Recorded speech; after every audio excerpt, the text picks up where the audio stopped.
All right, so we're live. Yo, yo, yo, what's up, guys? We got a good show for you today. And yeah, it's going to be awesome. I'm looking forward to it. How about you? Yeah, same. Should be good. Got a few Sweet, things to sweet. talk about. Should be able to say what we got to say and get things to the Uh, point. Cars Clan or Cars Clanny? I don't know how to pronounce your name, but hey, welcome. Welcome to the stream. Yeah, and to anyone else who's watching right now. Welcome to your doom. Welcome to your doom. Okay, I don't know. Some people might know that one. Maybe. Yeah, hope you guys had a good weekend. Had a good week. So Yeah, hopefully it's been going well. Guys been having fun, relaxing, and overall just having a good rest from the week. And if you're working, hopefully that's going smooth. Yeah.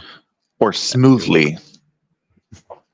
What's up, Spirit of Paradox, Neozoic, Melina Chan, Venom Smith. Melina Chan, Spirit, Venom, Neozoic, yeah, hell yeah. The whole crew is here. Let's go. The whole damn crew. The whole effing show is here. Let's go. Anyway, but yeah, I hope everyone's doing well. So you got it, Altered Beast. Yeah, Altered Beast. Welcome to your doom. Yo, what's up, Prime? What's up, Chuddies? Chuddies. We're keeping it chud-tascular in here. Yeah. Chud-tacular, rather. It'll be a chud-tastic podcast. Yeah. You know what? We gotta. I'm glad people are. RVD. There you go. The whole effing show. People are getting the references. Yeah, I'm glad, man. I'm glad. I start to feel like, damn, I'm the black sheep amongst black sheep. What the hell? Make sense. But yeah, it's gonna be awesome. I hope. I'm glad that people are taking that word chud and are not getting offended by it and are just deflecting it and swinging it around to be a. Yeah, using it against the woke weirdos. Yeah, because it's what does chud mean? You don't want trans people dancing on kids, chud. Okay, so if that's what a chud is, I'll happily accept that terminology then. Because what do you mean you don't want a fat black guy in a wig and a gray beard reading drag queen stories to 5-year-olds? For real, chud. Okay. Yeah. All right. What do you mean you don't like non-binary people? That's normal. For real. Yeah, we didn't have this 10 years ago, but it's still normal. Normal is whatever they need to tell themselves so that they can corporate slave for the new product. That's what normal is. Yeah. What's up, God PK11? What a name. PK Fire. God PK. That's from Super Smash Bros. That's Ness. Oh, okay. P got fire. P got thunder. Oh, okay. Yeah, right. All right. This is a good question from Neozoic. I really like this. This was a godlike question. He said, Remnant and Jinpachi, fun question. Which WWE era would you rather watch? Attitude Era or Ruthless Aggression? All right. Now, this is crazy, right? I like the Attitude Era a lot. But I feel like Ruthless Aggression is highly underrated because because Ruthless Aggression, you had the lesbians. Come on, you had hot lesbian action. Yeah, you had you had Attitude Era edginess to a degree, but then you also had higher show production and you had better wrestling matches. So I feel because as much as I like the Attitude Era, we did sacrifice quality wrestling matches as far as technique goes.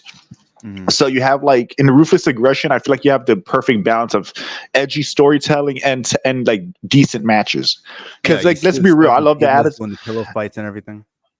Yeah, because Attitude Era had some great matches for sure. Attitude Era had some epic. I love the Attitude Era. If I had to delete one, I would probably delete Ruthless Aggression. But I feel like Ruthless Aggression is underrated. I feel like it's almost just as good. So, if I had to choose between the two, but Attitude Era, the Ruthless Aggression Era was great. You're fired.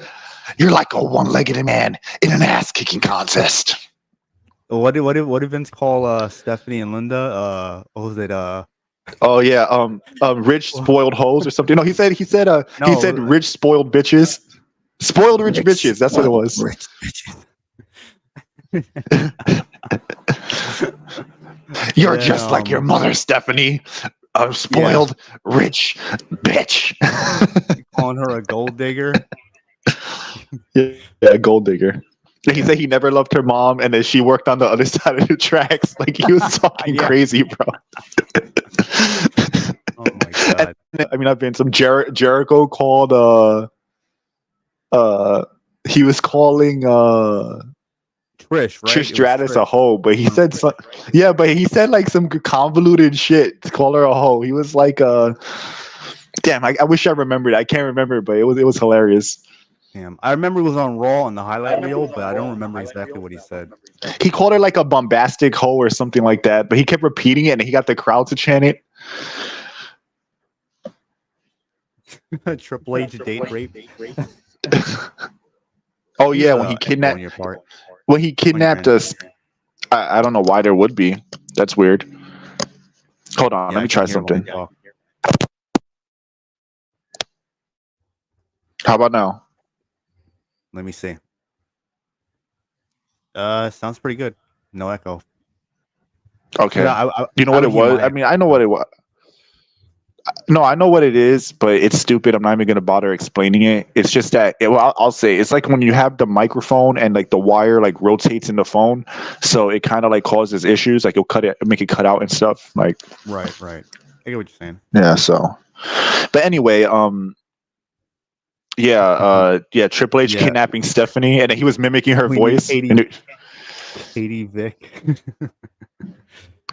Not Veilguard. No, not changing my mind. Yeah, I'd rather have Katie Vick, Triple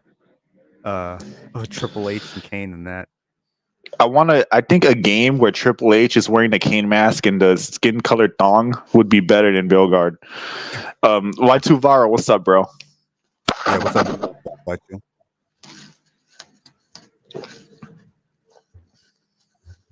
We're getting another Japanese Godzilla movie. That's awesome. Oh, another one? Yeah, that's awesome. Yeah, it is. Yeah, but Attitude Era or Ruthless Aggression Era is infinitely better than what we have now. Yeah, AEW from every company.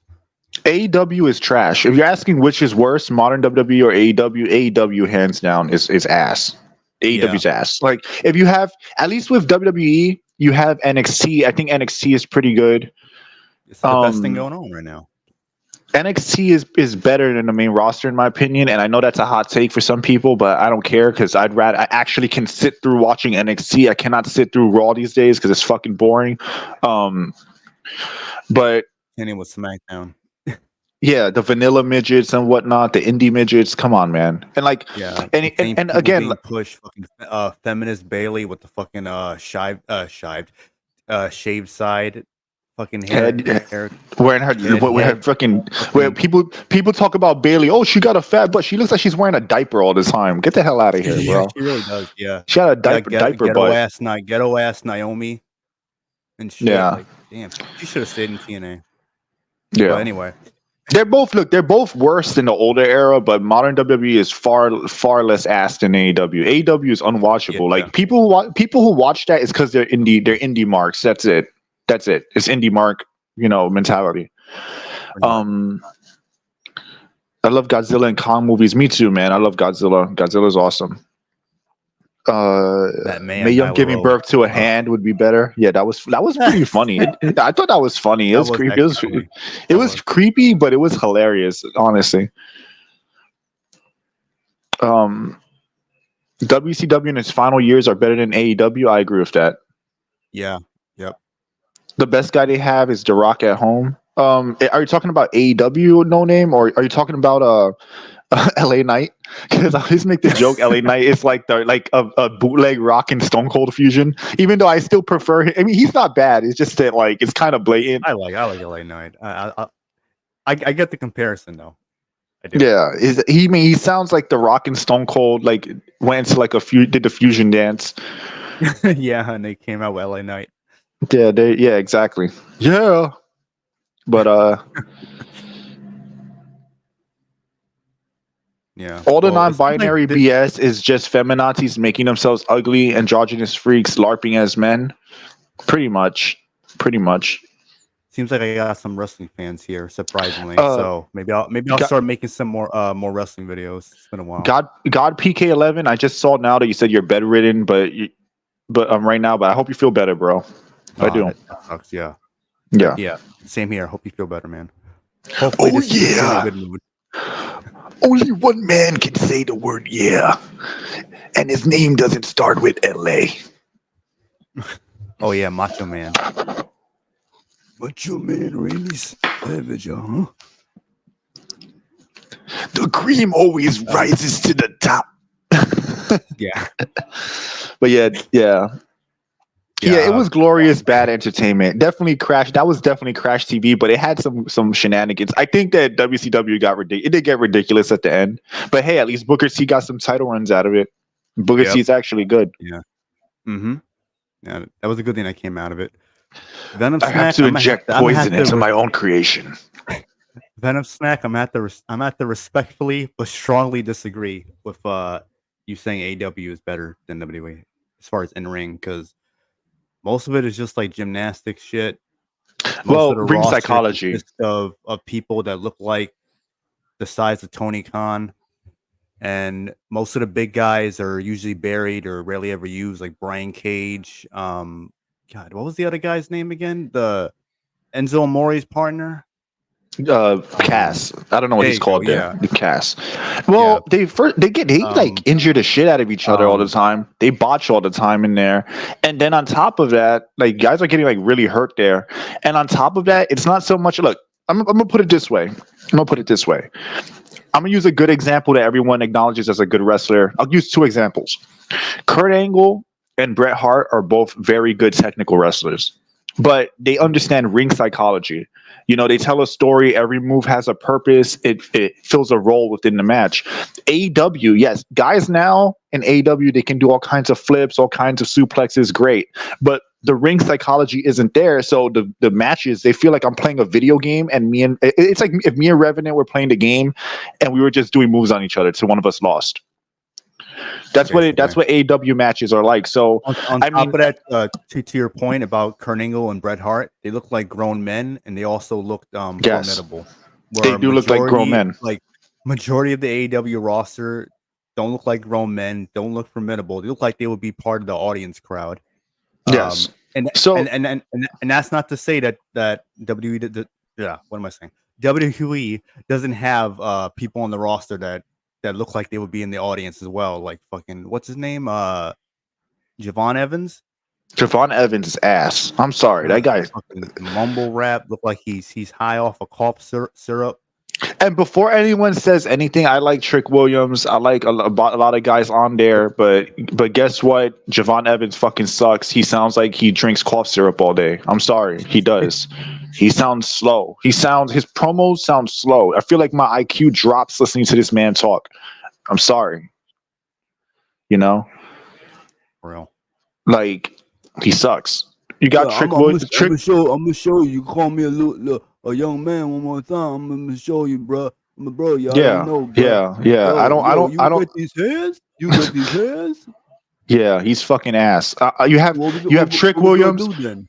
You have Trick Williams. If you want to talk about black wrestlers that are great on there, you have Trick Williams, you have Wesley, you have you had Carmelo Hayes there for a while. All people that are you have Obafemi. Obafemi's great. Mm-hmm. You got all kinds of people that are good on there. So it's not about his race, it's just that he's fucking ass and he sounds retarded. That's basically what it is. Yeah, it really does. Obafemi Obafemi should actually have the NXT World Championship someday because he's actually really good. But that's a whole nother thing. Yeah.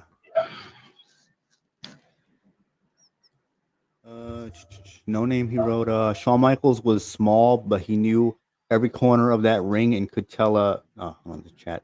Tell a story. He got ring psychology. Shame he was a prick backstage. Yeah, Pretty yeah. much. Pretty much. You're pretty much hitting He all got the a nails on the little head better. there.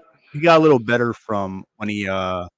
I'm sorry. He got better when he returned. Yeah, he But he I did found hear from some God. stories He like he found he Stevie Richards said he was kind of like a dick, and some other people I think as well. So Yeah. Well, he was coked out his mind allegedly. But yeah. but he found God. He came back and he did better, and like he seems like a much more well-rounded person now. I can respect somebody changing their ways, but I agree with you about what you said about him as a performer. And Mhm. and again, back to what Venom Snack said, just to reiterate, it's not so like I agree that the modern WWE is very corporate and glitzy and bright lights, flash, like all flash, but AEW, like at least some wrestlers have ring psychology, while AEW, it just every match feels like a indie match shit show. That's all. That to me is like the biggest distinction between the two. Yeah. And guys have like it's I don't know, man. They're lucky that they're backed by Tony Khan. That company would not last. Yeah. At least they're getting paid though. So They're getting paid. I don't blame. Like that's what I'm saying. I don't blame Jericho and Edge and people for getting paid there. But in the end of the day, like that company ain't it. news also AW has a lot of dramas. Oh yeah. CM Punk situation, Sammy injury, both Hardy Boys. Yeah, that's true. But you see, Venom Snack, Lucha, and Indie still have. I mean, Lucha and Japanese wrestling have ring psychology. The matches still have ring psychology, especially like if you watch AAA, if you watch Japanese wrestling. Yes, it's about the technical wrestling, but every hold makes sense. A guy in AEW will get hit with like a 450 splash, and then like get up, and then they're finished, and then like they'll no sell it. Like it's hard to explain. It's like I mean, it's kind of it's difficult to word. Just look at Will Ospreay facing Ricochet in AEW. Yeah, Like a yeah. perfect example of like this bunch of flips and like nonsensical shit. That's why I'm glad he's gone from WWE. Yeah, Like yeah. get rid of these people, please. The guy couldn't talk for shit. The only thing he had a good look and like a good physique and all that, but And he was he could move. Talented, but he was talented. But I mean that's all he had. Just ring psychology is important. The key word here is ring psychology. If you're wrestling a match, your match has to make sense, right? And if you're doing if you're doing all these crazy moves and no selling them, and then your finisher is a super kick, for example, that takes me out of it. Yeah, but Lucha Libre is good, like AAA and yeah. I'll give you that, Venom Snack. If you enjoy it, that's what counts. Because in the end of the day, you're watching for yourself to be entertained. So this is just my opinion, and Revan's just giving his opinion. But to me, that's the major flaw of AEW. If they have talented people there, but they need like a booker or somebody to just help them focus their matches and get some ring psychology in there. That's all. Mm-hmm. Yeah. Yeah, I can see the appeal in it. So, and Arcane isn't a place for people to get paid. Yeah. So. At least there are people. All Ego Wrestling. Yeah, Ethan Page is very good. I like Ethan Page. Honest, I didn't like him at first because his physique sucks. He looks like he eats cheeseburgers all day, but that man looks he did lose some weight over time, though. I will say that. I don't care about that. It ain't good enough. It ain't good enough. Yeah, it ain't good enough. I know. I'm just saying. Yeah, he lost some weight. He gotta lose more because he has man boobs. Honestly, he really literally has man boobs, bro. Like. But anyway, he's a good. I like his character. He grew on me. I like his psychology. I actually grew to like him. It's just that his physique really sucks. It really does. He has to work. He has to work on that. All make double page. Yeah. Yeah. Yeah. I'll make double page. You mean there with Big Smoke taking some orders? I'll have a number 7 and a number 9 with extra fries and dip. I'm an athlete. Yeah. I'm an athlete. Y Chromosome, what's up? Appreciate you guys stopping by my stream. Yeah, definitely. Yeah, guys, check out Y Chromosome. He does some pretty good streams. He's very fun entertaining stuff. too. Yeah, he's funny. He's a funny guy. He made me laugh a few Check out times. anyone who else? Y2 Viral. He makes content. Venom Snack makes. Yeah, there's some good people there's some good content by the people in the comments. Yeah, Melina Chan. She does upload some streams. So if she gets to 50 Melina subscribers, Chan's she can good. actually stream live from YouTube. So.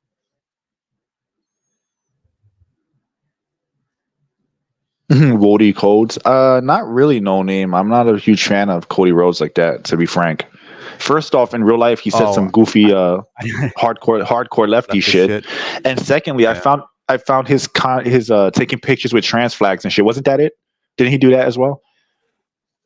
I think so. I don't know if it was edited or not, but seeing it was him, I can see that being I feel like I saw a picture so it could be. I'm gonna say allegedly for now, but from what I saw, it looked like it was real. Like it was like in a crowd somewhere. And also, I don't know if it was real or not, but he's also said leftist ass shit. And on top of that, like I find his title reign pretty boring. I find it kind of boring. So, like the way he was in position, it seemed like all right, he would be like the right choice, considering they didn't have a lot of options really when you think about it. Well, he had the right story. All right. He had the right story. He had the right storyline to be passionate about. Like he's being held back. He's getting jumped all the time. He keeps being gatekept from the title. And then like his promos had some passion to them. But now that he's the champion, I don't know. It's just it's hard for me to care. It went away. He's like doing like boring promo. I would argue that some of his promos are also borderline heel in the way he delivers them. Really? Yeah, I mean, like he wears the suit. And like, I kind of agree with Vince Russo that like some of his demeanor of how he carries himself now that he has the title is like it gives off like a heelish vibe, in a way. A video where he said he's like Cody Rhodes like an anime character. Like pretty much an anime character, bro. He pretty much is. But it's funny. I'm glad Vince Russo said that because he said an anime. I think that's what he called it. But I like that. You know why? Because I've been telling you that for years. And wrestling's pretty much anime, more or less. It might as well just be anime. And then Vince Russo, a writer in the industry, is basically he watches anime for the first time. He's like, "That's anime, bro. Wrestling's anime, bro." Like I'm like, yeah, exactly. It's like it's valid. It validates that for me. I can actually see why people find AEW appealing because it has like that, I guess, like style to it. Like the fast pace, like type of style, if you know what I mean. I don't know. I can't like some of the guys there are talented, but I can't with AEW, bro. I need it. I need them to make me give a shit about what they're doing, and they're unable to do that for me. And I think that's the most important of all for me. Otherwise, I'll watch Japanese wrestling where the wrestling will be better and they'll have ring psychology. So, for the most part, so I need them to actually tell better stories and to actually give me reason to be invested into it. Like, I'm not saying AEW is bad permanently forever. It could be better. Will it be better? I don't know. Probably not. But takes over.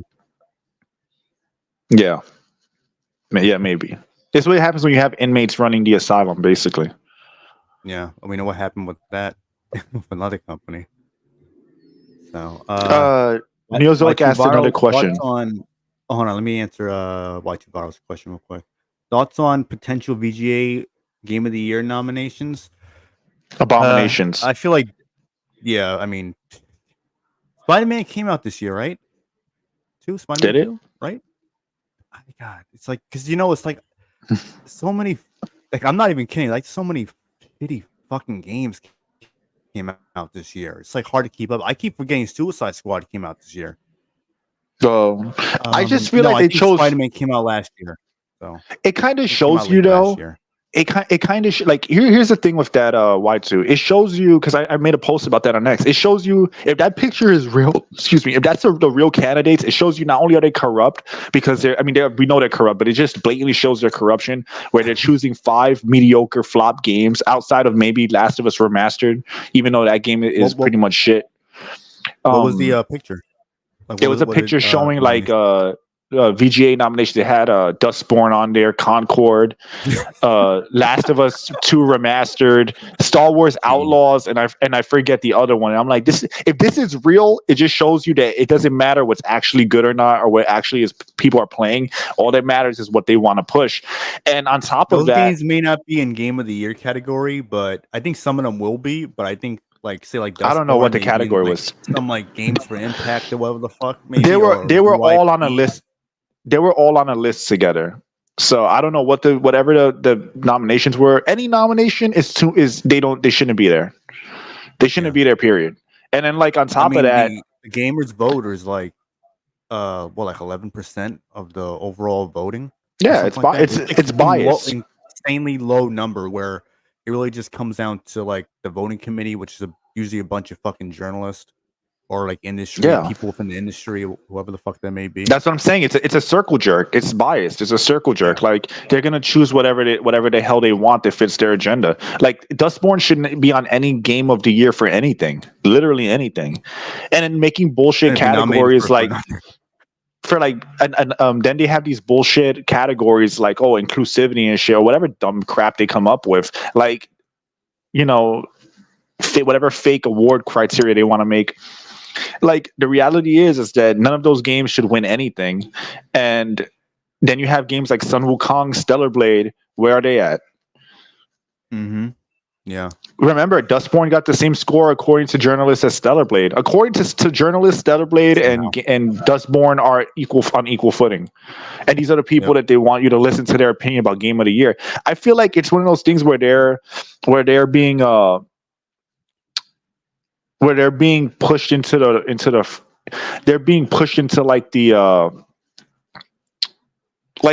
those games like Stellar Blade and whatever, they're being pushed to the back burner because it doesn't fit their agenda. But in the end of the day, it's we're playing those games. People are playing these games.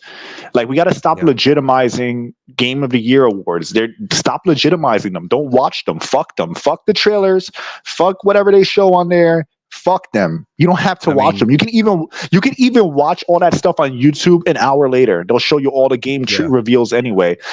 Don't give them legitimacy. They're idiots. What does this guy do? Oh, he has they could give me $2 million now. I could make a big production and say, oh, this is Game of the Year. Why? Because I put more money to it. That means that it has more validity as a game award show. Of course not. Because in the end of the day, they're still promoting stupid crap. They're still pushing. Yeah. They're still pushing whatever game they're biased to. It's not based off merit. Majority of the reveal trailers fucking suck anyway. For the last several years now, it was a time when you had maybe out of 20 they would show, you maybe have 4 or 5 good games that were announced. But now it's terrible. Most of it is CGI. Everything is so vague and commercialized, and it's usually the same thing. It's usually some futuristic hero shooter, something with a female protagonist, because of course we have to have that. Well, Outlaws. Something with a diverse cast of quirky, uninteresting characters, and sequels to games that get announced years early, and that's really about it. Let me just say a few things real quick. Neozorg's question: who is worse, Cody Rhodes or Seth Rollins? Seth Rollins is worse because of his voice. I can't stand that guy's voice, and also he's pretty dangerous in the ring. So between the two, I'd probably rather watch Cody Rhodes, even though Seth Rollins has had good matches. I'll give him that. But if I had to choose between the two, I'd prefer Cody Rhodes. But what you said? Oh yeah, that voice of his, man, but again, his Cody Rhodes is fucking sucks. He looks like a cross dresser. Yeah, he's all over the place. Rummaging through Becky Lynch's closet.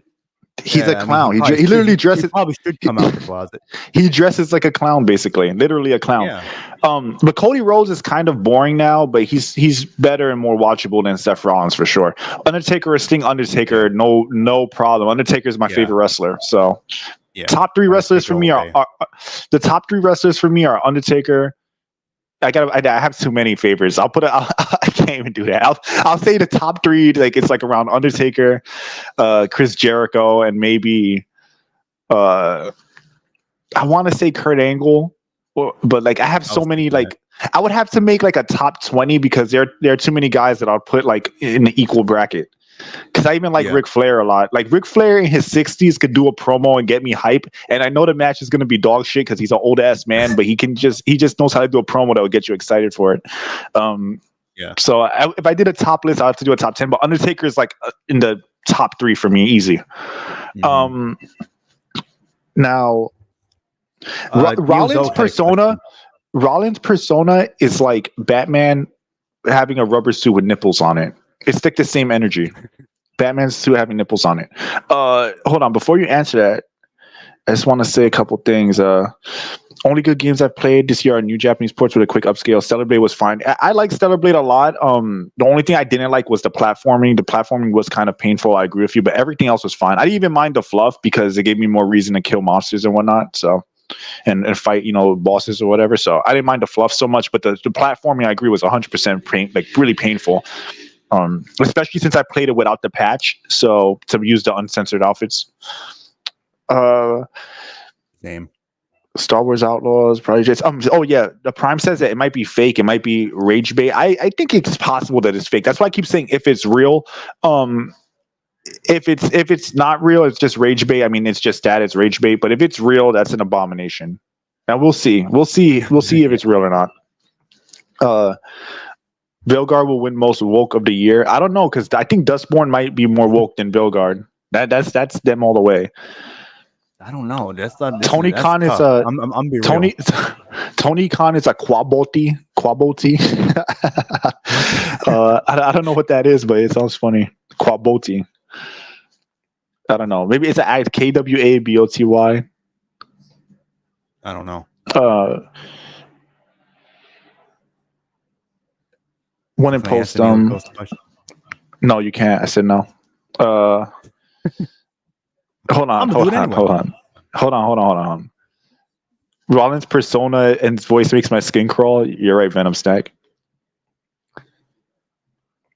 Rebirth is ass. Remake is ass. That's the hill I'll die on. Fuck those games. Prime. And the God PK says it's just like the Oscars. It's a circle jerk for activists. Yeah, we need to stop taking award shows seriously. I agree. Don't take them seriously. Like, don't give them like who. It's like we're gonna go back to wrestling. It's like Dave Meltzer. Like, who the fuck is Dave Meltzer to say what matches are 4 or 5 stars? Like, this guy is ridiculous. Like it's the same thing with Jeff Keighley, right? Where it's like, who are these guys to say what's game of the year or not? They're telling you these woke games that aren't selling that people don't like are game of the year. So it shows you they have no credibility. Like, why even bother? Like, I just hate that like appeal to authority sheep mentality that people have. Well, he's the big award show, so his opinion must hold more weight. Maybe he just has more money to invest. Well, maybe he just has more money to invest in the show. They'll have another. That's it. They'll probably have another dance routine for Alan Wake 2 in hopes that it sells more copies. Hey Cosmo Knight, Cosmo's Insight. Yeah. So anyway, I'll leave it at that. Now you can go ahead and answer the question now. Yeah, I just wanted to address some of the comments. Okay, no problem. Neozoic asked two similar questions. Okay, one: who was worst, Cody Rhodes or Seth Rollins? Okay, we already answered that. Who did you like more or prefer, Undertaker? Oh, I think we already answered that. Oh, okay. So yeah, that's why I went back because I saw that and I didn't want to leave him hanging there. Okay. That's you. Okay, so I didn't know. All right. Anyway, all right. So he's an industry plant. I agree. He's an industry plant. Prime. Let me just say one last thing. Yeah, let me just say this one last thing that we'll let people on. The Prime says, yeah, I wasn't a fan of 7 remakes either. Yeah, because they're abominations to the game. Look what they did with Aerith's death. They took Oh her my death god. and they totally removed all stakes, all drama, all feeling from it. You know, people forget in the original when she died, what made it so sad is that it was sudden and that we never hear or see from her again until the end of the game. Literally the final scene of the game, you find out she was Mhm. helping you from the afterlife the whole time. Yeah. And then but that's what made it special, and that's what made it like heartbreaking. I played the game before Rebirth came out because I wanted to refresh myself on the game, so I played through it again. And Arif's death hit me just as hard because it's so sad. She's so likable. She takes like a pretty good seat in the story, and she's just gone just suddenly. And I think that what resonates with people with that is that's what happens in real life. You love somebody and then they're just gone. You know, they're not talking to you from beyond the grave. You know, you're not seeing them as a spirit, you know, that's still with you. It's nothing like that. You just feel the loss of their absence, that hole that they created by, you know, unfortunately passing away. And when you take that away, you Yeah. cheapen your game. Not to mention you're fighting Sephiroth at the end of every remake, which cheapens Sephiroth. Like, you know, it's you know, I'm gonna I'll just, since we're on a roll with that, I'll make it a wrestling example again. It's like every time Stone Cold hit the stunner, they kick out. It's like you're gonna not see the stunner with the same effect anymore because you cheapened it, right? Like, Yeah. if you're constantly kicking out at 2 and it takes 5 crossroads to beat every person, then all of a sudden the crossroads looks weak, for example. So it's the same It's thing. If you something keep Unfair fighting, talks about too. yeah, it's true. And that's why, like, Stevie Richards talked about it. He's like, you're doing your super kick. Shawn Michaels does a super kick on you, the match is over 90% of the time. Mhm. Other guys do it Yeah. as min-match filler, so their super kick means nothing. Same thing with Sephiroth. If you fight Sephiroth at the end of every part of the remakes, Yeah. it cheapens him. If you see Aerith after she dies and she's still talking to you, it cheapens her death. So anyway, we can let people on now. Okay, no problem. So I'll put the link in the chat for if anyone, and I'll send out links to a few people on X. So, and keep in mind we'll have a rotating panel if there's a lot of people. So, let me actually put this Okay. now. So while you do that, I'll read Neozoic's comment. Remnant and Shinpachi note: disclaimer for an indie game about the whole using Nazis as enemies should not be in anywhere construed or to condone, glorify, or endorse their ideology. I mean, that's common sense, right? Like, bad guys are bad guys. You know, it's like if you play a game and there's like let's say there's a game you play and you're fighting like racist, like slave owners or whatever. It doesn't mean the game is condoning slave owners. It's doing the opposite. They're the bad guys, right? So I think as long as you're not presenting them in a heroic fashion, people shouldn't be offended by the existence of a Nazi symbol, the existence of a Nazi enemy, because they're not being portrayed in a good light. They're being portrayed as villains. You know, that's what they are within that narrative. So, you know, I can understand if you were playing as them and then they were portrayed as like the heroes of the story, or like, you know, you're like something like that. I could see why some people might be offended, but if they're the bad guys, right? Like if you're playing Wolfenstein and you're mowing these guys down by the hundreds, why should the symbol being there bother you? They're the bad guys, and it's part of history. It's real. They were guys running that banner. You know, those banners were all over Germany and whatever. So if you're playing a game that takes place and you're fighting those enemies, that should be the case. I mean, I think that you have to do a lot of mental gymnastics and cognitive dissonance to find a way to be offended by fighting villains. You know, it's like even having like a rapist in a game and he's a bad guy. It's like people might not like that he did what he did or she does what she does in the game, but they're the bad guys. You're punishing them for the evil that they've committed. So that shouldn't be an issue. Yeah, they need to eat sweet chin music. I agree. That sounds like all the bitching about Doom and D&D are satanic when demons are the bad guys we fight in those RPs. Yeah, exactly. It's people who say this stuff, they're not being genuine. You know, it's all a disingenuous argument. You know?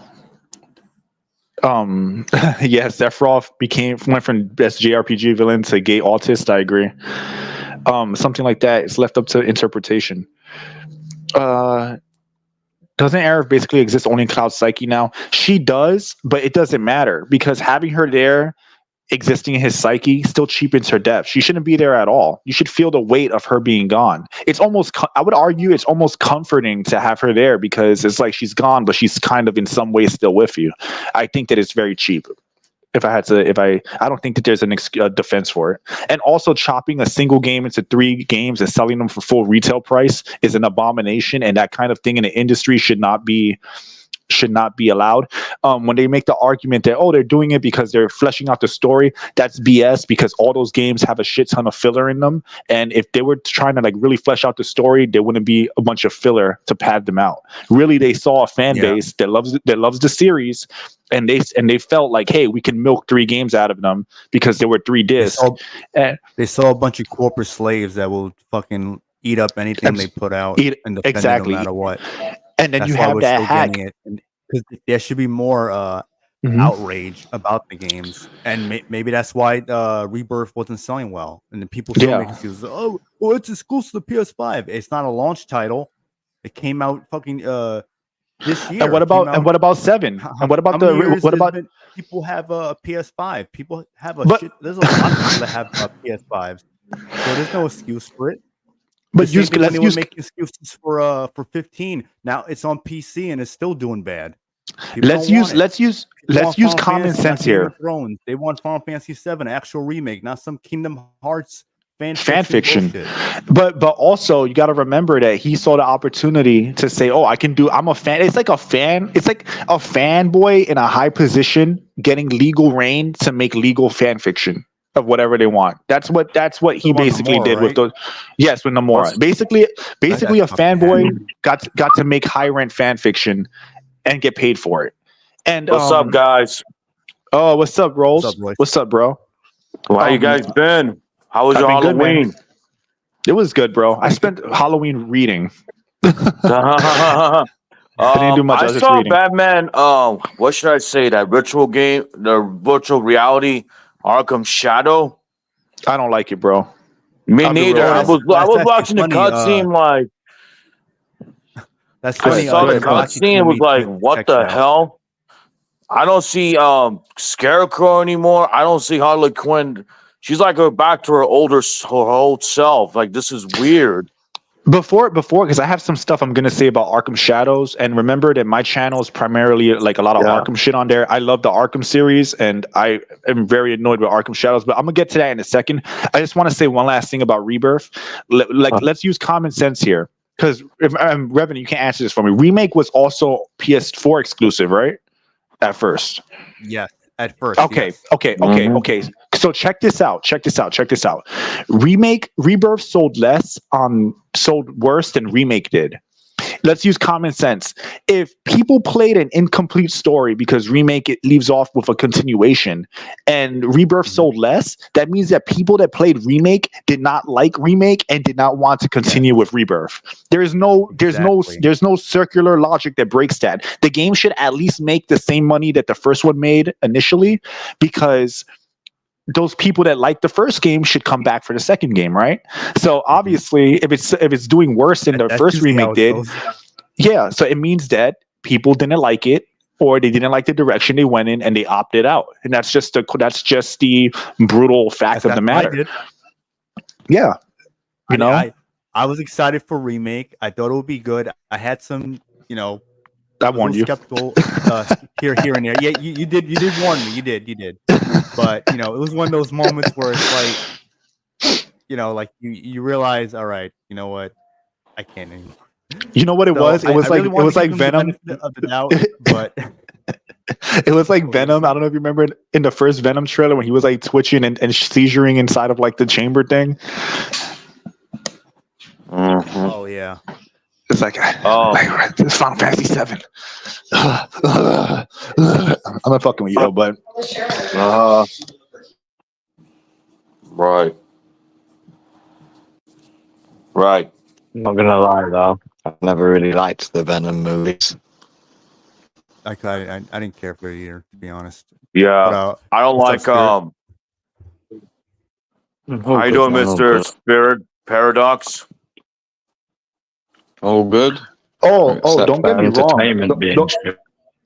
Don't get me wrong, Spirit. That movie's ass. I'm not saying the Venom movies are good. I'm just saying that scene was funny as shit. That they made all those memes out of it. So, but Yeah.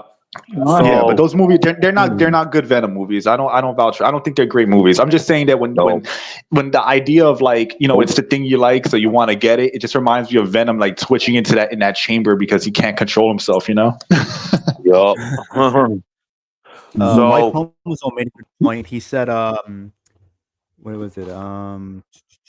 Okay, he said, I say putting it exclusively on PS5 was a bad move or current gen. And he mentioned that most of the people that he has on his friends list, I believe he said, don't even have a PS5. Seeing how the game looks, it doesn't look like a huge leap in graphics or anything like that in comparison to remake on PS4. So they should have, if anything, it should have been cross-gen. But even then, I don't think it would have made much of a difference, to be honest. I think after what happened with remake, a lot of people were just checked out from it. I agree with what Venom Snack said. The only good thing about Rebirth is Tifa. The voice actress is decent. I think Tifa is fine. The voice that bothered me more was Yuffie. Or was it Tifa that I said I didn't like that much? I don't. I think you might remember, Revan, because that was a while back. We talked about it. I know Yuffie for sure. I don't feel like her voice fits. Yuffie was not in remake. It was DLC. No, in Rebirth. But I never played that. I'm talking about Rebirth. Oh, Rebirth. In Rebirth, Yuffie. I'm not a fan of Yuffie's voice. I feel like you didn't like Yuffie's voice. That she sounds like too old. I think.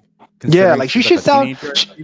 She should sound. She should have more of like a lighter voice. Like to me, like she should. Because if I'm not, she should sound more like younger. That's my opinion. Like I feel like whenever I played the original 7, I imagined her to have more of like a higher pitch like anime girl voice, and I feel like her voice and this is a personal opinion, which is to be fair.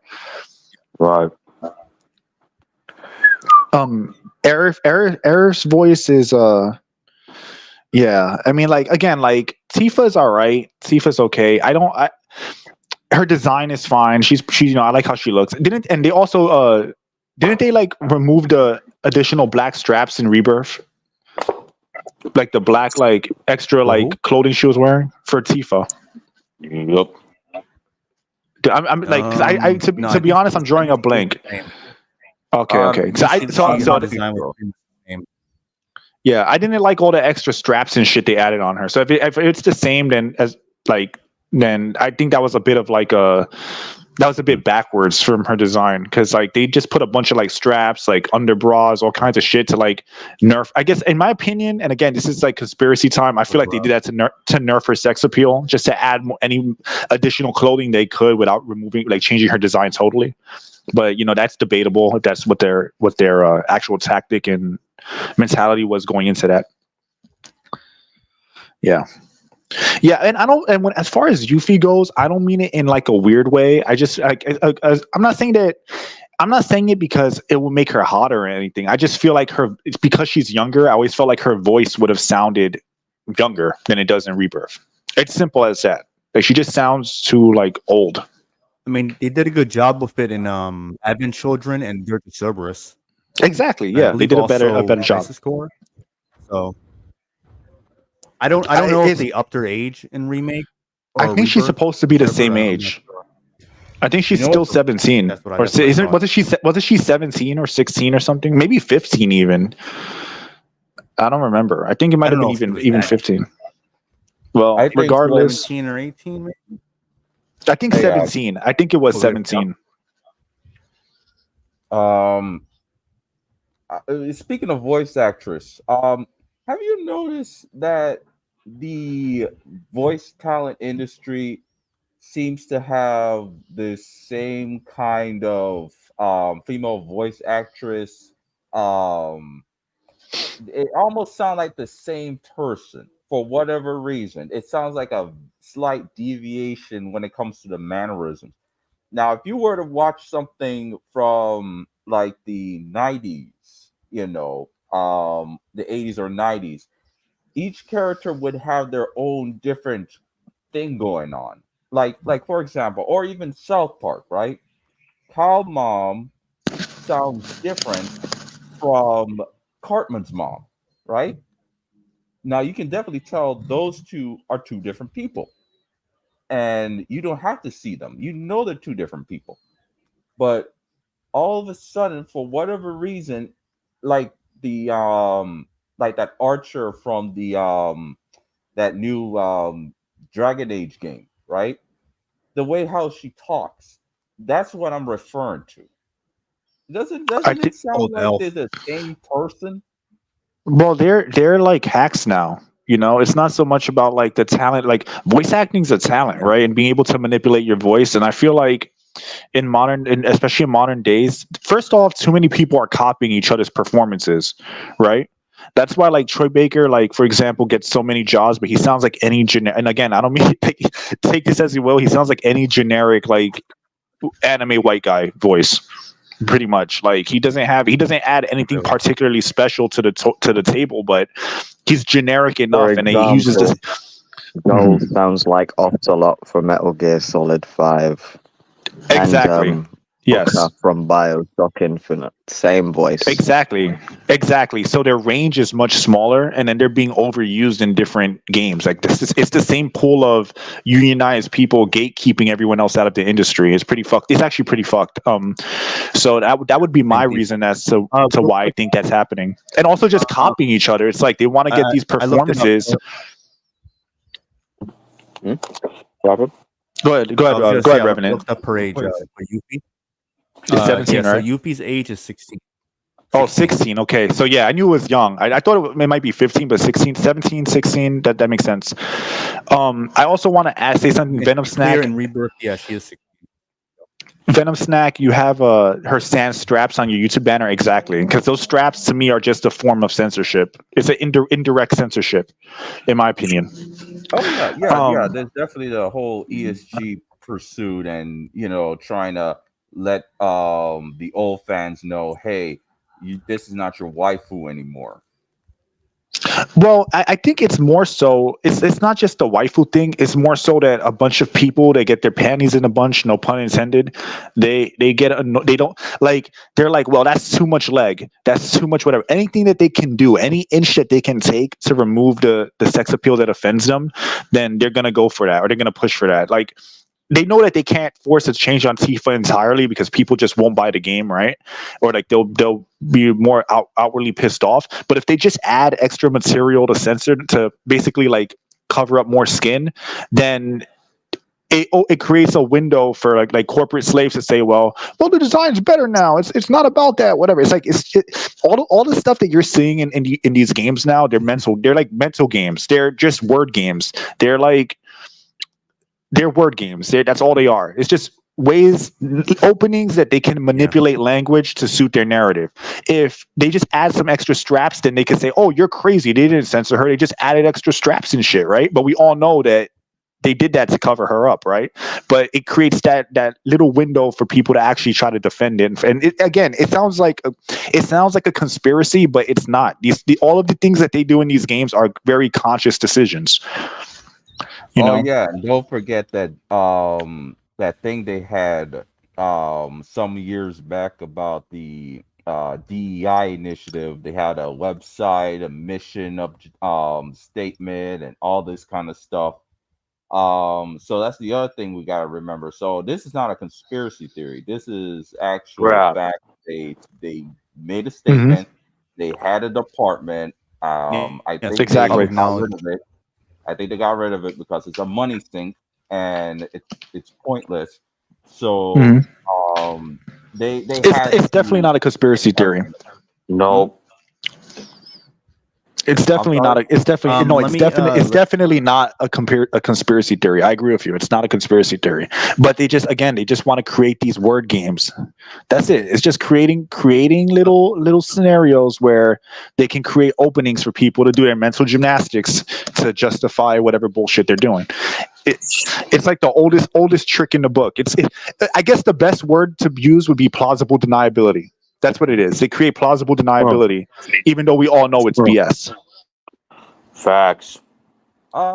It's kind of like that because the thing is that they, like I said, they made a group, and this group had to let the world know that they're taking quote unquote actions to make it more inclusive.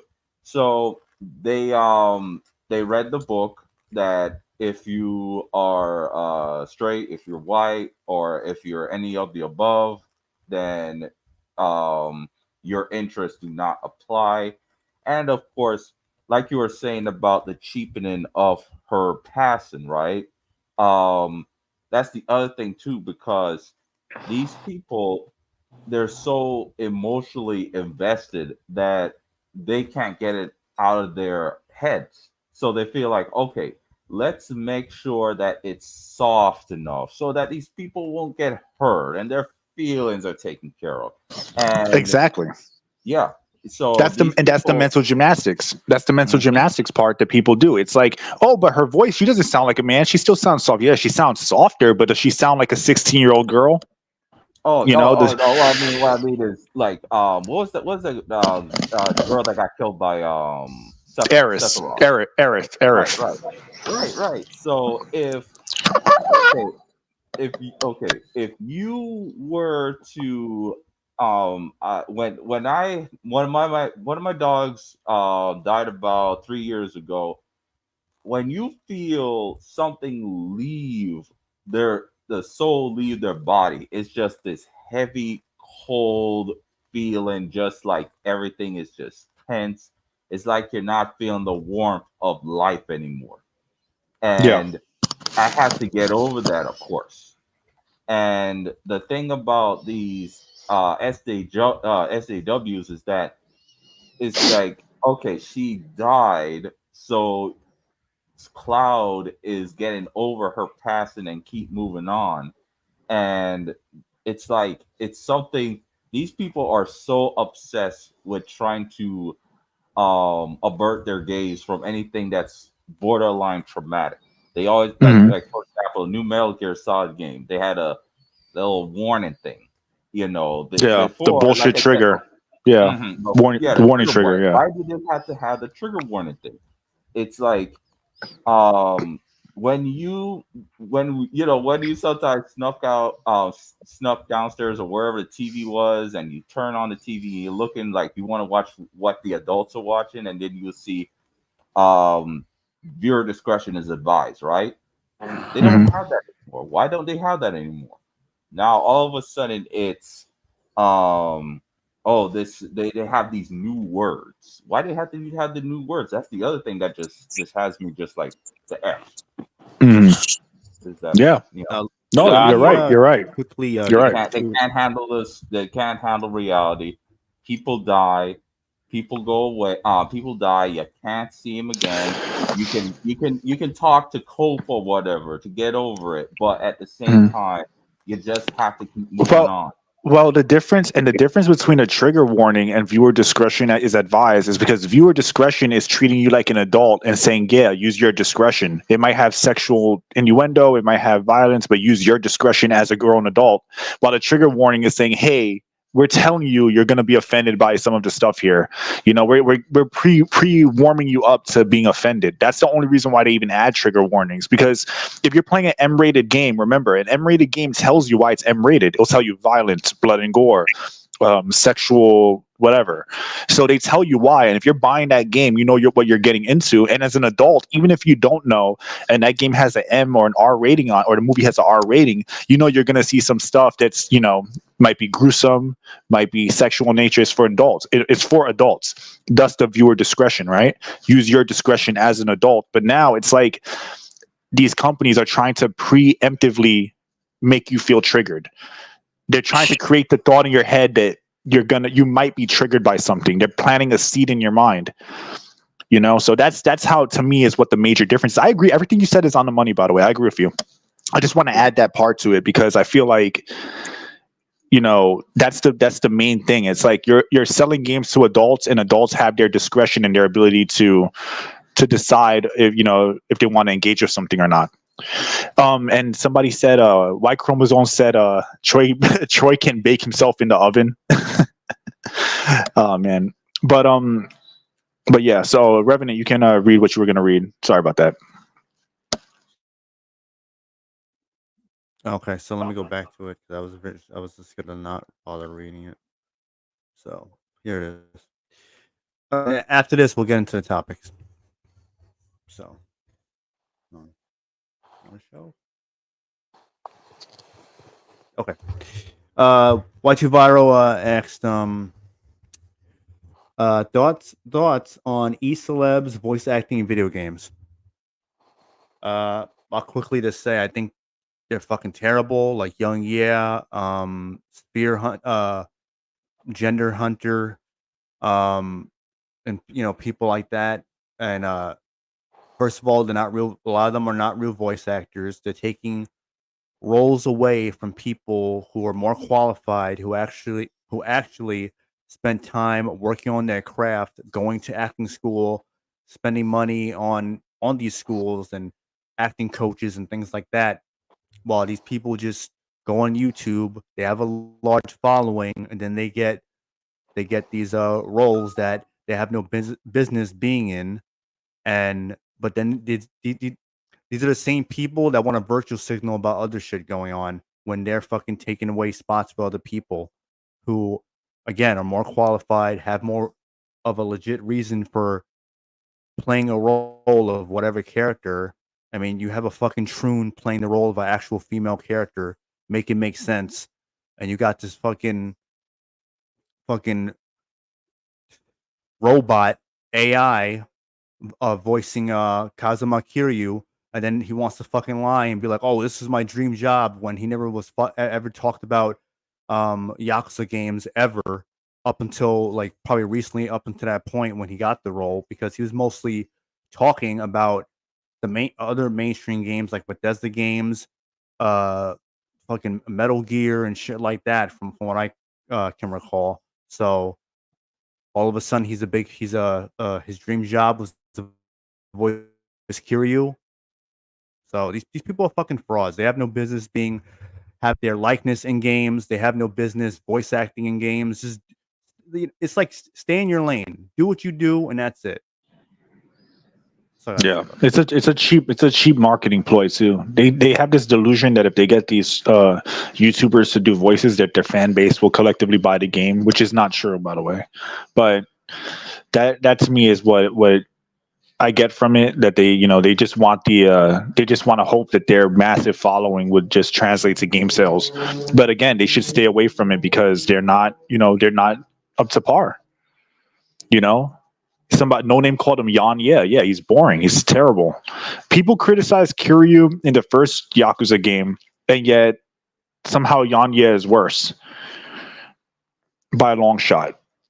So, I'm talking about the English voice actor. People criticized him for being stiff, but somehow he sounds like he's like doing Shakespeare in comparison. So I agree. Who I'd like to hear again, Michael Ironside as Sam Fisher. Hell yeah. I would love to hear that voice one more time, but I completely agree. When it comes down to voice actors in gaming, it really isn't the same like how actors in Hollywood get treated when you're hearing their voice majority of the time in the story. But unfortunately, there's just a lot of cheap labor, and unfortunately, it's not really skilled. Like Young Year, I'm sorry, bro. I've been watching him since his Metal Gear Solid exclusive days before he did other gaming, but I don't want to hear him in a video game.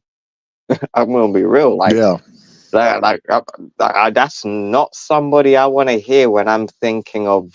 Well, I'm not really into Yakuza like that, but I don't think Young Year when I think Yakuza or anyone at all. But nope. But like I said, we've got that actress, I don't know her name and I don't really care, who's going to be doing the Ghost of Yotai or Yote, whatever. It's Yoge. the voice actor's got to sell the game as well. Like the voice actors got to be able to sell the experience, and yeah, when it comes down to voice actors, they really aren't helping themselves. So Well, I can't tell you, and I can't tell Mhm. you a single good voice experience since like The Last of Us, I suppose. I truly think that when it comes to voice acting in games, the person behind the voice matters, but that's not ever really a selling point. I don't think I've ever bought a game because this person's doing a voice. Like even Kevin Conroy, who's to me is like an amazing voice actor. I would never buy a game just because Kevin Conroy does the voice or because Keanu Reeves is in the game or something. I feel like that's a very like I don't think gaming. It's like you said before, gaming isn't like Hollywood really, and that the character you're like look how many years people didn't know who voiced Jill in Resident Evil 3 where like they don't even care, they just love the character and they just tie the voice to the character. And I feel like with games that's more of like a thing that happens, while like with movies you're seeing the actor more, you know, and you have more incentive to say, oh, I like Tom Cruise, so I'm gonna check this out. While with a game, you know, it's about the character. It's not about the celebrity or the star power of the actor. And if they're talented, that's what really counts. So you have a guy like, all right, I'll give you a great example. Agent 47. You know, most of the games are voiced by the same person, but most people don't care about the actor in the sense that they're not hunting down his roles to see what else he's doing. They just love the character and the voice is associated and tied to the character. Same with Michael Ironside. Well, Michael Ironside was, a pretty good actor, but you know, when you hear I'd Sam say Fisher's there's voice, exceptions. Like the they are. exceptions are like those like memorable like performances, like David Hayter and Snake, or like you said, Michael Ironside with Sam Fisher. Well, Like it you don't does get matter. very much. You don't really get that very often in Yeah. gaming, do you? Like we Well, don't really it does get that. matter. Yeah, no, it does matter. But It what I'm does saying is matter. like we don't get it very often. Like that golden Quality, yeah. performance that leveled up the character as well. Like we don't get it very But often. but like this is, I'm gonna explain what I mean by being tied to the character. If David Hayter did a voice in another game, that wouldn't necessarily sell the other game because he's doing a voice in there, right? Agreed. But with Metal Gear Solid, you want David Hayter to voice Snake because he's the iconic voice of Snake. Which, as opposed to Hollywood, you might say, "Oh, I'm gonna watch this movie because The Rock is in it, or because Tom Cruise is in it, or because Tom Holland is in it. I like Spider-Man or whatever." I mean, whatever the case may be. But with a game, it's like, well, if you're hearing a game with Batman, you want to hear Kevin Conroy. But if Kevin Conroy was doing a voice in, let's say, like Concord or something, it wouldn't sell Concord, as opposed to Hollywood, where it matters a lot more. So could you imagine if he did that before he left? That'd be freaking horrible.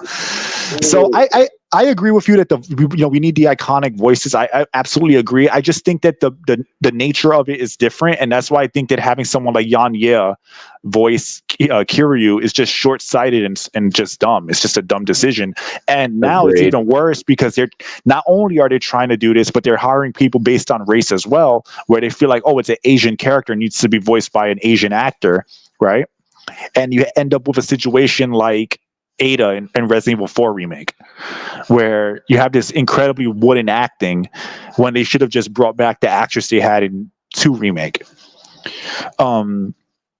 And to further the point for Jinpachi, think about the idea of a celebrity showing up on The Simpsons. What happens? Okay, so you have the celebrity, they're drawn similar to the celebrity, but they sound like Jinpachi was saying, like wood. So yeah, just furthering his point about celebrity name, especially a physical actor or actress, does not resonate with a voice actor, because a voice actor, their psychology is different from a physical actor. Physical actor, of course, they have to work with the voice, but they have to also about the body. But with cartoons, it's also the other thing that makes cartoons wild is that people have to experience themselves in extreme circumstances, right? You can do more things with a cartoon than a live action actor, live action show. So yeah, that's the idea of a celebrity assigned to something is not a certainty, and of course, it should not sell at all. And I'll make it. I'll stretch it even further. I'll go even further. Let's say Revenant did a voice in the game, right? He did a voice acting for a new game, a new IP, and he was really good in that role. Even though he has no name, no credibility as an actor or anything like that, because people loved him in that role so much, they would want him back for the sequel. And him coming back for that sequel, doing that, like let's just say he blew it out the park. Everyone loved his performance in that game. It doesn't matter what his name appeal is, because in that sequel, they're going to want him to voice that character. So he's going to come back. If he comes back, that would actually help sell the game, because people loved him so much in the first. This is real life. But yeah. So if you, but like that's the thing. Has no name as an actor. Like there's so many voice actors that people love and they recognize the voices of, but they have they don't have really strong strong name recognition even. But if that character wasn't voiced by them, you would immediately notice and you would take it out. It would take you out of the experience. So even a no name can blow a role away. Like there's a voice actor I work with. He's amazing. He's not a no name. Hey, he's done. No name can be a good voice actor. You're right. But he does voice acting for me, and he's really talented. He's not a no name. He's done a few projects, but he's not he's not as mainstream, and he blew it out the park. And people love his performance. Everyone talks about how great his performance was. And if I have anyone else voice that character, it would be immediately noticeable that he didn't voice that character. So I think that's kind of the point. Voice acting is a whole nother animal, and it shouldn't be treated in the same way it is in Hollywood. And especially with YouTubers, where these YouTubers, it's their YouTube fan base will not translate to game sales. I don't think it ever has. And I think if it does do well, it's because of the game's brand recognition is the celebrity, really. The name Metal Gear is the celebrity, not the actual people within the game. So agreed to that. Before, because I know we want to get to the topics. So, before we do, I just want to say something about Arkham Shadows, because we mentioned it before. Yeah, and then we'll get to the topics. I just want to say that Arkham Shadows is, in my opinion, is an abomination. I don't like the ass pulls they did with the story. Anyone who's seen the game, even the combat looks completely on rails. I watched a full playthrough of it because I'm not going to buy a MetaQuest to play that game. But I watched the story and I don't get why people are praising it so much. And my channel has so much Arkham content on there. I love the series, but that game is not. Oh,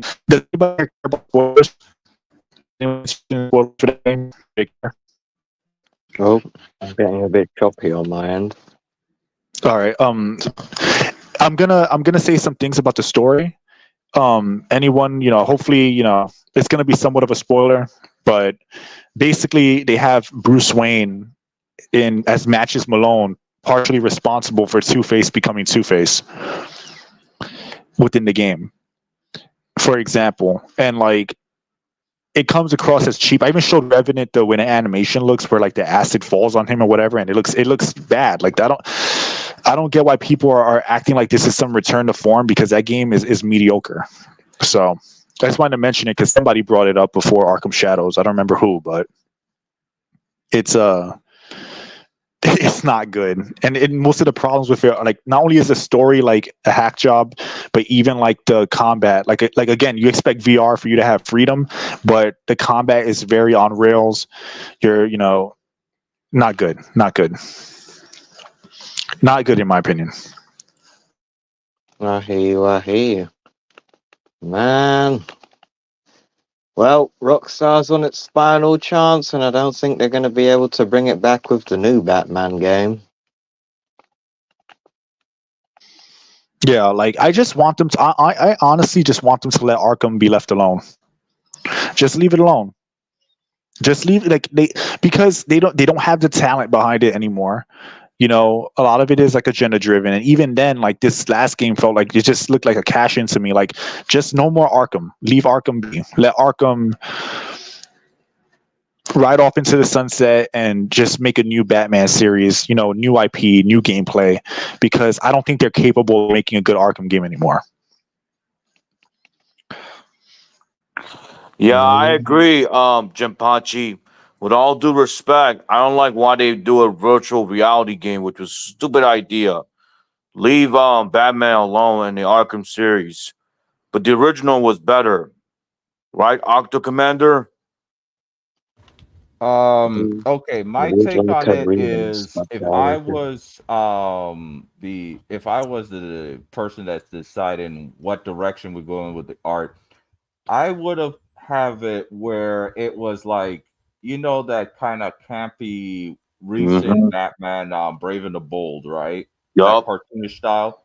Yeah. That's what they should have gone with. They should have went to that direction, because the problem with VR, I used to have the HTC Vive, but I had to take Right. it down because I had keeping it up was too expensive. So the thing Jeez. is, with the graphics, if it was something like borderline cell shade, something like what's that sunrise thing?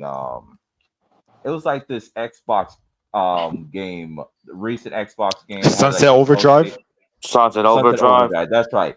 If it was something on the lines of that, that would work. But Oh in wow. terms of the Arkham story, it's just overused.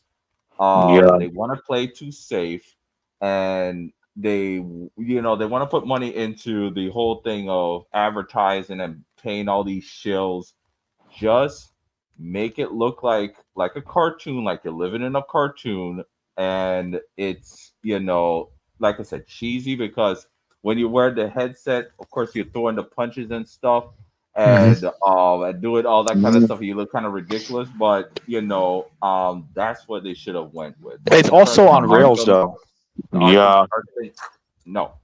It's on rails. It's on rail. Like that's the thing that gets me annoyed about it. Like the whole thing's on rails. Like if you hit somebody, there's like these icons that come on the screen, and you're supposed to punch those specific icons. Like there's absolutely no creativity. Like in VR, if you're playing as Batman, you want to do whatever the fuck you want to do as Batman, right? But the game tells you how to play in such an on rails way that I feel like there's really no point in it being VR. It's just basically watered down Arkham. Let me just read a few comments because, again, like I said, after we get off the Yup. subject, we're going to go to the topics. Yeah. Arkham Asylum remake, it's been like 10 years. It's been 15 years, I Yeah. believe. It's been about 15 years. And they should definitely never remake that game because Poison Ivy and Harley Quinn in Asylum, just the way they look alone would make these people have a heart attack, have a stroke, because those are like basically the most base designs in the entire series. And on top of that, it's like Venom Snack said, they'll make Ivy a trans child and Joker would be Jared. I agree. I don't think that it would have any form of integrity. The best people at Rockstar aren't even there anymore. So those people will, they have their own company. I believe it's called 100 Star Games or something like that. And then on top of that, WB Montreal or WB Studios, whenever they tackle the Arkham series, they always go an entirely different direction. So even though I like Arkham Origins, it feels incredibly tonally different than any of the other Rocksteady Arkham games. So I don't think that they'll be even able to like really carry on that legacy properly. So they should just not remake it. They should just stay away from it. And I agree with Venom Snack. Asylum is a perfect game because Asylum, of all the games, it's timeless. Asylum is absolutely timeless. It's like it's basically a Batman versus Joker story that's told in a concise way, that's clear, it's fun. You could play that game in 2030 or 2010 and it still feels current to some degree, especially because they chose because the style of the game has this thing where like it doesn't exactly feel like current day, but it doesn't feel like the 40s either. It's like it has that thing that the Batman the Animated Series had. So if you're gonna go that, with Asylum, it's literally like a perfect Batman versus overcoming the Joker game, and it's timeless. So I agree with that as well, Venom Snack. But yeah, I think I said my piece with it. Everyone say what they're gonna say, and then we'll move on. Hold on. Sorry. Remnant, and sorry, just one last thing. Remnant and Jinpachi, this is Neozoic. Clarity comment. The no comment you read was referred to the whole Bethesda and Machine Games, but virtue signal disclaimer on the new Indiana Jones games. I just want to clarify. Okay, gotcha. All right, so yeah, that's my piece with it. I want to say, Mr. Jinpachi, I respect you like the original Arkham series. I respect it no matter what. I like the original better. I hope I hope Rocksteady learns the hard way and they're gonna be shut down. I don't know when in the near future. What do you think, Octo Commander? You think Rocksteady be shut down in the future? Rocksteady shut down.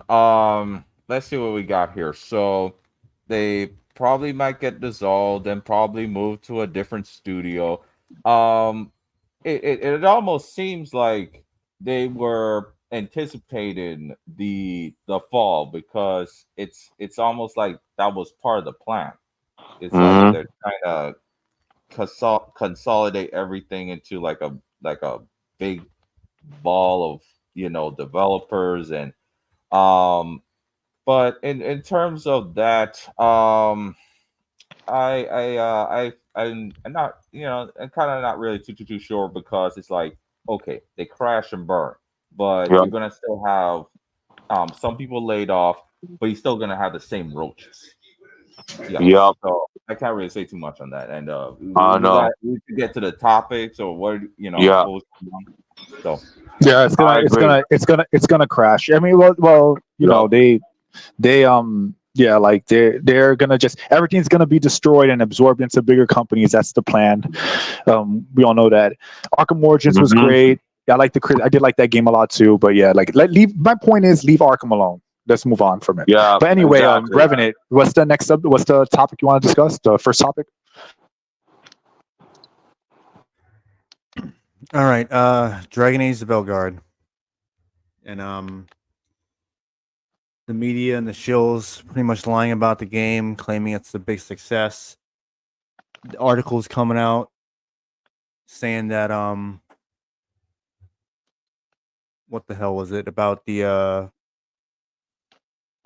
it being a big success on Steam, doing far better than Inquisition, even though this is the first game I believe from EA, or at least the first Dragon Age game where it came out. It launched on consoles and Steam on the day of its launch, and where before with Inquisition they had their PC launcher Origins or whatever it's called exactly, but they shut that down a few years ago. And with Inquisition, when it came out in 2014, I think it finally came on Steam in 2017, I believe. So they're making it there. That's another lie there. And what was it? The number count as far as players on Steam was like 76,000, something like that. Where obviously, Black Myth Wukong, a new IP, had already like surpassed that. I think it had like 2 million people playing, I believe, at one point. What was the other games? Baldur's Gate 3 had like hundreds of thousands of people. It was still even it still even lost to Baldur's Gate 3 when it was doing 76,000 or whatever amount of numbers on Steam. So, and that game is like over a year old, just about. And other games like that. So it's not doing very well as much people want to claim it to be. And keep in mind, a lot of Bioware games have a large audience on PC compared to console. Even though they kind of like, from my understanding, they dumbed down a lot of their games to be very like, so it can like feel the same on console and PC in certain ways. And so I'm sure on Xbox and PlayStation, the numbers aren't that much of a difference. And keep in mind, this is EA's biggest or Bioware's biggest game. It's been 10 years since the last Dragon Age game, so you would figure that there'll be more people playing this game, and there'll be a lot more positive, genuine positive reactions to it when that's not the case. I have a So, question. uh, Has it sold better than Anthem? that's hard to say right now. I would assume it would. I'm sure it would. It's gonna sell better than Anthem, but Because if it I mean, you're hasn't, thinking of then it ain't a success. yeah, definitely not. But I mean, you keep in mind they have like this game obviously has like $100 million budget, roughly around there. Plus, you have money towards marketing and shit like that. So I don't know.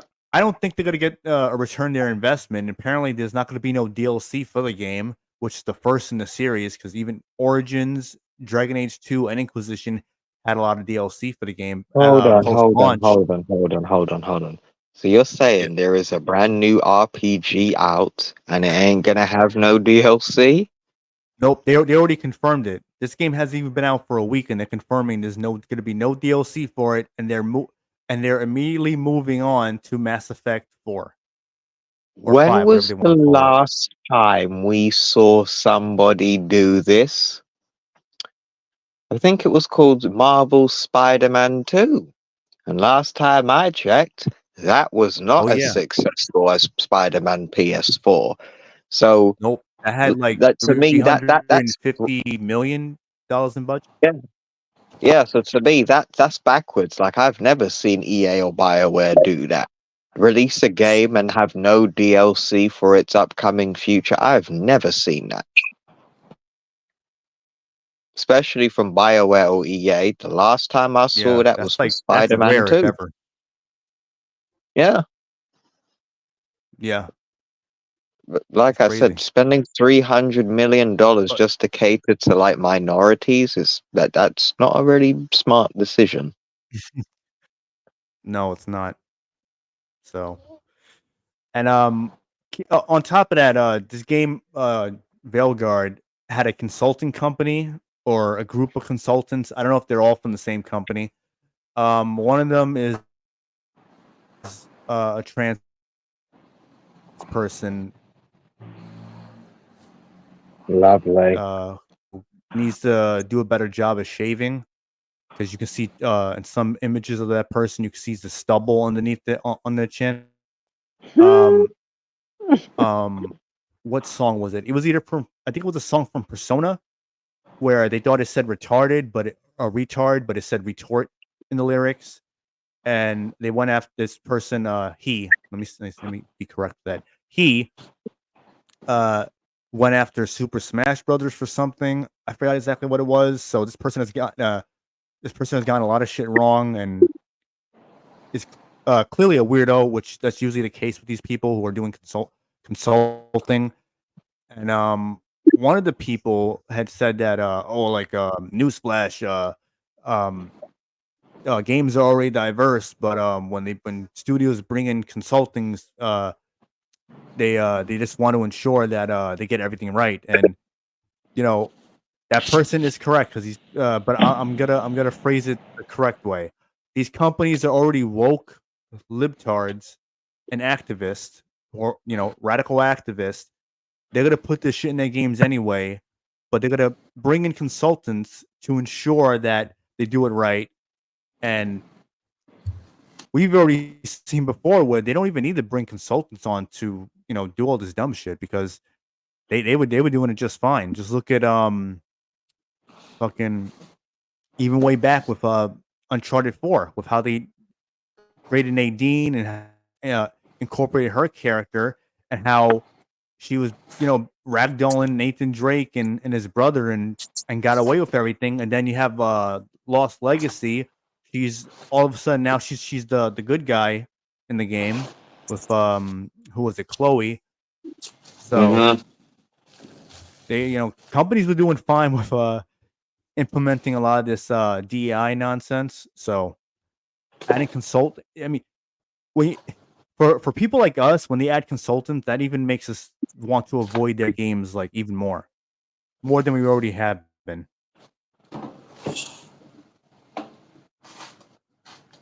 So if you guys have anything on to say about Dragon Age, the information that I've had already explained, because we got No Name and Venom Snack in the background. So I'll swap out the panel once everyone gives their perspective. My perspective for the media shows can go to hell. They need to shut the hell up, and they need to go be defunded, because the fake news is the enemy of the people. And I'm tired of these shills want to act like, oh, shiny thing. Really?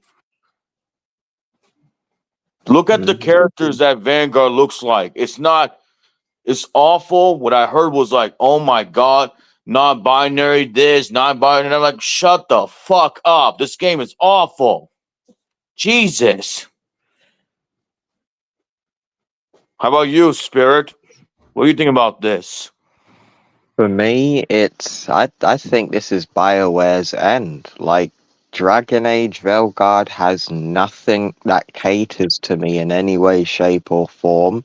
And seeing how they've basically tried to push the propaganda onto people, it's like I don't have anything that BioWare has other than the Mass Effect Legendary Edition. I've got the best 3 games that in the Mass Effect games, and I don't really want to see what they've got to do with Mass Effect next.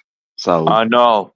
they can keep all of their like trying to cater to trans people, and that one quest in the game with the person was confused. I haven't fully paid attention to that, but there was something to do with that Canary, quest line. Yeah, Revan. And I'm just That's the sitting one here that pissed like, me off. Yeah. like, what does that have to do? Like, these things shouldn't even be in a world like Dragon Age. It's just. Well, in a world where you have magic, why do you need to have top surgery? You could turn into a werewolf, but you can't just use magic to become the other gender. If you really wanted to go there, like it's silly, it's goofy.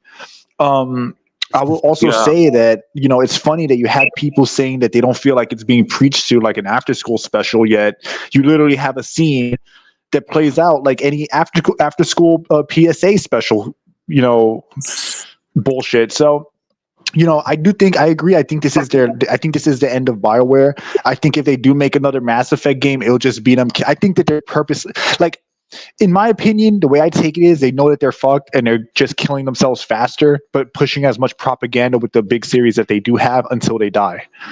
Oh my God. That's kind of how I take it at. You know, they're like fungus and it's trying to spread it as many spores as it can before, you know, it just, just disappears, you know. Mr. Genpachi, you have a message for the propaganda. They can go to hell. It should be illegal. Go fuck themselves.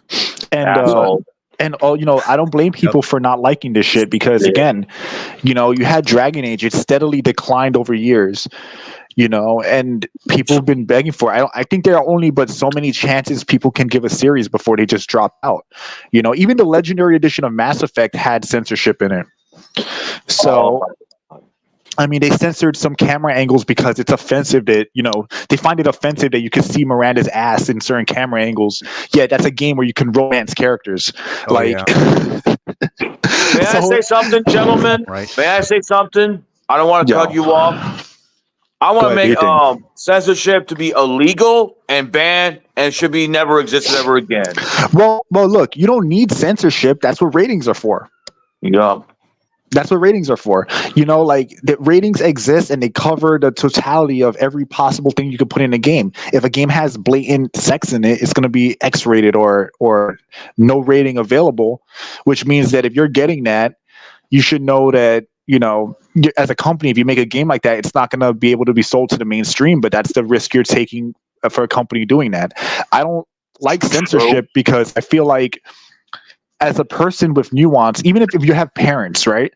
If you have parents and you're a kid, your parents should know better and research into what your kid is doing, because at the end of the day, this is about kids, right? Adults shouldn't have to have shit censored for them because adults are adults. You know, I'm not saying that I would do it personally, and I don't agree with this at all. But if an adult wants to go around playing nothing but hentai games, that's his decision as an adult, right? That's his choice. I would never do that, but I'm just putting that out there. That if a person wants to do that, they would, and they can because they're an adult. If a person wants to play a bloody, gory game and just wants to like rip people's faces open, then that should be their right to do so. They're an adult. Now, if you have a kid, it's your job as the parent to control what your kid is consuming. Yet they can say, oh, a kid could get it anyway. Well, the answer is being a better parent, because that's what these ratings are for anyway. The fact that you have trigger warnings and you're trying to nerf sex appeal and you're trying to nerf all these things for adults is not only is it incredibly condescending, because you know you're basically big brothering another adult human being, but also it's completely ignoring the fact that ESRB ratings exist for a reason, and we had that put in place years ago with Mortal Kombat 1, the first Mortal Kombat. So, people just need to, get over themselves and understand that just because people don't like the things you do doesn't mean that they don't have a right to enjoy what they enjoy. Exactly, exactly. Excuse me. And Excuse me. go ahead. And as long as you're enforcing your ideals. What happened? What happened?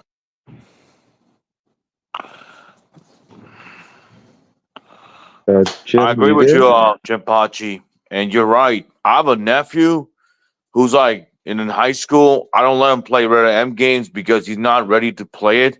When he's 17 or older, he'll ready to play Red M games when he's in his future. I hear you. Yep. And Mr. Spirit, I have a nephew, and he doesn't play Red M games. I don't allow him to play it because I'm an adult. And Mm-hmm. And you see, the thing is, if we had more parents that would do this, like gaming would be a lot more better. It's yeah, like nowadays, parents just like to blame the companies for making the games, but it's like the consoles in your household, parent. It's your responsibility to look after your child. So exactly. 100% right. 100% right, because parents these days are not doing it well. They're not good at parenting. And we need to bring back parenting accountability back, because it's agreed. their fault, not the child. It's their fault. They should research. Oh, it has gore in it and blood in it. Don't let your child play it. Is that Mm-hmm. so hard? Hold on a Now minute. these days, it's ridiculous. Hold on a minute, bro. Like, where's Jen and Revenant gone? I don't know. I don't know what happened. Something's wrong with this Steam yard or something, man. They'll be back. They'll be Hold back. on, stream. Yeah. Here's Oh, here he Revenant. is. There we go. Yeah. All right. Let's see what we have here. So we have Dragon Age, the PSA, Yep. and we have like the one of the most popular cutscenes is this female characters like I'm non-binary and all this kind of stuff. And notice the thing that makes it so stupid. I don't know I what the posted hell's going on. Oh, Oh, I hear your voice. okay. Continue, Welcome Octa back. Commander. You were saying. Yeah. So the thing is like she's saying she's non-binary. She's at the kitchen table. She's talking with I believe her mother, and her mother's like, "What is this non-binary thing?" Right. So the thing is that makes it so stupid is that okay? You have somebody introducing a new idea to somebody else. I introduced the idea to somebody at the table about the idea of what's that term, nihilism. So I talked to them about nihilism. They couldn't understand nihilism, but I didn't get upset. I just said, you know what, they probably don't understand. That's fine. It takes time for somebody to understand something. This character is getting upset, having a back and forth with this their parent, and they're just like, I don't understand what you mean about non-binary. So if they don't understand, they don't understand. Just get over it. And the other thing is that makes it so stupid. Okay, so you of course you're playing as a hero. You're dealing with a world that's in crisis. Oh, I wanna think about where I'm gonna pee. Are you kidding me right now? Is this a thing? Is this a thing? The world's on fire, and the first thing you're talking about is how are you gonna address yourself to people and saying non-binary? Oh my God. Exactly right. Well, again, they're trying to destroy. They're just trying to. I feel like they're just trying to destroy IPs. They're trying to change norms. I don't think they care. I really don't think they care about making money at all. If they do, it's a byproduct of what they're doing because they're by doing. I feel like they like at this point, the company has done so bad for so many years. I just feel like they're like, well, if we die anyway, we're just going to put out as much propaganda as possible. Like, you know, we're going to lead with our ideology because we're going to be done soon regardless. I don't think that you can you can make things like this with the intention of making money. And again, like Octa was saying, and like what I was saying earlier, you have this like PSA announcements going on in the game, and then you have like Shill's like that reviewer who's saying that he doesn't feel like he's being preached to, even though that scene is exactly what he's claiming the game is not doing. So, you know, there's no sense to it, and at this point, everyone with a brain should see that it's clearly propaganda. That's what it's meant to be. It's propaganda. And at the very and I'm just gonna say this, then you could continue. Then with you know, best case scenario for them would be that people just play ball, they get the agenda, you know, they get indoctrinated and they just accept it blindly and buy the games. But I think that they know that they won't be doing it, and they're just trying to destroy the legacy of great things because they don't like them, because they hate them on an individual level. Right. And you know what's the other thing that just makes it so let me answer Neil Zo's question real quick. Let me just answer his question real quick. What are your thoughts on BioWare allegedly removing / blacklist videos of gameplay and cutscenes footage of Dragon Age Veilguard? Well, with that, I'm not really surprised that they're doing that, because they're trying to do damage control. They know it's not looking good. And if they were confident, or if the game was the success that they claim that it is, then they wouldn't feel the need to do that. So the only people that do that know that it's not looking good. There's there's more backlash and more negative reactions than there are positives. And again, if it's so successful, they wouldn't feel the need to do this, because the overwhelming success would overshadow anything negative that people are saying, because the negative reactions or videos or whatever it may be would be so minor in comparison to. They'll be washed out by the positive videos. Yup. Exactly. Yeah. So that's my stance on that. But what were we gonna say, Octo? Before we switch the panel. Go ahead, Octo Commander. All right, sorry. So, okay, so I'm trying to go back to all right. So what I was saying is, the thing that makes this so stupid is the fact that this person says you're not being preached to. What would make you think that the average person who has a certain level of expectation about a medieval fantasy story is going to all of a sudden encounter some characters talking about modern issues? What makes you think that would be the normal thought process to people? If I were to buy a driving game, a racing game, right? And then all of a sudden, when I get first place, I get a message saying, describing what a non-binary person is.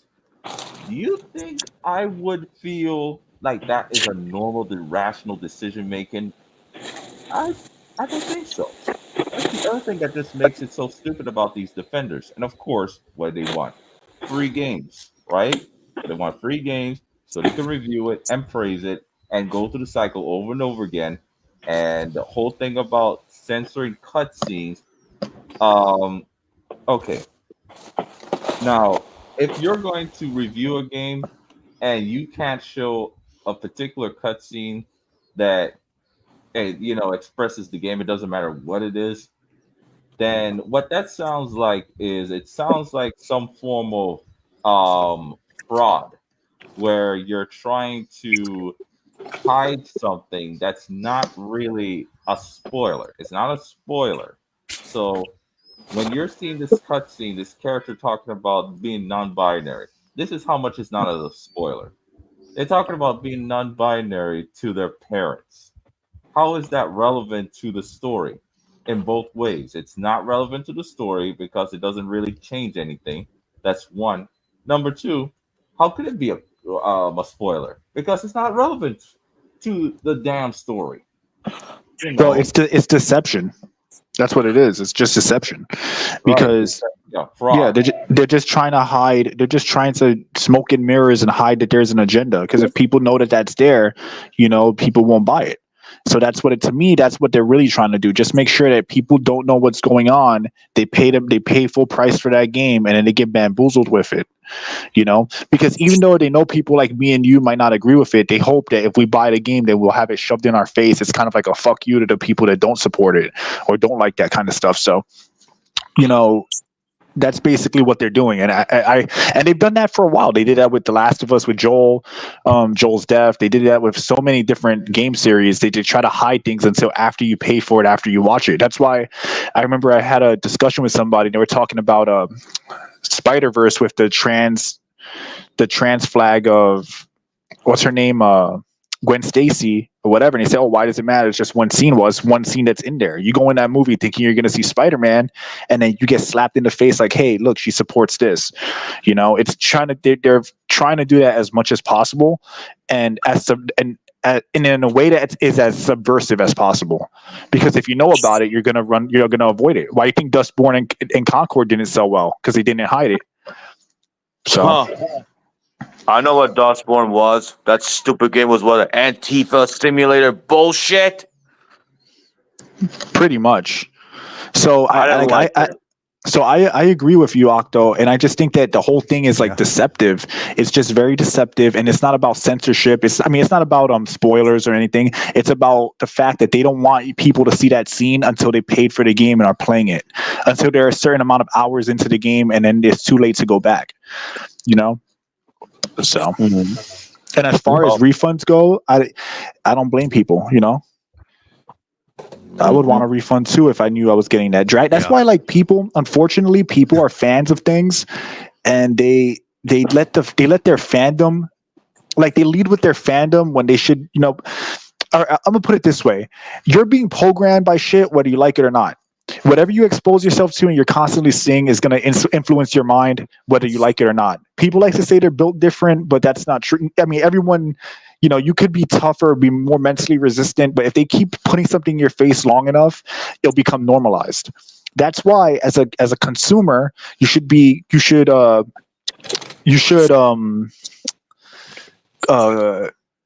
curate curate the things that you're reading, the things that you're watching, the things that you're exposing yourself to, the YouTube channels you watch, the videos you watch, because all of that stuff is going to infiltrate your mind to some degree. The only thing that you can choose is what influences your mind. You could be influenced by positive things, by things that you enjoy that are apolitical, or you could be influenced by streamers, political shit, whatever they put in front of you, but you have to make that active decision. You can't rely on these companies and these people to have your best interest in mind. You have to have critical thought and make those decisions. And to me, that's the major difference. Facts. For me, I feel if you've got a video game and you need to censor it when you release it, it shows to me that they don't have full faith in the products that they're releasing. They know they're going to get backlash when people find out, and they're relying on people who don't find out to basically buy the product and end up being disappointed. So like I said before, you've got to give what the consumer wants, and when it comes down to this stuff, it's toxic to anyone who wants to buy a game. So, yeah, I'd say you don't need to censor your game unless you know you fucked up. Yup, I want to agree with Octo Commander, Jinpachi, and Spirit. You three have a good point, because this has gone ridiculous. They want deception, propaganda, and they know they're panicking when people find out their game is a fucking turd, and they're gonna get backlash when they're coming to their ass. And the thing is, they know it's bad, but they just need you to buy it. That's the thing. They know it. They know it's not good. They know that it's gonna be preachy. They know it has all that bullshit in it, but they just need you to buy the game just so that they can make money, so they could continue their cycle. It's not about making good games for these people. It never has been. And again, it's funny because it's like they're losing money despite their face. You know, you have Dragon Age, something people's been asking for years. Even if Dragon Age was incredibly flawed, I think that if there was no politics in there, that game would have still sold well, just because of the fan base that it has. But again, they don't want to do that. They're not interested in that. So exactly. Why do I didn't buy that new game? I just saved my money in my wallet, and I spoke with my wallet, bro. Exactly. You know? Yep, just as it should be. So go ahead, Revenant. So I'm gonna switch the panel to You can rotate me. I'm good. Gonna So swap, I'll gotta get ready for work in the morning. so I gotta OC go. and Go what ahead. was that, Spirit? No. So yeah, I'm gonna head out too because I got work in the morning. Swap. All right, man. Thanks for coming in. Thanks for tuning in. Always. I'm gonna go eat lunch and get ready for work in okay. 2-3 hours from now. You know, I'll talk to you guys later soon when we do the more live chat. Right, you know, but I'll be back for the right, cool. that Take it that easy. Demake patch. So yeah. So I'll be back. Yeah, man. Oh, just yeah, just if you're as long as you're in All the right, backstage, we'll bring you back on for that. No problem. No problem. I can do that. I can wait. All Yeah. right. So Revenant, do your thing, bro. All right, I'm gonna bring in Venom Snack and no, I'm sorry, not no name. Pulling a bar. You never go full barf.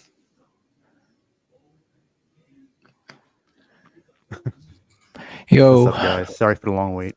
Yo, welcome Thank you. everyone. Hello.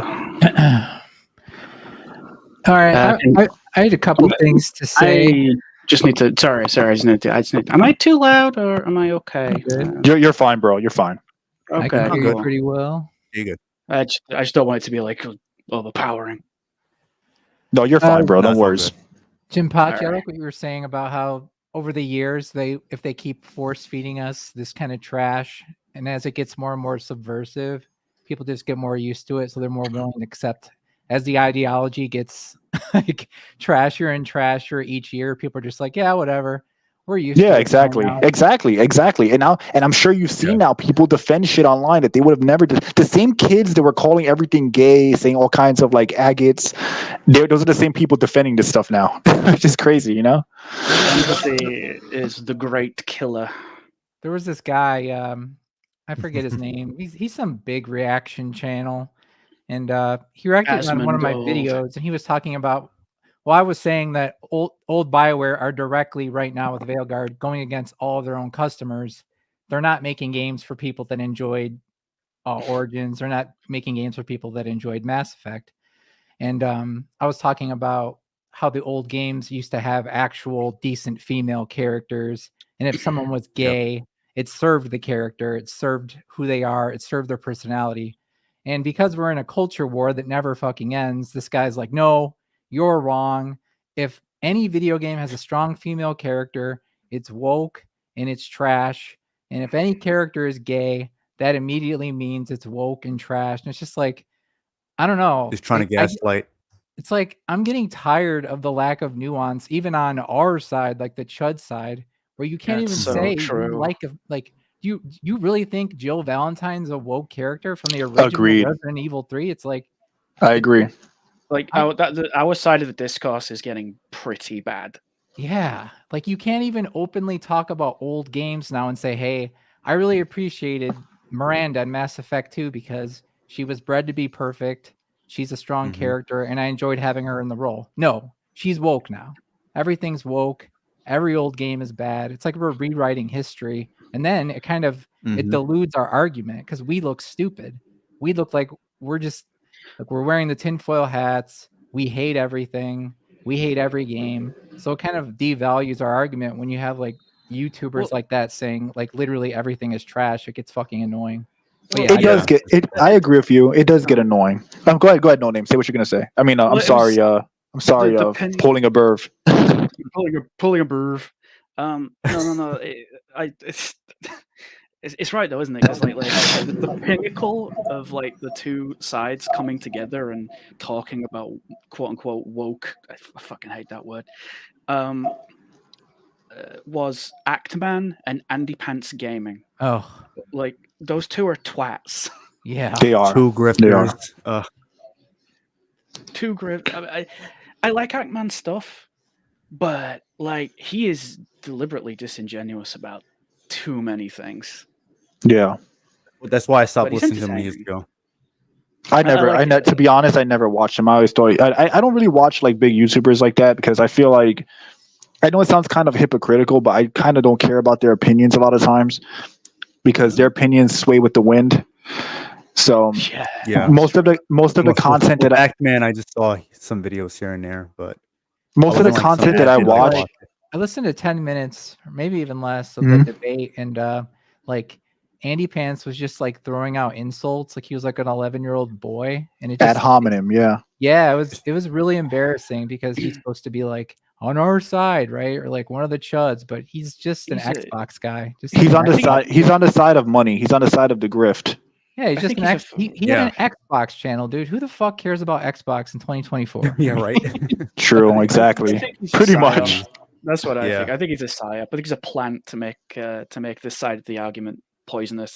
Yeah, you don't get 200,000 subscribers in a couple of videos. I mean, yeah, that's weird. No. True. That's seems pretty very strange. weird. I have a video with 1 million views and I gained like 6,000 or 5,000 or something like that, which is like, so I'm pretty sure none of his videos have that amount of views, and yet he gets like all these subscribers suddenly. It's pretty sus.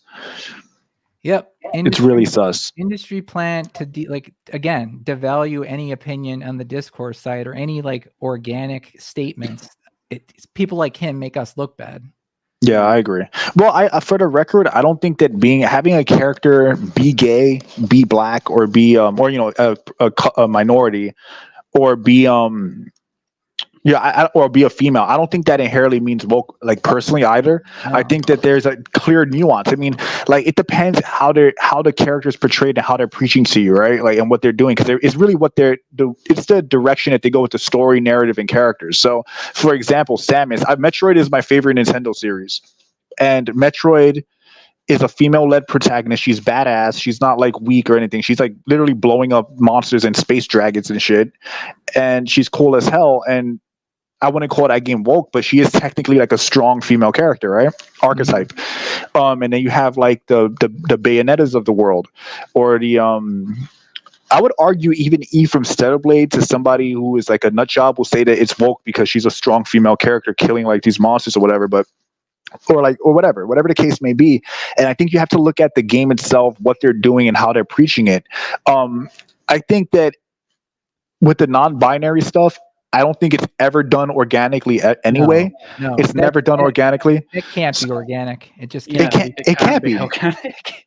Well, exactly, and it cannot be done organically. So to me, whenever I get a hint of non-binary, a hint of like, gender confusion, I automatically rule it out as woke, because to me, like, even if that's just one small aspect of the game, it's still too much for me to ignore. And that's me personally. Like, that's kind of like the line I draw where, like, if you have an RPG game that's great by all other standards, but you have like pronoun people having a subplot, or like in the case of Ghosts of Tsushima, I don't know, you guys have played that game, right? Yeah. In Ghost of Tsushima, they had that whole subplot about how this woman, she was with a lord, and the servant was a lesbian, and she was with, I believe it was Lady Masako or whatever. Like, that whole thing just served to tell us that Lady Masako is lesbian, basically, or like bisexual at the very least. And it added nothing to me. It added nothing to her character or story. That to me was like a virtue signal. So, I think that you can have gay characters and they're fine. I think you can have, and you can have minority characters, but if you have a character, I'll give you a great example. You have a character like Catwoman in the Batman, and then she's complaining about white privilege. It's like, all right, you want to cast her, fine, but now why? But you made it woke when she was complaining about white privilege. You get what I mean? So why was she complaining about white privilege of all things? She's a thief. Well, she has a problem with rich. She has a problem with rich people, but according to her, rich people equals white privilege because because the writers who wrote that movie are leftists. So to me, like, you can have those characters and it's fine, but when you're preaching to me and you're having this indoctrination, that's when you enter woke territory. I mean, if you're going to preach about white privilege or whatever the fuck it's called, don't have it come from a criminal. Yeah. That Yeah, goes in and well, steals from people. Accidental racism. They're more racist than anyone. Yeah, Yeah. exactly. It's like the great white savior archetype. The great white savior archetype. They're more racist than anyone. It's like when Biden said that that black people don't like, basically saying they don't know how to vote. Like shit. I'm like, what the hell are you saying, bro? You're the president of the United States. If you don't vote for me, you're not black. Yeah, if you don't vote for an old fuck like me, you ain't black. Yeah. Like, what the hell? Bill Clinton was more pro-black than he was. I'll when it comes to Veilguard though, I do admit, other than Dustborn and Concord, which are probably the most woke games I've ever seen, Veilguard's pretty up there. Really, So to see it still sell like 75,000 copies, it's like, holy shit. I mean, I know those aren't good numbers, but the fact that there's that many people still desperate for Dragon Age, it's kind of depressing. It's sad. That really speaks to is. corporate slavery. Yeah, this shows you how like low people standards are Mass going. Effect, though. I'm sorry, Burv, what were you saying? I said it's enough. It's enough numbers for them to at least move on to Mass Effect. That'll be their last hurrah. That'll be like the line in the sand. If they fuck that up, they're fucked. Trans Shepherd, and it's going to be awful. They're going to pull a reverse MK. I'm going to explain something real quick because it's actually relevant to this. When NetherRealm, when they were still Midway, right, and they knew they were asked out after Mortal Kombat versus DC, they went full bro mode with MK9, right? Like women are all like barely covered. They went all out, right? Because they were like, "Oh, we're gonna die, then we're gonna make the game we really want to make, and at least that'll be like our last stand." Or with Resident Evil, where they were in big trouble and then they made 7, where they went just full horror. They said whatever, right? So, when it comes to so they certainly said whatever for the second half of that game. I think the game moved a house, but that's just my opinion. Well, fair enough. I do like the game, but fair enough. But like the point is that when a developer is on their last legs, they're gonna just lead with whatever the fuck they want to do because they're like, we're gonna die anyway. And I think we're looking at the opposite end of that with BioWare, where like these are their final games, so they're gonna probably go full blown out like full woke propaganda up the ass because they know that this will be their last 2 games. So it's going to be like the opposite spectrum of what Midway did with MK, except that MK saved them and they became NetherRealm, as opposed to where this is just going to kill them and they're going to be dead. You know what I mean? So speaking of David's quote here about feminism making people just fed up with female protagonists in general, I've been playing, I just finished it. I was playing the Shadows of the Damned port that came out on Halloween. And the whole game is it's like an Evil Dead spoof, but the female protagonist in the game, or the damsel in distress that you are rescuing, is in her underwear the entire time, like pretty much walking around naked. But the game still respects her as a character because as you're this like Latino dude, this shirtless dude with a shotgun, and he respects how crazy and dangerous this sounds like me. Yeah. Woo! Anyway. But yeah. So like what I like about that game's narrative is it still can be sexy and fun and masculine, but still respect a woman's agency in the story. And that's not a thing in 2024 on either side. You know what I mean? No, I kind of agree with that. It's just a stark contrast when you think about it. Sorry. Go ahead, Burv. Say what you can say. I was going to, because it's funny because it's kind of like a sort of run off into like what I was thinking about, and that is juvenile writing and how I don't feel like, I guess it's like Marvel tier writing, right, where nobody takes anything that's happening seriously. Yeah. And you go back and you look at like something like, this is gonna be crazy, but Evil Dead 2. Evil Dead 2 is insane, right? Like it's off the wall. It's wacky. It's comedy. It's a comedy. It's slapstick horror comedy for the most part with Three Stooges gags. It takes everything that is happening seriously. Yeah. Everything that is happening is really happening, and it's bad and it's dangerous, and it's like can we go back to those days where it doesn't matter how crazy the premise is, it doesn't matter how wacky, and I don't want the characters to point out, oh, look at that, that's a bit strange, oh, that's a bit weird. I don't want that anymore. I want you to that weed in humor. It needs to die. Sincerity has to come back for entertainment. It does. It does. That happens. It's like all over Veilguard. There was a thing to that when it was like a unique thing that was rare, which was like the outlier, not the rule. 20 years ago, yeah, exactly. But basically. But nowadays, it's just like it's so abused to death that it's like nothing has stakes. And then on top of that, you introduce multiverse into things, and now you have like if you had no stakes before, now there's really nothing, So. Is it because all the writers are autistic and autistic people are like scared of not knowing not knowing if a character is going to be safe? I think they're told what to write. They have to put certain things in. I mean, look at the last Evil Dead movie. All the characters are androgynous. All look like little boy women. It's terrible. They're trying to murder their own family. The mom's trying to kill her own kids. It's just subversive garbage. And I'm like the biggest fan in the world. I mean, I literally was obsessed with the Evil Dead movies growing up, and that movie just disgusted me. I forget the name. Evil Dead Rise. Dude, you're absolutely right. It's subversive garbage. And look, I'm gonna tell you how bad it's gotten. They with that stuff. I had somebody in good faith say they wanted Emilia Clarke to play Tomb Raider, Lara Croft in Tomb Raider, and I'm like, the amount of like conditioning and fucked up mentality you have to say that in 2024 is insane to me. That you would want somebody like Emilia Clarke to play Tomb Raider. To play in Tomb Raider as Lara Croft. I liked her in Game of Thrones, but she's Lara good. Croft? But come on. Because to them, they're like, oh, but she's a good actor, whatever. It's like, yeah, she's a decent actor. I like her acting too, but she shouldn't be playing Lara Croft. Lara Croft is not a small, like you said, like basically like a little boy. You know what I mean? So what the hell was that 2018 movie? That shit was terrible. I forget the actress' name, but she was not Lara either. Yeah, it's like Lara Croft. You know who would have done good for that in that role? It was a 2018 movie. If they made that movie in the 90s, like if they didn't cast Angelina Jolie, they could have had Liz Hurley play Lara Croft, and I think that would have been like the best outcome, because to me she always gave off like that Lara Croft energy. She has the looks for it, and she has the acting chops. So Jolie was perfect though. she was. I'm saying hypothetically, if they made let's say they made sequels in the early 2000s, they could have had her play the character, but an actual British woman as well. Yeah. And she has the face. If you look at her face, she has the structure for it too. So, but anyway, the voice actor for Lara in the not the reboot from like 2000, was it 2013, 2012, but the reboot from like the anniversary. Well, she could have also been Lara Croft because she looked good. It wasn't Haley Atwell, right?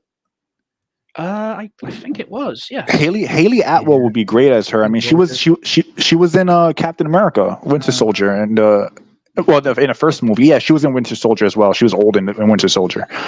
Haley Atwell would be great in that role, but the problem is, even if they cast her now, they're still gonna make that movie have like a bunch of ideological shit in there anyway. So she wouldn't be the Lara Croft that you want. She might look like her, but even then, and as you were saying about and going back to everything being woke, like considered woke now, it's like, so for me, I've said this in podcasts before. I don't care if people are like, so I know it sounds, well, I'm just gonna say how it is. I don't care if people get mad at me for saying something's woke if I have done if I've taken time to analyze it and have come to that determination. I'm not going to call it because I know my own criteria, and I'm not going to call something woke just because, like you said before, just because it has a female, just because it has a black character or Hispanic character, or just because the character's gay. I'm not going to call it woke, but I'm going to call it woke if it is, it's like, it sounds redundant, but if it's woke, I will call it woke. And if people don't like it, that's unfortunately, that's on them. That's for them to deal with, because, you you see things for what they are. And like I feel like there's also like a pigeonholing where people feel like, yeah, if I keep calling everything woke, they're gonna see me as like a chud, or they're gonna see me as whatever. But if you're interacting with it and it's giving off that vibe, like me and Revenant, we were like for shits and giggles, we were watching that Power Rangers movie from 2017. Nice. And that movie's woke as shit. Like Yeah. that movie is fucking woke. Like I don't care if you like the word or not. Like I'll give you a perfect example. When they were training, Jason, Billy, and Zach were getting fucked up by the putties, the monsters. But in the training, the females were the only ones doing well against the putties, right? And there's a part where they all like jump across like this like giant cliff, and all the females they land perfectly. Everyone lands perfectly, but Jason and he lands like it almost dies, like almost falls. He's supposed to be the lead. He's the lead. He's the leader, and like it's like all right. You watch a film from like 2011, say it's like a Marvel movie, like the first Captain America movie, and then you watch a film after 2016, after the Trump era. It's like it's such a stark contrast. It's a stark contrast, yeah. Yeah, so me and him are laughing about it, and then like on the nose now. And then let me raise you one further. Then when they all start doing better, the Red Ranger and the Black Ranger are still getting their ass kicked, but the Blue Ranger, who happens to be black and autistic, he's doing better now too.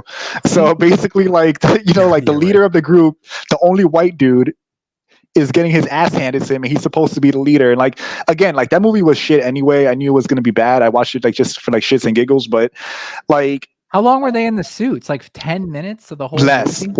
Yeah, I would argue brief.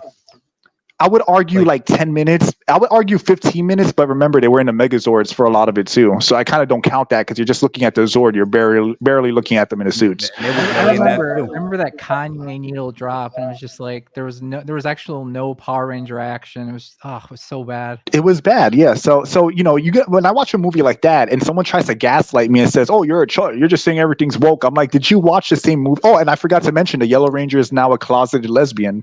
Oh yeah, as well. So like, that, yeah. I'll give you one more example. The movie Prey. You know, the last Predator movie that came out. Okay. I don't look. If you want to have, I'm gonna actually be devil's advocate here. You could have a female lead in a Predator movie because even Arnold couldn't go toe to toe with a Predator. He had to use trickery and traps and shit. Whatever. That's fine. I'm okay with that. Especially because we all love like a good scream queen in a movie, right? The scene that bothered me in Prey was that this small 4'10" woman defeated a tribal warrior. She overpowered a tribal male warrior in hand-to-hand combat. So to me, you could say, well, you're just a whatever, blah, blah, blah, blah, blah. But like, let's look at it logically. This guy is a trained warrior, and female roles in those tribes were not necessarily warrior. They were like gatherers, like caretakers, whatever. You cannot suspend my disbelief. If she was setting traps and killed the Predator, fine. But when she's beating a male warrior of her tribe in hand-to-hand combat, I have to call it what it is. It's woke feminist bullshit. And of course, the European men are like fat. They're twirling their mustaches. They're like missing teeth and shit. Yeah, like exactly. Any white men or European men have to be as repulsive as possible, and the brown skinned girl is the hero, and she's going to defeat everyone. Oh yeah, and look, I'll give you one last example. Dr. Sleep. Oh yeah, that one. Dr. Sleep. They race swapped the character from the book, the main girl, the young girl, to be black, right?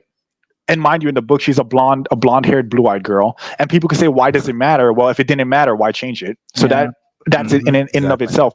Then he's fighting this woman, the main villainess of the film, and she straight up overpowers him while he has an axe. She literally disarms the axe from him and almost kills him. Like, no trickery. As far as wrestling fans go, it was a clean finish. There was no like. He just got easily. Yeah, there was no run-in, there was no fuckery. He just got destroyed. And then again, the young black girl, she's good at everything. She's like God's here. Like, she's like a master psychic. Like, she's the most powerful psychic ever. Sleeper. Yeah. So to me, it's like I look at the movie. I look at a movie like that, I have to call it what it is. It's woke. Even beyond the woke politics, the CGI in that movie looked worse, of course, than the 1980s film. Like a film that's 30 years old and looks the 80s film aged perfectly. That's the point with Predator. It's like it's supposed to be like a subversion, right? It's supposed to be like at first it's like an 80s action, like kind of like Commando, and then suddenly hyper masculine. Then it turns into what it really is. They're getting picked off one by one, and there isn't much they can do about it. It's a shame. I think it's a weaponized word to answer the question, that because a few years ago people would always say it has no meaning and it doesn't exist, but the fact that people acknowledge that not only does it exist, it's all over media, I think that's important. So no, I don't think it's lost meaning. I think people are waking up to what it actually means, and the fact that the left has to acknowledge it because it's been so heavily utilized throughout social media to point out the bullshit that we have to fucking tolerate on a daily basis, and entertainment's been completely ruined by it. So no, I don't think it's lost meaning. No, it hasn't lost meaning at all. No, It's been they're trying to stigmatize it. That's what they're trying to do. Yeah, that's it. Yeah, they're trying to stigmatize take away the meaning of it to make it seem like it's just tossed around like willy-nilly when it's not. Yeah. I saw an article. They said the age of woke is over and now we can move on and heal. But it's just getting started. It's not over. Yeah, it's not over. Yeah, it's not over. Communist doesn't just fuck off, it sticks around. We just have the new layer now where more people now are speaking out against it. That's just the only additional layer, but it's gonna it's nowhere near done with. And I agree with that. And to answer a Neozoic's question, it's like the word woke is not a thing where it's being overused. It's like if the word is being used appropriately, it's just that people don't like it because there's two kinds of people. There's the people that are for the agenda where they don't like you saying it because it's like, hey, stop noticing the pattern, stop saying the truth of what it is. But then you have the people that they want to turn their brains off and they don't really want to deal with reality. They want to be like, hey, a new Spider-Man game dropped, I'm gonna buy. They want to treat it like it's like we're still in 2008, 2007. I just got a comment right now on Veilguard. It's a great game. I'm playing it, and most haters who make videos are completely delusional. It's like, is this a bot or a person? Yeah, it's a person that's below the age of 20. I guarantee you. It's funny you mention whether if it's a bot or not. If you read a lot of the reviews, like the headlines, and even when you listen to the video reviews, it all sounds the same. They're using the same verbiage, the same talking points. The Steam it's back reviews. To form. This is the best one ever, or back to form. Shit like that. Where like shit is a form, right? Thing. It's a form you could take. It's almost like they were given a script by BioWare. Like, here, you got to say this, and now you got to say that, and make sure you remember to say this about the game. And it's like, it's like an advertisement, it's a more than a review. Upsetting notion to think that somebody is sat there right now playing Veilguard, twisting themselves into a pretzel, trying to make themselves think, yeah, this is great. My friend is playing it. She's like a huge Dragon Age fan, so she's dealing with it. And she said she literally can't stay awake while playing it. She has to keep turning it off because it's so, even beyond the politics, it's not engaging. That's what happened to me with Dishonored 2. I was literally falling asleep with the controller in my hand. Like, I literally fell asleep, and that's how bad it is. But anyway, I agree with you guys, and that's that. Yeah, and the whole point is that with the word woke, again, you have people that they just want to turn their brains off, like you guys both described. You have some 17-year-old kid, he sees Spider-Man, he sees Miles Morales wearing his new fucking Jordans, and he's like, oh, I want to play that game's fucking awesome. He is not conscious of anything, right? You cannot this is a kid. These kids don't know better. First of all, a lot of them are kids, right? And then on top of that, nothing is woke to them as long as they like it. It's again, circling back, I know I use this word a lot. It's corporate slavery. It's like the new thing is out. I want to enjoy it. I was at school for 8-9 hours. I was at work for 20 hours. I don't care about anything. I just want to blindly play the thing. And I get where those people are coming from, but it doesn't negate the fact that it's woke. And most of the defenders are those people. It's those people. If you're 20, they always run to that as an excuse. Yeah. Say you're young, say you're 15, right? Even from just an objective like aesthetic. How can you look at Peter Parker? He looks like a Holocaust victim. Like in his Spider-Man suit, he looks like he hasn't eaten any protein. He's never worked out once. He looks like he's sickly. Who does that appeal to? Does that appeal to a 15-year-old kid? Like, yeah. Well, mine it's like MJ. She's guys him, with like, bird trapped in the chests and basement. long V-necks. what was that? Long V-necks and a light bulb head. What was that, Burv? Because I say she bloody Manjo, she's got her gotten locked in the basement. You can't get out. Yeah, she looks like she monster. Like what was it? She looks like Rocky Dennis, from, bro. Who's that guy from the Goonies? Sloth. Yeah, she looks like Sloth. There you go. Yeah, that's what they all look like now. Yeah. If you ever watch Rocky Dennis, that's what she reminds you of. She literally has the red hair too.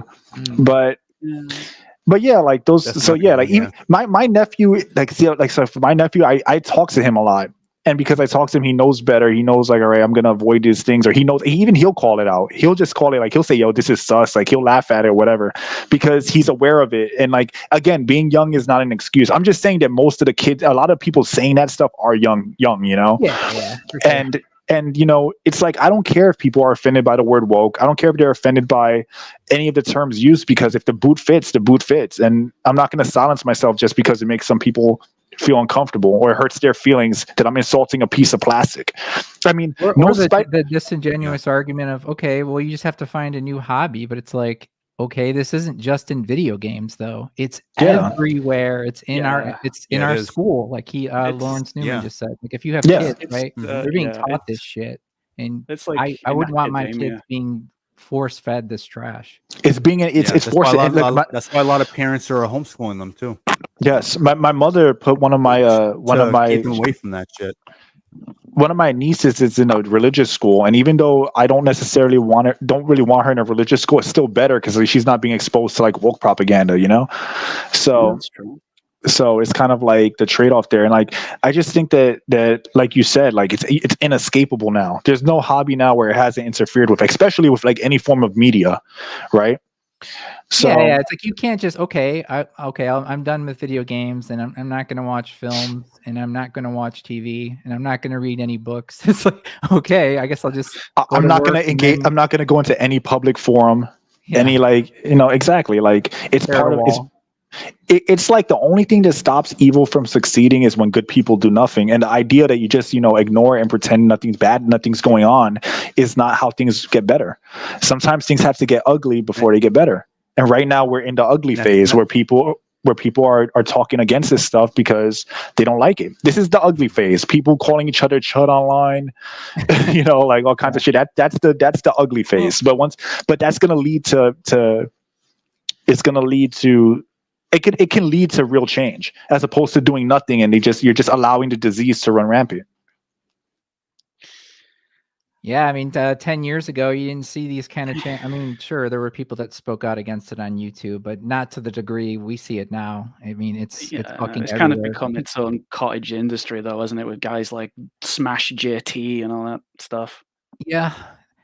People are fed up, so they watch it. But, you know, at the same time, like we were saying, a lot of these guys are fake and lying and just doing it for money. So it's hard to tell sometimes. I mean, you know, I don't want to like take anything away from like people who generally do talk about this, and you know, they're still very kind of very sort of biased to one side, as long as they've got a good point. But a lot of the time, they're just regurgitating what they read on, you know, Twitter or something. Yeah, if they don't have like their own opinion or perspective, then there's really no point of talking about it. Then it doesn't do anyone any good. I mean, that's what I see. What I found with a lot of the comments about Silent Hill 2 remake was it's just like, Jesus Christ, is this a copy pasta or something? I keep seeing the same bullshit. A positive or negative or both? To be honest, a lot of it was very, very positive, kind of like, you know, where they were just, no, I refuse. This game is perfect. There's absolutely nothing wrong with it. It's like, my brother in Christ, there must be something wrong with it. Well, now that honeymoon phase is over, I think where there's smoke, there's fire.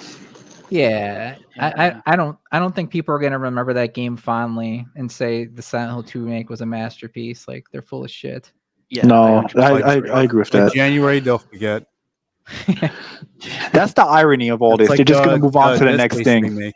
Consume, Yeah. right? They got their fix. Time to move on to the next thing.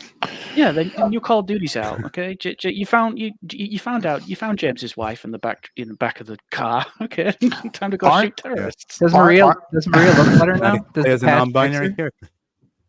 Apparently, allegedly, it did. yeah. From what I understand, at first I was wondering maybe it's a mod, but I actually looked. There's actually articles explaining the patch. So they shrunk her head. No, we can actually segue to that topic now. She's no longer Maria mid-head. No, she's no longer a bobblehead. I was gonna say before, like that. Isn't Konami glad they sacrificed a big chunk of their fan base now that everyone's moving on to Call of Duty? I'm sure glad they dropped so many hardcore fans. What do you think the psychology of those big heads is, besides making things uglier? Like, what's with the big heeds? I think because doesn't know how to make an actual body. They've been doing first-person games for the most part. All right, so it seems like with every trailer they would like figuring things out as they went along. So it's like, look, I'm surprised they didn't look like Fable characters. I'm gonna give you my theory of this because I have a theory about it actually. The reason why they nerf breast is because breast is something very natural to females, right? To women, obviously. Like a woman, she breastfeeds children, she can do whatever. Breasts are highly feminine. Even gay dudes, even like dudes, right, can pack on weight, try to give the illusion like if they have like an ass or something. I'm talking about like those really like sus dudes or whatever. They can, I guess what I'm trying to say is with the big heads and like the body types, they always try to give them a bigger head because that's more associated with men. And they try to give them a square jaw, obviously, to look masculine. And then they just cut off the breast because they're trying to create they're trying to make them more androgynous to appease people that are like gender nut jobs. So the big head is just the easiest, like it's the first thing you look at when you see a character's face, their big head and their big jaw.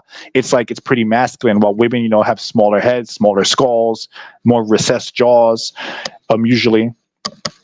Things like that. So by nerfing that or making it more of a gray area, it kind of helps promote the gender neutral shit. And I think that's really what the ideology is. And plus, a lot of these females that are working in these game studios, they're frumpy women.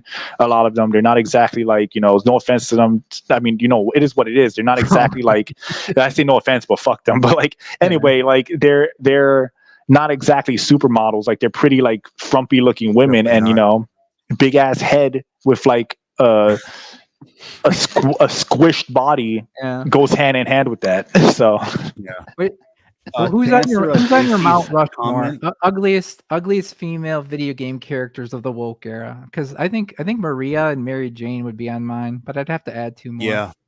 Abby. Oh yeah. Another one. Abby. From maybe Aloy or Aboy.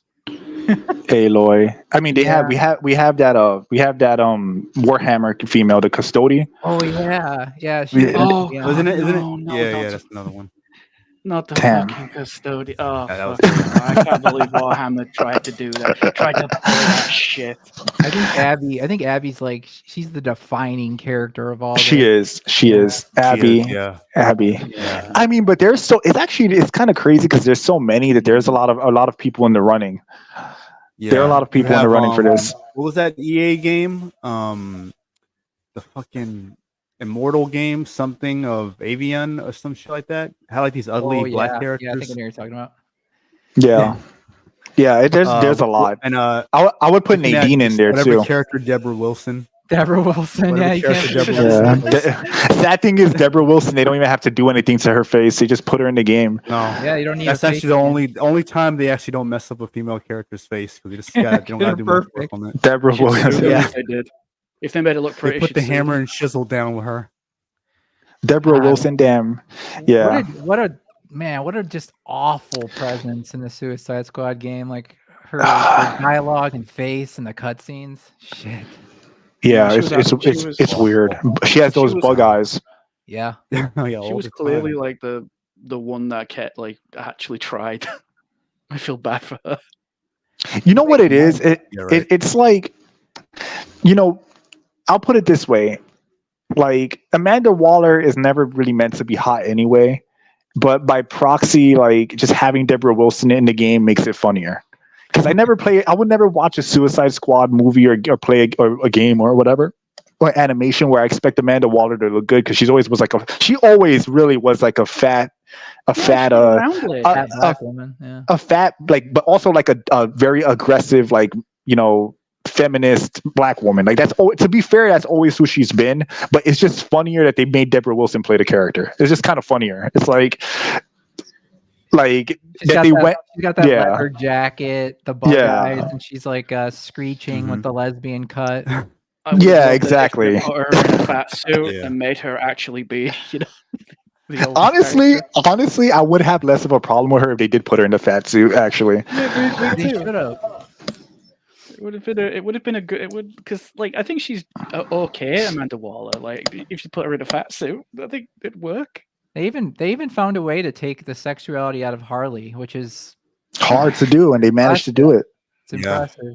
Yeah, don't underestimate woke developers. Her most based form was in Arkham Asylum, but her face was prettiest in Arkham City, and in Arkham Knight she was like, pretty much fine. That's my like tier list for her in those games.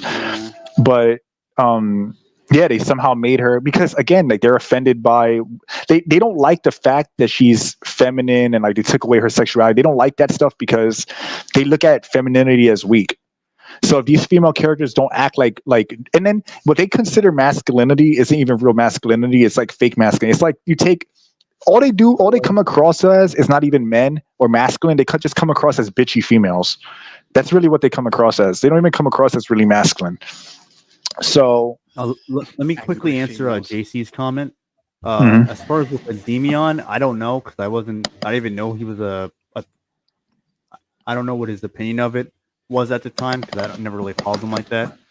But I wouldn't be surprised if he actually did backpedal, because I believe because on X you see posts from people you don't follow for whatever reason constantly. So yeah, I saw something from him where he said he platinumed Alan Wake 2 and liked it a lot or something like that.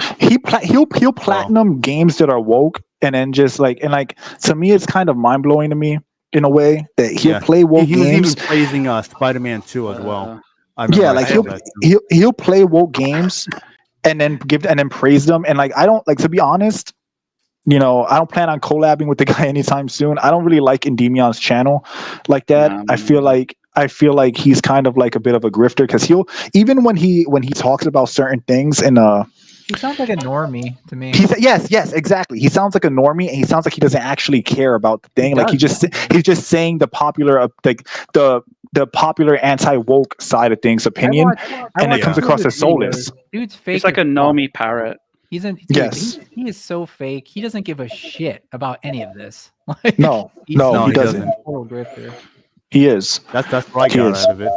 Yeah, that's what I feel like. So I'm not a fan of his, and I don't care, because I'm not going to collab with the dude anytime soon. So no sweat off my back. This guy, I can't take him seriously. And again, he'll always do the same thing. Something woke gets revealed, and then he'll say something like, "Oh, will Veilguard be good? Will BioWare do?" It's it's not, bro. It's not going to be. You saw the trailers, and he always creates the same build up, and then tries to say, "Oh yeah, it's bad, it's woke," but then he'll say he platinumed the game.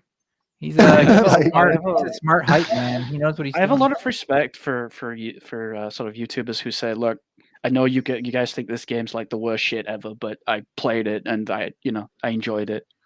I have more respect for that. I own it. Well, I'll give you an example, right? So Resident Evil 4 remake, right? From what I did play of it, the gameplay is fine. The gameplay is fine. There are just things narratively and with some of the characters' portrayals and other things that I don't like about it, and I think do lean toward the woke side of things. It's not as bad as other games, but it's in that game, it has some of that bullshit in there. But I'm not going to pretend the gameplay is bad, right? Or for an example, The Last of Us 2 is woke trash, and the designs of the characters are terrible. You look at Abby Zilla, like for example, like it's awful. But I'm not going to pretend the game has bad graphics just because the designs are ugly, right? I have to acknowledge that the game has like hyper realism. It's just a dog shit game. So I think that most people are just unable to do that. But I think that part of being honest is admitting that as well. Admitting when a game can do something correctly, but overall drop the ball. Yeah, I mean, we had this conversation last week. I said I love Resident Evil 4 Remake, even though it has shit that I find questionable too. I think people like we were just saying, people are so afraid to say anything if it goes against their narrative or their side, and it's pretty cringe.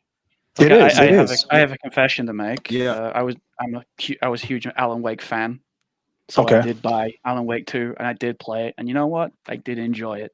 Nice. It was a fine game. It was a fine game. I didn't like Saga all that much.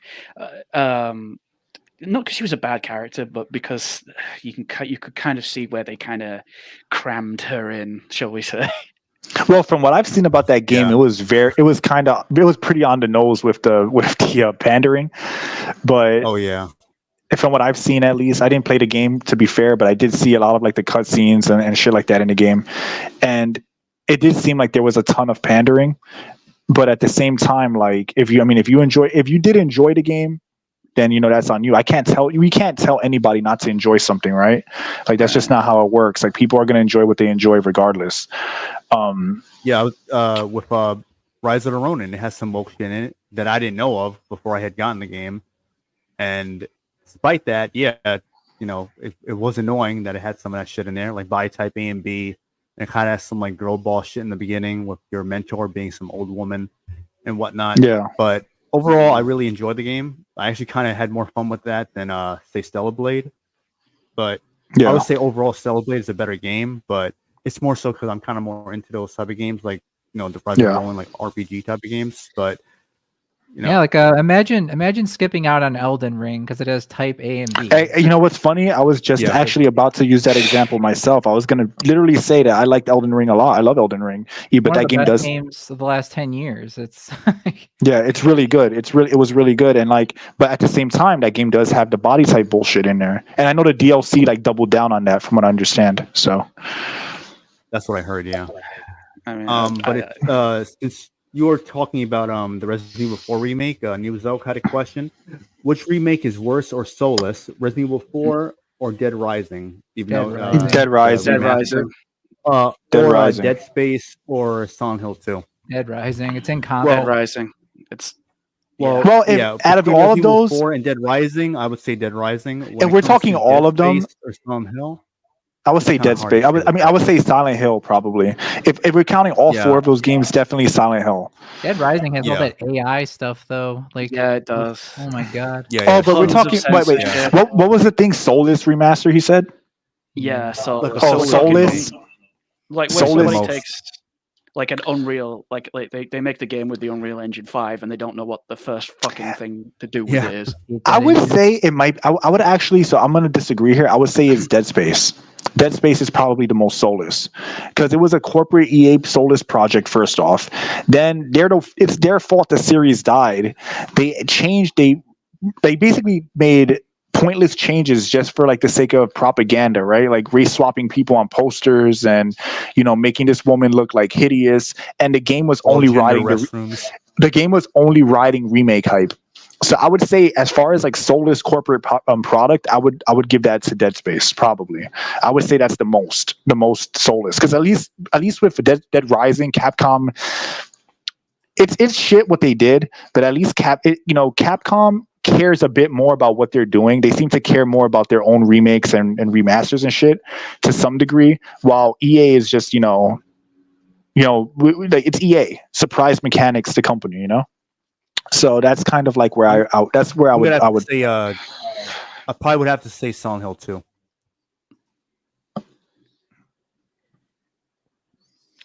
Yeah. I like I said, Dead Rising is literally just it's slop. It's slop. It's like somebody was like, "Oh, I made a mod for it. Now the graphics are sharper, except the lighting's all fucked now." And well, I feel like you can't really put a remaster with with a remakes in the same argument, because I think, and to some degree, most remasters are pretty lazy on consoles. At Like, this I point, guess at the, this the point, I just Dead want the Rising one is bare like a pseudo port. remake. Fuck it, Like man. a what? I don't need these remasters. Just give me the port of like. Exactly. Fuck it. I'm tired of these remasters. Forget it. Well, It's never better. Well, look at GTA. You had the ports that were perfectly serviceable, and then they made then they ended up making what the hell's going on? Sorry. Quote definitive edition. I'm sorry, I was looking at something. Yeah, the definitive AI edition. factors, Yeah, and that to me is like I don't think there is a remaster that isn't to some degree soulless. I think the only thing that you could like a true re-release. Like, all right, there are some that aren't. Like the Bayonetta Platinum Games Collection didn't seem soulless, from what I understand, because they upped the resolutions and stuff. But it was also like a port, that was you know. good. Yeah, But it also was didn't kind of fuck a that port. Or like the Devil May Cry remaster, HD remaster, I found to be fine. But again, like they use the word remaster, and a lot of times they're just ports anyway. And then when they do remaster them, they're lazy. So I don't think it's fair to put the type of laziness in that goes with a remaster in the same vein of a lazy remake. If we're talking about lazy remakes, I would say definitely Dead Space. But if we're talking about like remasters,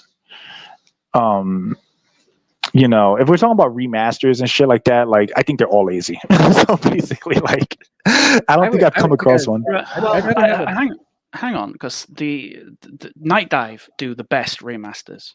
Okay. Stupidly good remasters. Now, yeah, I know. The stuff they do with PC games, right? Okay. But they don't just remaster it. They put it into their own proprietary engine. They make the game as close to the original as they possibly can, and then they bundle it with a bunch of stuff that was cut out of the original release as well.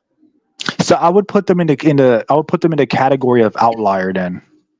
They're definitely the outliers because it's not the norm, bro. Like every remaster I've played has been shoddy, has been fucking buggy. Like like I said, the Devil May Cry ones were good, but the Devil May Cry ones were just ports. They were just ports with high resolution. That's it. They were shit. Yeah. I would rather have I'd rather have a Japanese port with high resolution that you can't even get above 60 frames than a remaster that censors my games like any day. I agree. I 100% agree. What do you think about the Persona 3 thing that they released? Oh yeah. With the censorship and all that. Yeah, that's why I didn't bother getting stuff, it. Right? It Persona 3. Yeah, it had the like a same joke issues. or something. It had the same issues that Silent Hill HD what was it called? Collection had with the translucent texturing. They weren't able to create the fog properly, so it looks bad. The upgraded look, the more like modern art style in Persona 3, the remake, it's just like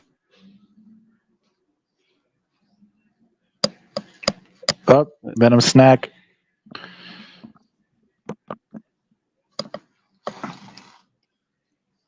Did he die? What happened? He fell off the face of the earth. Or something. Oh no. Yeah. Oh. He's still here. Yeah. I don't know. Okay. Yeah, you cut out for a second. Can you repeat what you said?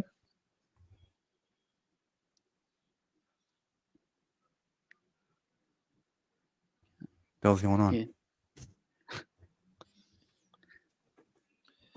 I said I love the new Silent Hill game. Oh, okay. It is the best. You know why he sounds so nasally? That's the crack smoke in going up his nose when he says that. I suppose you have to smoke crack to play Silent Hill 2 remake. Pretty much. Probably, yeah. You know what's funny? I was playing like the San Andreas original version that got ported to consoles, and that version is good enough remake for me. If you know it's formatted for the screen, I can see it clearly. It loads faster because it's on modern hardware. That's good enough for me. That's all the remaster I need. Same with Final Fantasy. Like Final Fantasy 8 actually was a pretty good remaster. Believe it or not, actually, I'll give that one a good. It redid the models. 9 as well. They redid the models and make them look better, and then and then the newer models they looked better, and then it ran better, and they had some quality of life changes. So I would say that's a pretty good remaster. But again, they did mess up in some ways because they didn't have access to upscaling the backgrounds. And I think that if they weren't lazy to some degree, they could have just redrawn all the backgrounds. I'm sure there's talented artists that could do that in HD and draw these higher res images and use those instead. But right. Yeah, Neilzo, yeah, about the System Shock remake. Yeah, I'm actually kind of want to get that at some point. Looks pretty good. I never played the original. Yeah. Yeah. Yeah. I believe Night Dive worked on that. Did they? Right? That makes sense then. Mm-hmm. Yeah. So, hey, Spider-Man 2 on PC got mod support. That's what Apollo Patriot said. Yeah, you can mod Mary Jane to look like a woman again. Yeah. Did you play the new Doom? You know, the obviously the old Doom, but did you play the updated thing? Yes. The update? That was Night Dive. Oh, was that? Okay, not bad. Oh yeah, that was Night Dive. That's they have the cog, the deep sea helmet in their logo, right? Yes, that's correct. Okay. Yeah, no, they're pretty good. They are. The Doom, because I'm a Doom nerd. I love Doom. I'm a fucking Doom head, and they did a great job with both those ports on or remasters or whatever you want to call them on PS5 and PS4. I found them to be extremely playable. The only thing I wish they would have added to them was the online multiplayer, because I believe the Xbox 360 versions had that, if I'm not mistaken. So. Oh, they had deathmatch. Yeah, but the deathmatch is split screen. Oh. There's only local multiplayer on. I have to go back and check, but from what I checked, there was only local multiplayer on the PS4 version and PS5 version. So I love that. That was free. That's what I love. That they did that free. They did that for free. Did it for Quake as well last year. Yeah. But what I'm saying is, I think it's split screen. I don't think you can play it multiplayer. Can you? I don't think you can play it online on the PS4 and PS5.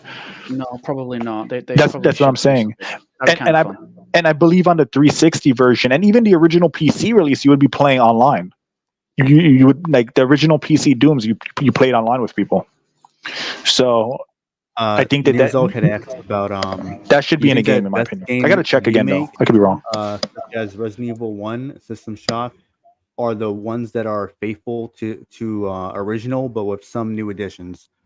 Since I didn't play the System Shock remake, I can only go based off what I've seen. So I'll talk more about Resident Evil 1 remake.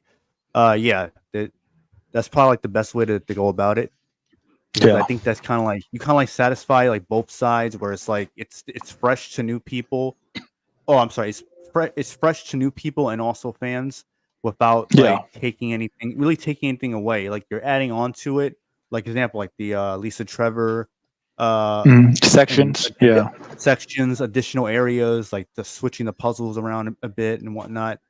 And they also streamlined the dialogue so that it comes across as more organic. Even though they're saying the same basic things, it just feels better. It just feels better to listen to. It doesn't feel as weird. You know, my favorite thing about it is that its runtime is basically the same as the original. Yeah, especially if you know what you're doing. If you know what you're doing, it's it's a pretty short game, but in a good way. That's another thing. Games don't need to be as long as they are now. I think a short but solid experience is more valuable than a 50-hour slog grind fest, craft fest. But I want to say something. The Silent Hill 2 remake, they added additional hours to it that really was for nothing, from what I heard. So. JC Denson says that's just a poor Edge and Pachi. I know, that's my point. I'd prefer a port than a fucking remaster, because at least I know the port would likely be good. So I agree. I get what you're saying, but yeah, I prefer a port. I just think they should just port the old games onto modern hardware and just up the resolution. No remaster necessary. Here. Sorry, my internet dropped. Oh, you're back. You're good. No remaster necessary. Just port it. Upscaled port, that's it.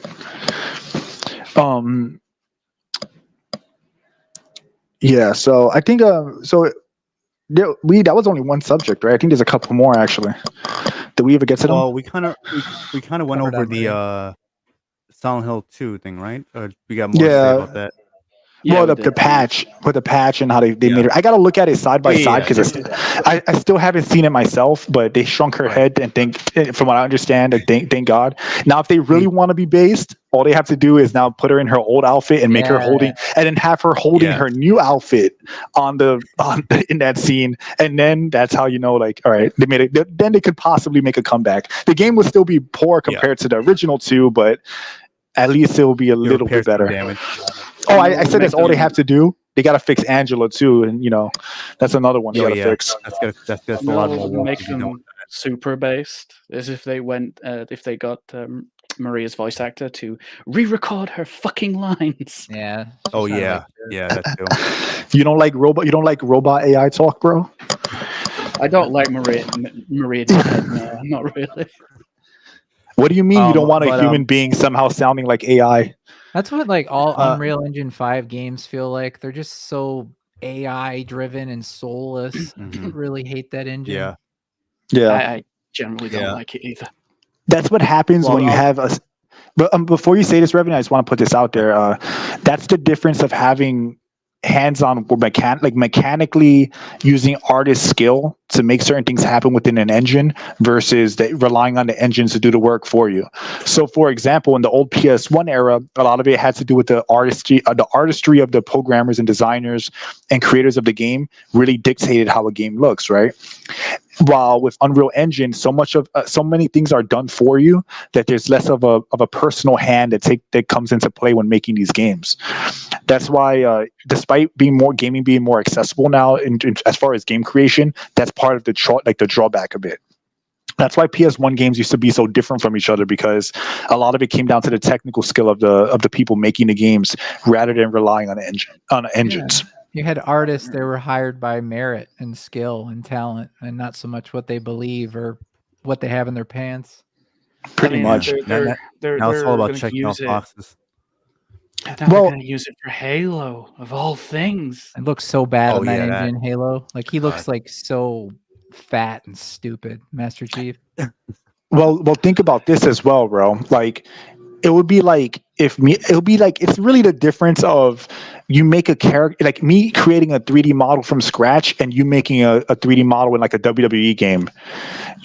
It's like the engine is doing so much, like you're basically using that engine to make your character while I'm doing everything with like a personalized approach. So the more that the engine covers for your ass, the less personalized the approach is, and it makes the games lose their identity or look similar. Or when they're ported into Unreal Engine or made on Unreal Engine, they lose some of their original charm. That's why, like, if you play Tekken 8, even though Tekken 8 looks good visually compared to the old ones, you could see like remnants of it that give it an Unreal Engine look, as opposed to before where you could tell everything was like done more like with a lot more was accomplished with artistry. So yeah, right. I mean, but I was gonna. Oh, sorry. Well, I was just gonna mention that with the patch for Silent Hill 2, where I'm sure a lot of you guys remember where people such as us were criticizing the look of the characters, including Maria, and people were like, "Oh, you're what was it, gooners?" and "Oh, you should just watch porn," or "Oh, you just want to jerk off the pixels." The usual response to these things. It's never actually debunking or actually addressing what's being said. It's always like, "Oh, why don't you go do why don't you go do this? Oh, you just want to jerk off even with the thing with Angela. Oh, she's an assault victim and all that." I'm like, no one's saying we want to do anything sexual to these characters. We're saying that they're fucking ugly, and they're ugly on purpose.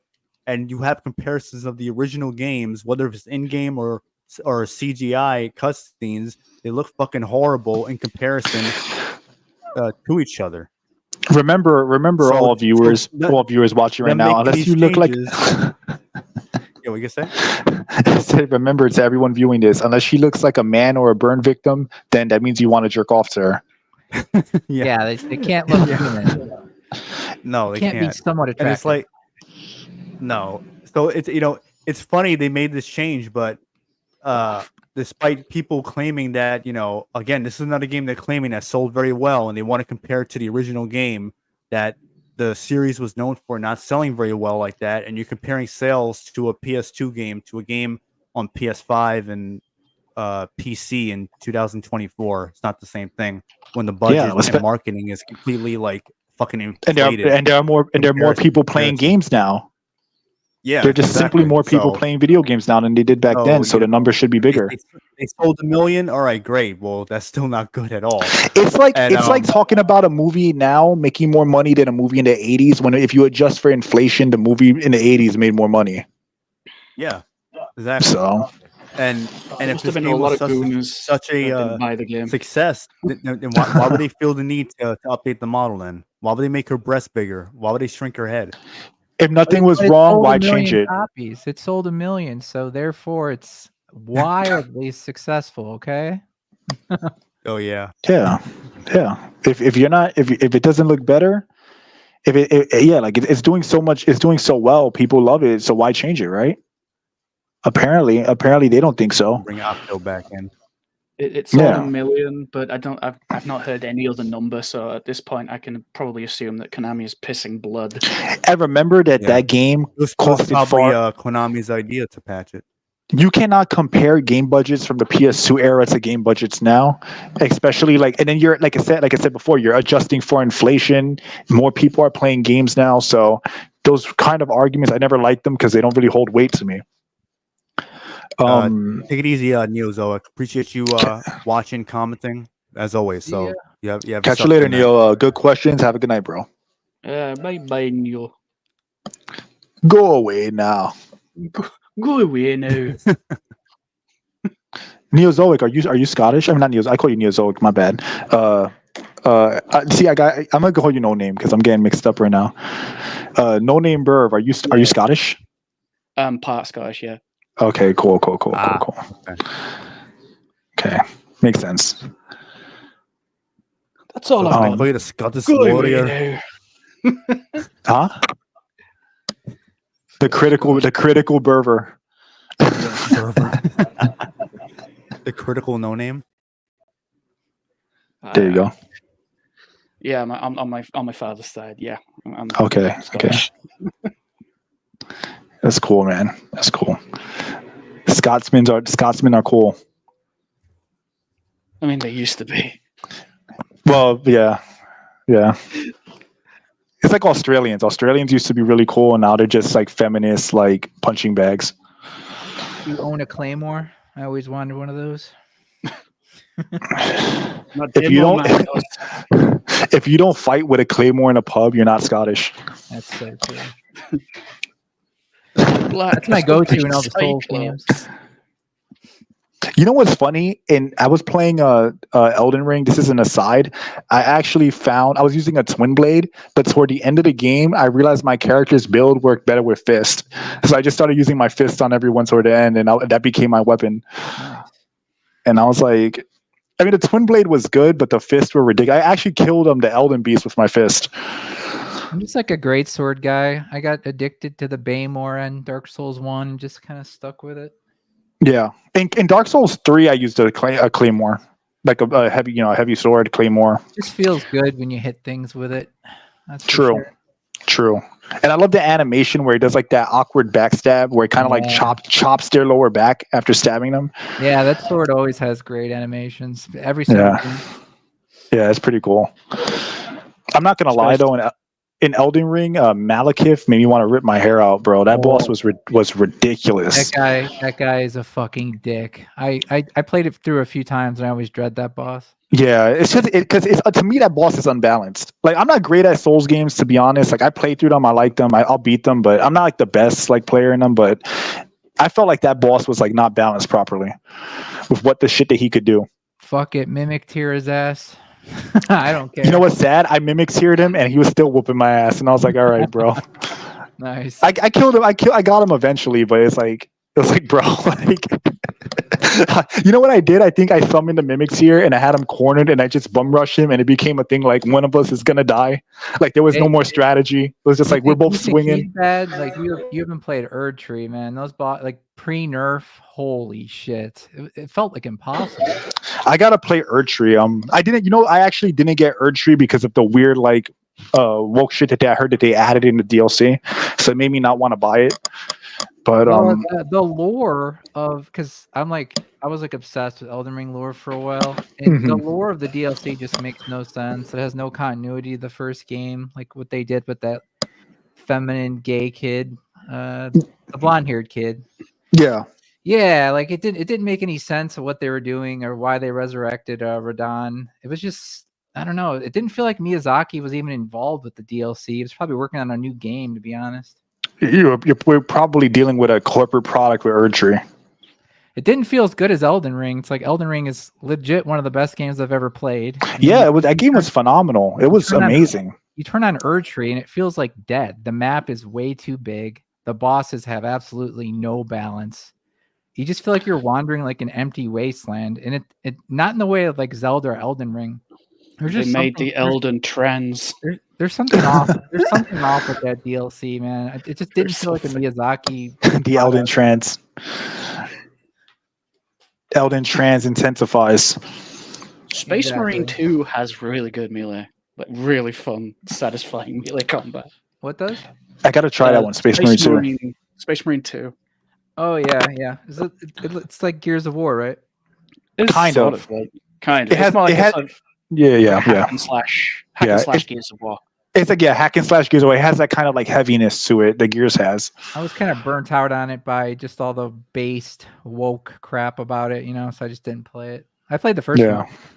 There's no woke in it, like and you can trust me when I say that, because I'm one of those kind of sticklers, for it. The only thing about it is there's a slight bit of retcon kind of law, not retcon, but like just kind of like eyes with the female custodies and whatnot.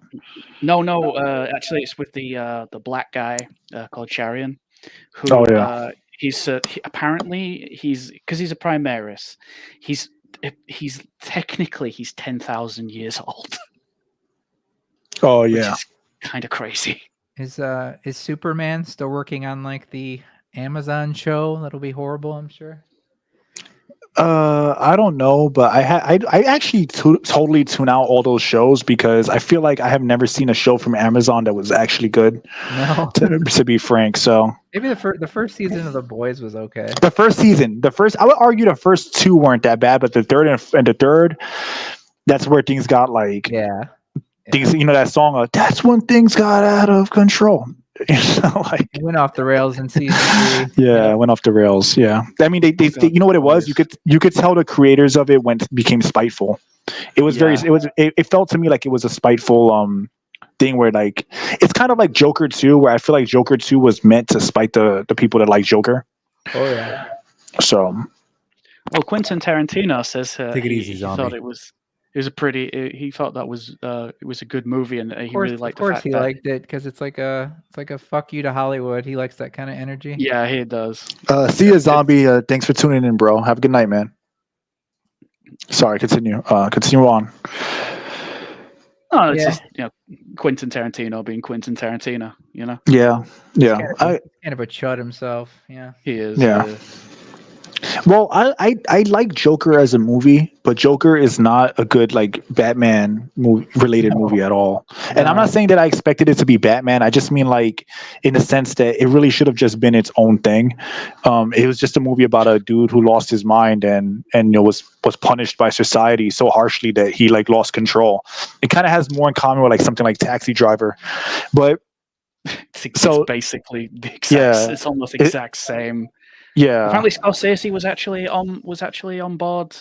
Like, I don't know if he was like a consultant or something, but he ended up leaving. Yeah, like I it's a good movie. Joker 1 is a good movie. I like the movie, but as a Batman fan, I just find like, that character is not the Joker. It's just not. He's too frail. It's just not. He's too frail.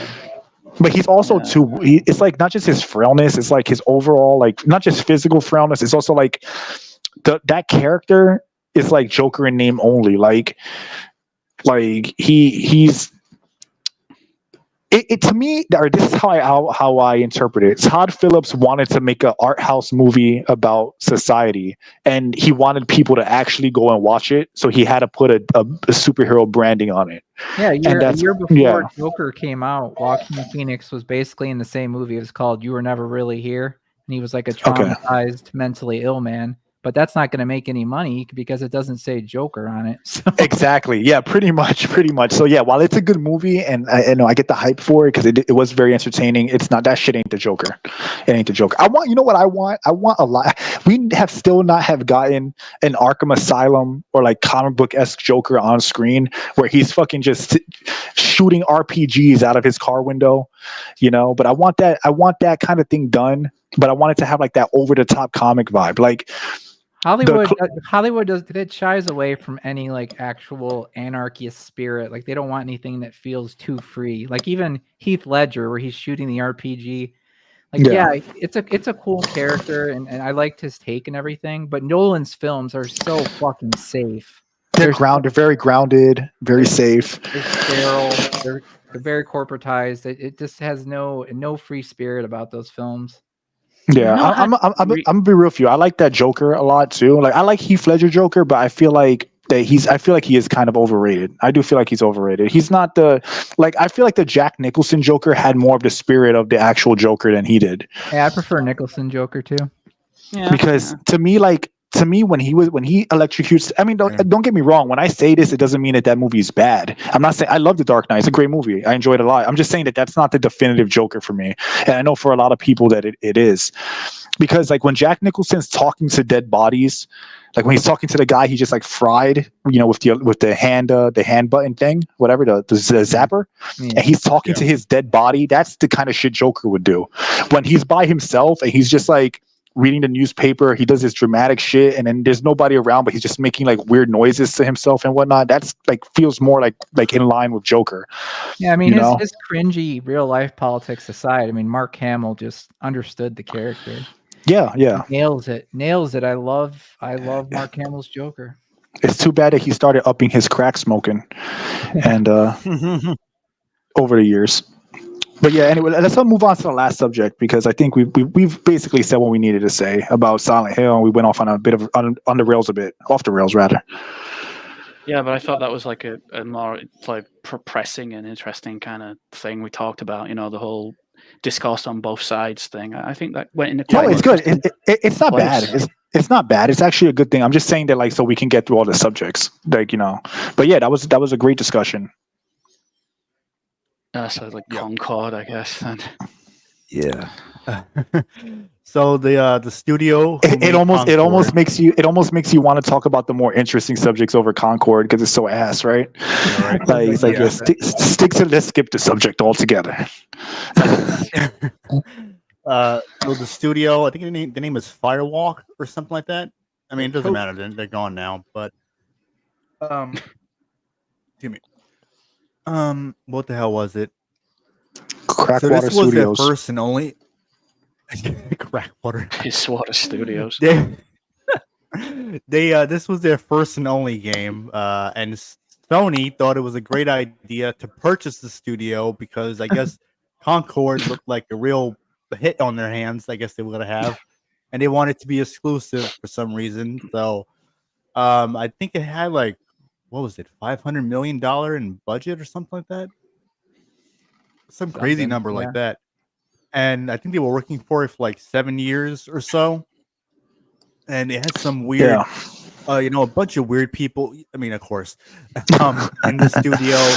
And, the weirdos. The weirdos. You know, it was like a loony bin, pretty much. One of them wanted to be addressed as the professor for some reason.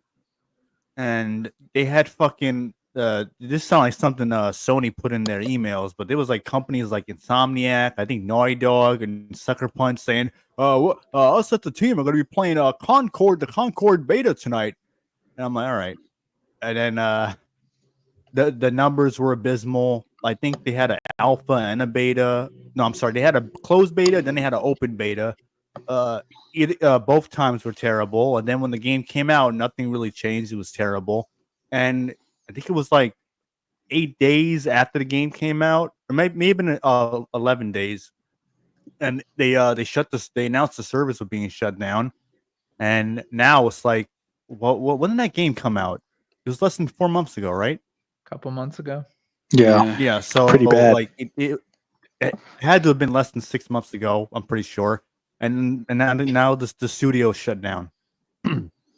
So that's like, I mean, I don't care what anyone says. This has to be one of the worst years in gaming that I can remember. It really is. Objectively. It really is.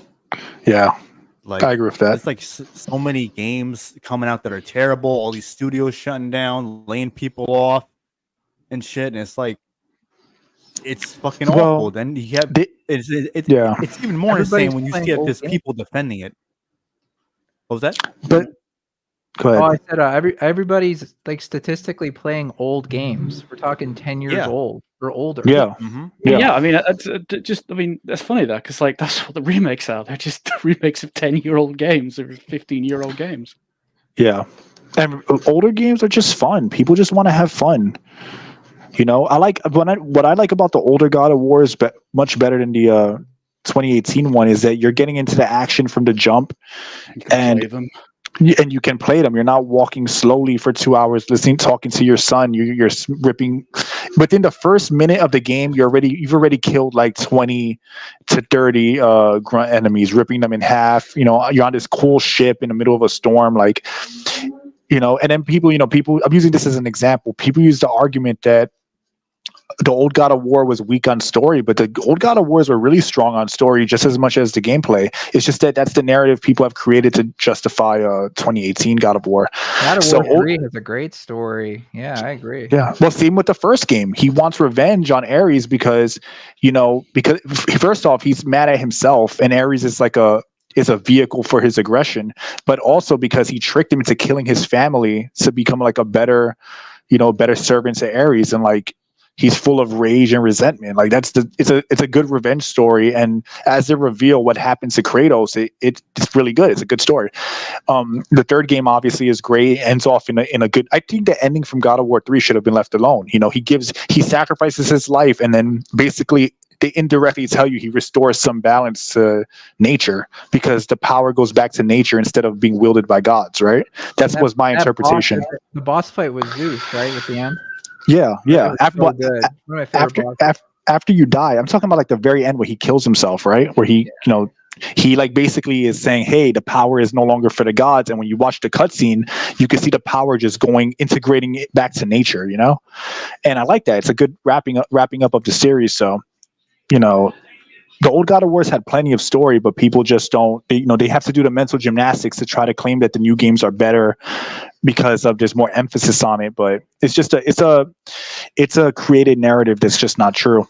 Those God of War games, people are so protective of more so than other franchises. There's something specifically about 2018 God of War and Ragnarok. If you openly speak against them or say they're boring or the stories are trash, people start throwing a fit. Like, they get belligerent and actually upset, and I don't understand it. To see a pattern.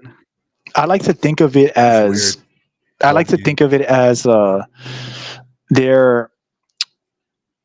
it's pretentious, you know.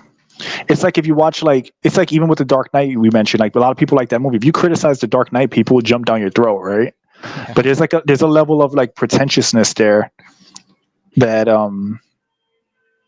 that's the reason, why people get so upset, because they feel like, hey, I engaged with this deep story. You know, who's this person to say a game from 20 years ago that I'd never played is better, despite never having played those games themselves. A lot of those people. I guess 2 hours of just watching the game play itself, you just have to start like creating new fantastical reasons why it's great, because you're slowly losing brain cells and hope. Exactly. Yeah. Exactly. It's like these people they want to justify their purchases. You know, they want to feel like the new thing is automatically better, and like in the end of the day, it's really not. Like, it really, really, really isn't. Like, sometimes it is not. Like, all change isn't good. There's always this statement like, "Oh, you're staying in the past." It's not about staying in the past. Not all change is good. Change can be evolution, or change can be cancer. If you develop cancer and you start growing another head out of your back, that's a change. It's not a good change. You know. Like they're not the same. They're not all change is good, and there's a reason why we do things now that we've done we've done for generations, right? People have been using the toilets for 100 for whatever amount of time since they've been created. You know, you're not going to say, oh well, tomorrow we're all going to shit on the floor because it's different. Just because it's different doesn't mean it's better. There is a place like that, but I know, but we're not going to talk about that. But yeah, like, you know, that's the issue with progressive politics. They don't believe in a resting place. There always has to be forward momentum, no matter what. We have to subvert everything, and we have to keep changing as a human race. We have to stop all tolerance. We have to destroy racism. We have to destroy anything that we used to hold dear. Any conservative values have to be changed. They're too outdated for progression. And just that's what's cringe about like left-wing politics. It's never enough. It's never enough for these fucking people. No, never. Traditionalism. It's like it's their number one fucking goal is to make everything that was good bad. You know what's the irony of that is that when that leads to like that kind of ideology leads to the fall of a nation, and then when that nation falls and chaos ensues, people revert back to their original roles anyway, because they'll become necessary for survival. So to put it this way, you could have a plane full of like strong feminist women and a bunch of men that are like average dudes, maybe not even that tough. If they crash land on that island and they need to survive, those women are going to become feminine real quick, and those guys are going to have to harden up real fast because nature always wins, as Poison Ivy said, and that's absolutely true. Nature always wins. You know, you can't artificially. You can't it's like when that's kind of like funny because that ties back to like the games that we're talking about. They're trying to tell us to find masculine, frumpy, nasty women attractive. They're trying to condition you to do it, but you can't force that because attraction is a natural occurrence. So no matter how much they try to push that into media, that's not going to become the norm for most men because it defies biology. When you defy biology, that's when you end up dealing with a shit ton of problems. That's where a lot of problems actually come from. So, you know, it doesn't matter how they feel or if they agree about it or agree upon it. It's the reality. And again, all these trying to change all these social norms is just going to destabilize the country. And, you know, we have our enemies, you know, from other countries that are just waiting for an opportunity to pounce on us when we become like weakened as a nation. So I'm not going to go into that too much because I know that's like a whole different like thing, right? But you know, it all comes back together. It's all like part of the same kind of machine. You know, gaming media influences you, and what you're influenced by changes how you think. How you think changes how you live your life, and that's what they're trying to do. And it's not going to work how they want it to be.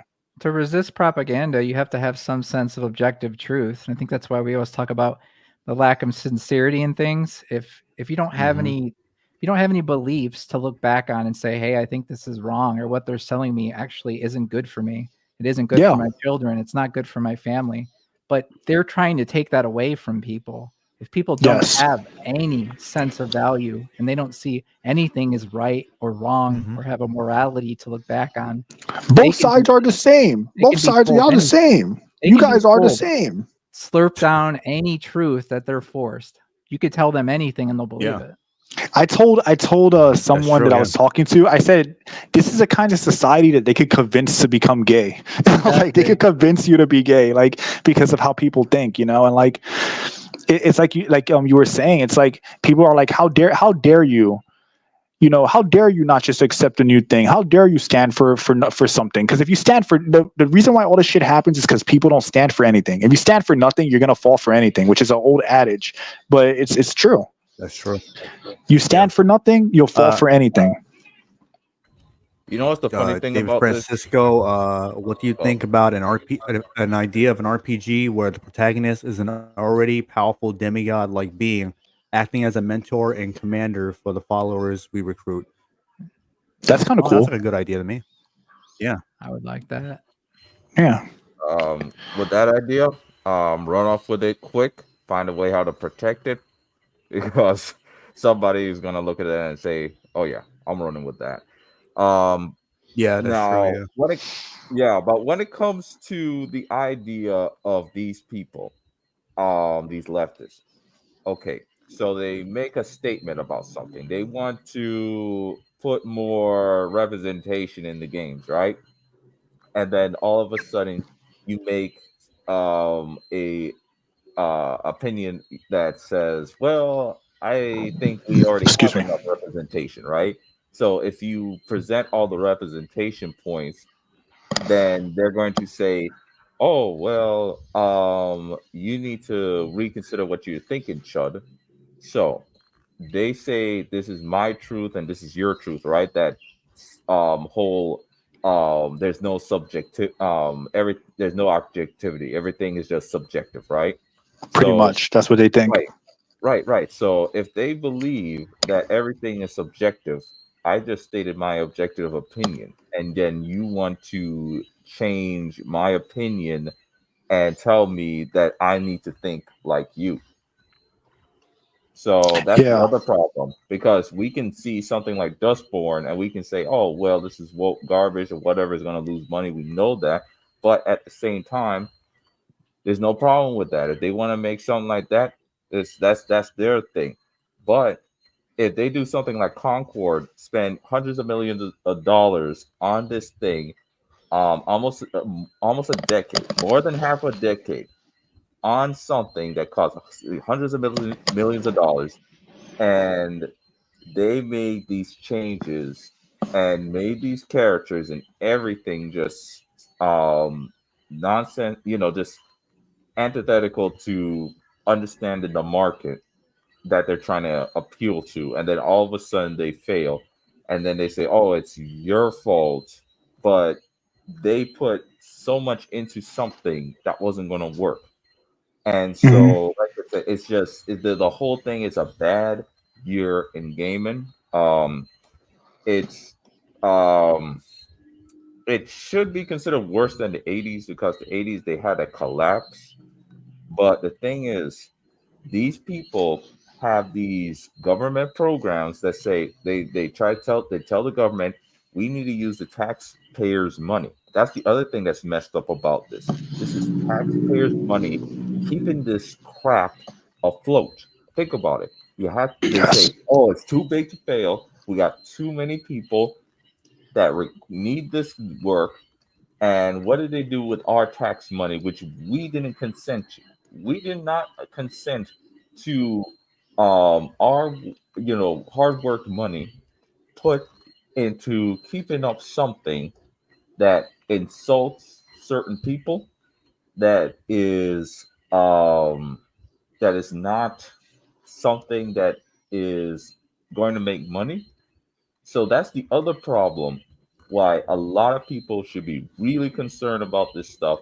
And some people might have a problem with the term woke being used here and there, but it simplifies it because it's so complex and big. It's like it's a maelstrom of just different subsections and different groups and interests, and people just think that it's just a hive mind, just a hive mind collective. It's like certain pockets want certain things. Some people want money, some people want control, some people want destruction, like that person that said that representative that got fired at Sweet Baby Inc. said we want to destroy the industry. Those are those set of people. And of course you got people from China, of course they're trying to create the what's that term, the something like contrast between they want to be the they want to be the answer, they want to be the saviors. The saviors, yeah. It's like, yeah, they're trying to be they want to be the saviors, because in the end, if they know that they can contribute to the collapse of any Western institution, they can funnel that money to themselves by becoming the alternative. So they're basically, they're the people that show up to the party looking for ugly people to take selfies with, because when they take selfies with ugly people, that means they look better. Exactly. So basically, yeah, because really, like, what you're touching on is like, all right, well, we're investing all this money. We're gonna put these stipulations like, hey, that's not for the quote unquote for the modern audience, blah blah blah, whatever that means. And because of that, we need you to change it. If you want your game in China, you're going to have to censor it, blah, blah, blah. The games get censored. They don't do as well. The company dies. The assets get bought up. But then now they're saying, hey, look at our games. Look at this. Look at Sun Wukong. Look at this gacha game with these sexy women. You're not getting that from the West, right? Go ahead, give us your money so we can fund we can funnel that money toward our government, which is what it is. But, most people don't do enough research on China to really like understand what's happening with that. And also with the term woke, it's like, all right, the only other term that you can, if you want to use a different term, you could say neoliberal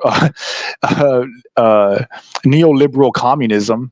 But like in the end of the day, I mean, that's what it is, right? Like neoliberal socio-political communism. But really, woke is just a much more accessible term. So if people don't like it, they just have to like you said, just have to accept it. It is what it is. It's the apt term. If you explain to people what it means, like if they ask you, hey, that word has no meaning, and then you explain, actually, this is what it means. It's neoliberal, it's Marxist in nature, and it's subversive, and then they don't respond because they don't care. Like they're not looking for an actual discussion. They just want to say it doesn't exist. No. They just want to say they're looking for a gotcha moment. They're just trying to look for a gotcha moment. Yeah, I think what it's just them being disingenuous. They don't want a real conversation. What makes me sad is that we've manifested a sort of industry where you have you have two people, right, that are making a game. If one person agrees to these these government subsidiary, right? Yeah, and the other person doesn't. That other person is immediately financially advantageous compared to the other one. That's not fair. It's not fair. But these people were never about merit. You don't do DEI hirings if you're about merit. You don't.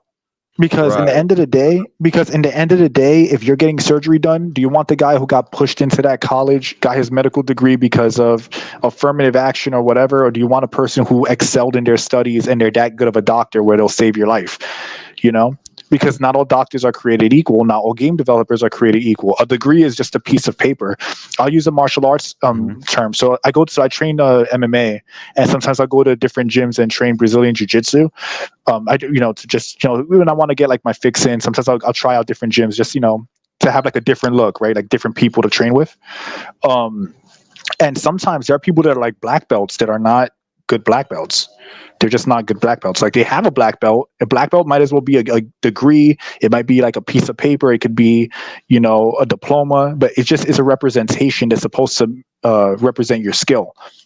And sometimes even with martial arts, like a person could be a black belt and have not really be that skilled, So with DEI, it's like, and all this stuff, it's like, it's not about merit. Because if it was about merit, we would be having the most banger games coming out right now. Because even if the games that are coming out now weren't full of like propaganda, a lot of them are broken, glitchy, buggy, don't work, require updates. Some of them are unplayable without updates, right?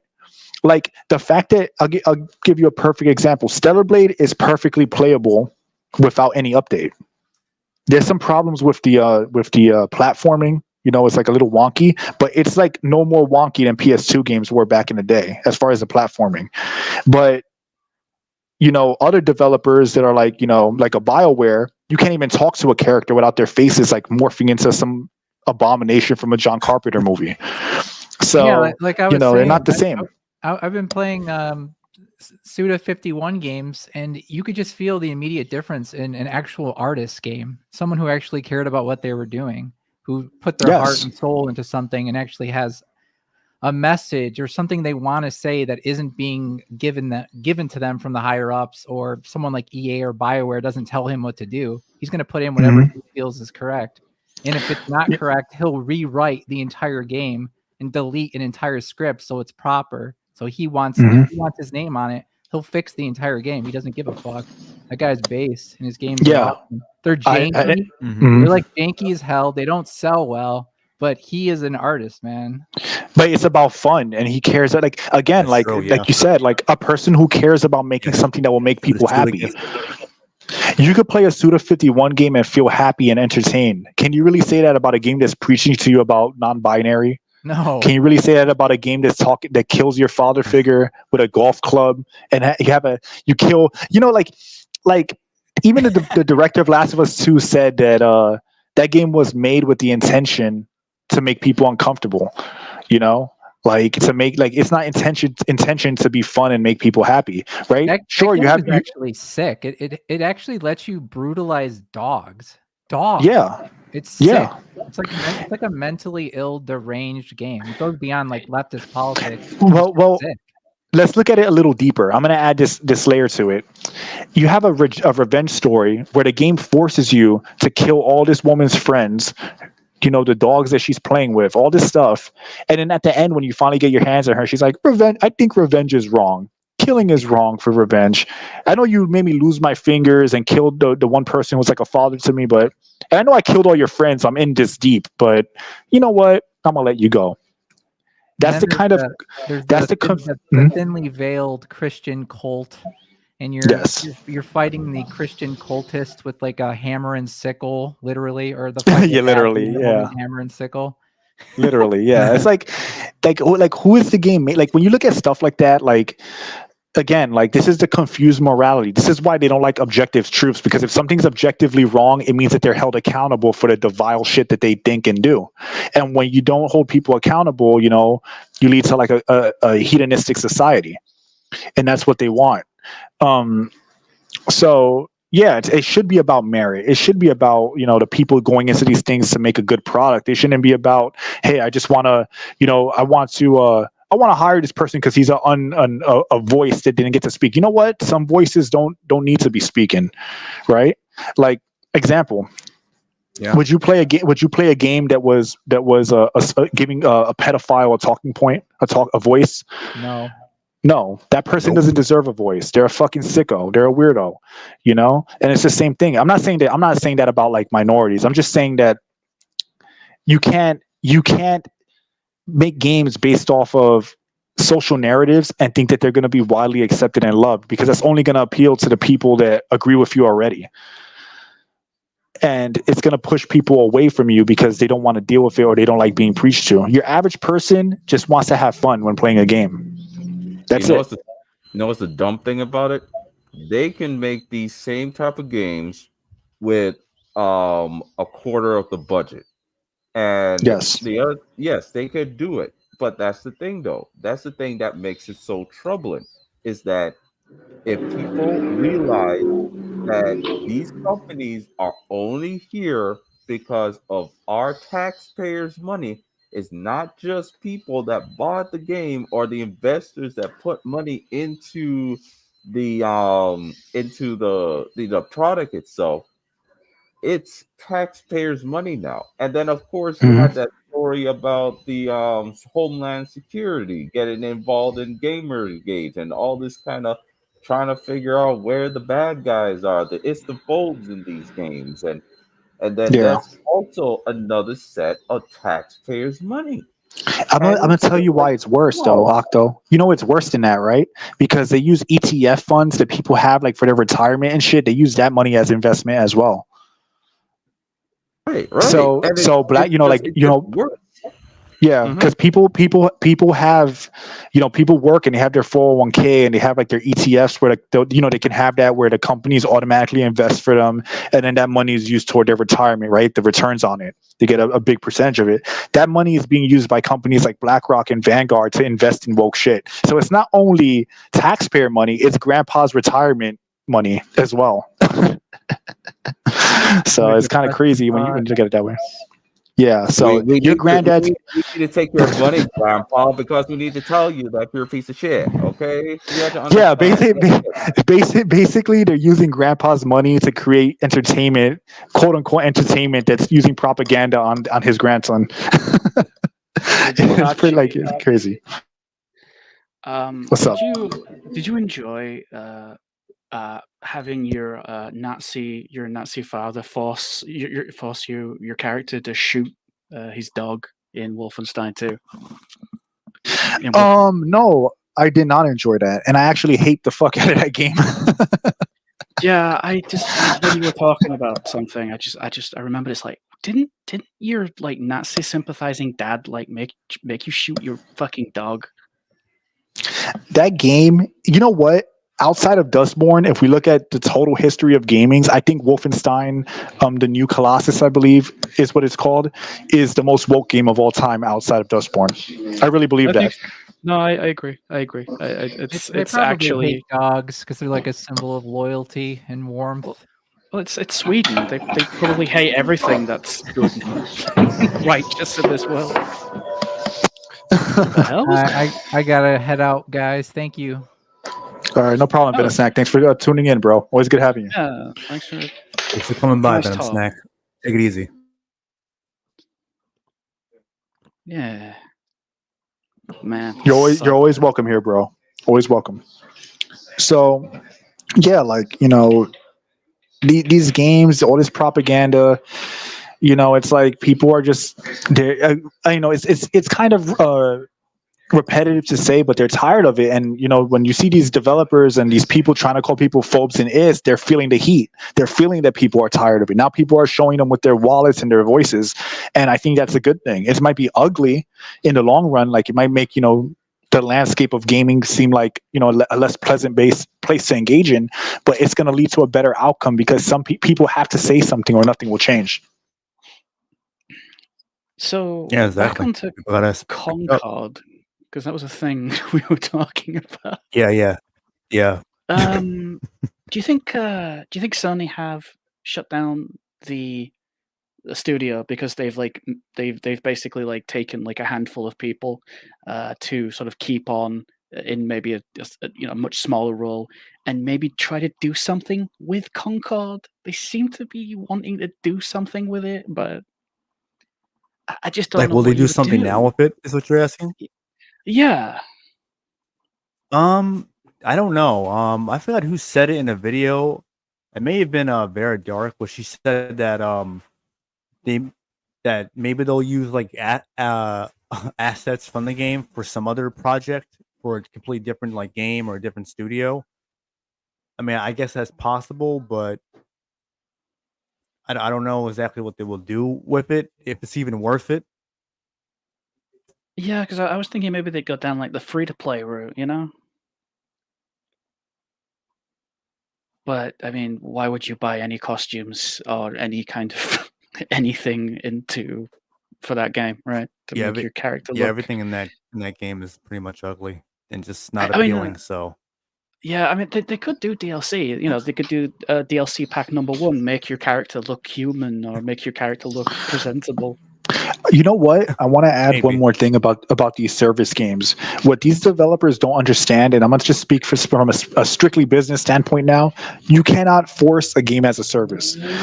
Every game as a service that's popular has been incidental as a game as a service. There were games that were meant to be like multiplayer, like just multiplayer focused games, but then as they became more popular, the game as a service element was introduced to it. Fortnite was not originally a game as a service. Kind of function. It was just like, and it became that. You can't artificially create this environment. Yeah. It originally wasn't even like a battle royale game. It was just about a game about building and defending against zombies, I think, or something like that. So what they have to do is, if I was a business owner and a game developer, this is what I would do. I would make a game with really, really, really, really, really good multiplayer. And then I would have, if I needed to put microtransactions in it, I would make it that everything's just optional microtransactions if you want them. And then the player base playing your game and enjoying and loving the combat of your game will make them want to buy those extra services, as opposed to going into it and trying to nickel and dime and rip people's teeth out for all these different cosmetics or whatever, because I don't think that making post-release cosmetics is bad for a game, or like post-release DLC is necessarily bad. I just think it has to be done in a genuine way where you're just adding content to keep a game alive, as opposed to preemptively cutting out 80% of the game just so you can sell it later. Those are two completely different ideologies toward DLC. So for example, if I'm playing Gears of War 3 and I'm having fun because the game is genuinely fun online and I'm loving playing with my friends, and then they release I'm going to make something up. Let's say they release a Kratos skin which is, I know the irony. They make a Kratos skin, and I'm like, oh, Kratos skin's fucking cool. I don't see anything wrong with that being an incentive to buy that DLC because I want to use that skin while I'm playing an already good, solid, full game with my friends. As opposed to, you're gonna cut out most of the base shit from the game, and the only way to get it is to pay real world money. You could do DLC in a way that is fair to the consumer and makes you a lot of money. And I think long term, making a fun game that people genuinely enjoy, is going to keep people buying that DLC, as opposed to them just giving up and saying, "Hey, this is a scam. This is a scam corporate product service cash-in game. I'm not giving them any money for this." Another thing is you make playing the game unlock shit for you for free. So that way, when you're playing the game, you naturally unlock stuff. Because guess what? If people feel like they can actually unlock something, they're gonna play your game more, especially if it's fun. And then it's gonna, because the player base is huge, it's gonna make other people want to play.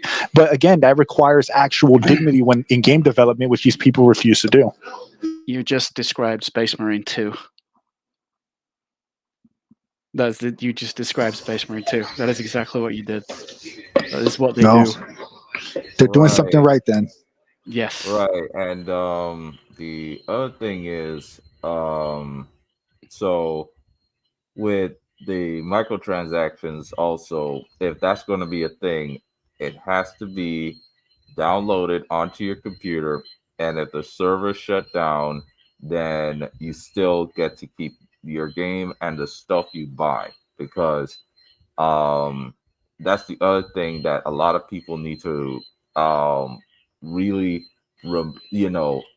hit home, because there's way too many of these games, especially what Steam was forced to say. This wasn't something that, all of a sudden you didn't own your games. You always, when you download anything from these stores, never really owned your games, right? It's just a rental. And so they have to say it now. But something like Concord, that's the other thing that makes it kind of so stupid. Okay, so you bought a game that you probably can't play anymore because they shut it down, and of course you're gonna probably get refunded. I think that's what they did. But the thing is like, I don't understand, how do these people think that a AAA game is going to work in this age as well? How is quadruple AAA, whatever you want to call it, is going to stick around? It's just they deserve the well. I think they planned it. No, they do. More like they planned to collapse. But yeah, it's not sustainable. It's not. You can't sustain. See, like, it's especially when it comes to graphics. It's like graphics can solve. It's the easiest thing to market, right? Because they can only get better, but the fall off has been drastic, and the diminishing returns is, well, PS5 now you can see the backgrounds a little bit better. 700 wigwams, please. It's just too. Yeah. And so because of that, it's like a lot of people with just sorry to go back to the sort of the remakes, but don't worry, it'll all make sense.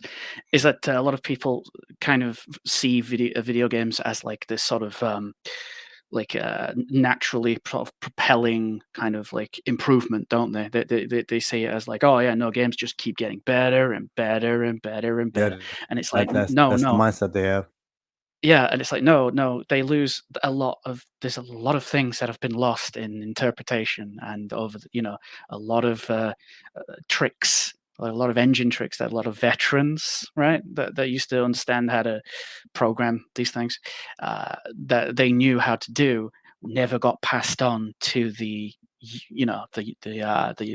youth, right, the younger people. So they come in and they don't know what the fuck to do with this engine, and so it starts like making more problems. So no, it's not just this continuous perpetual increasing quality. It's not.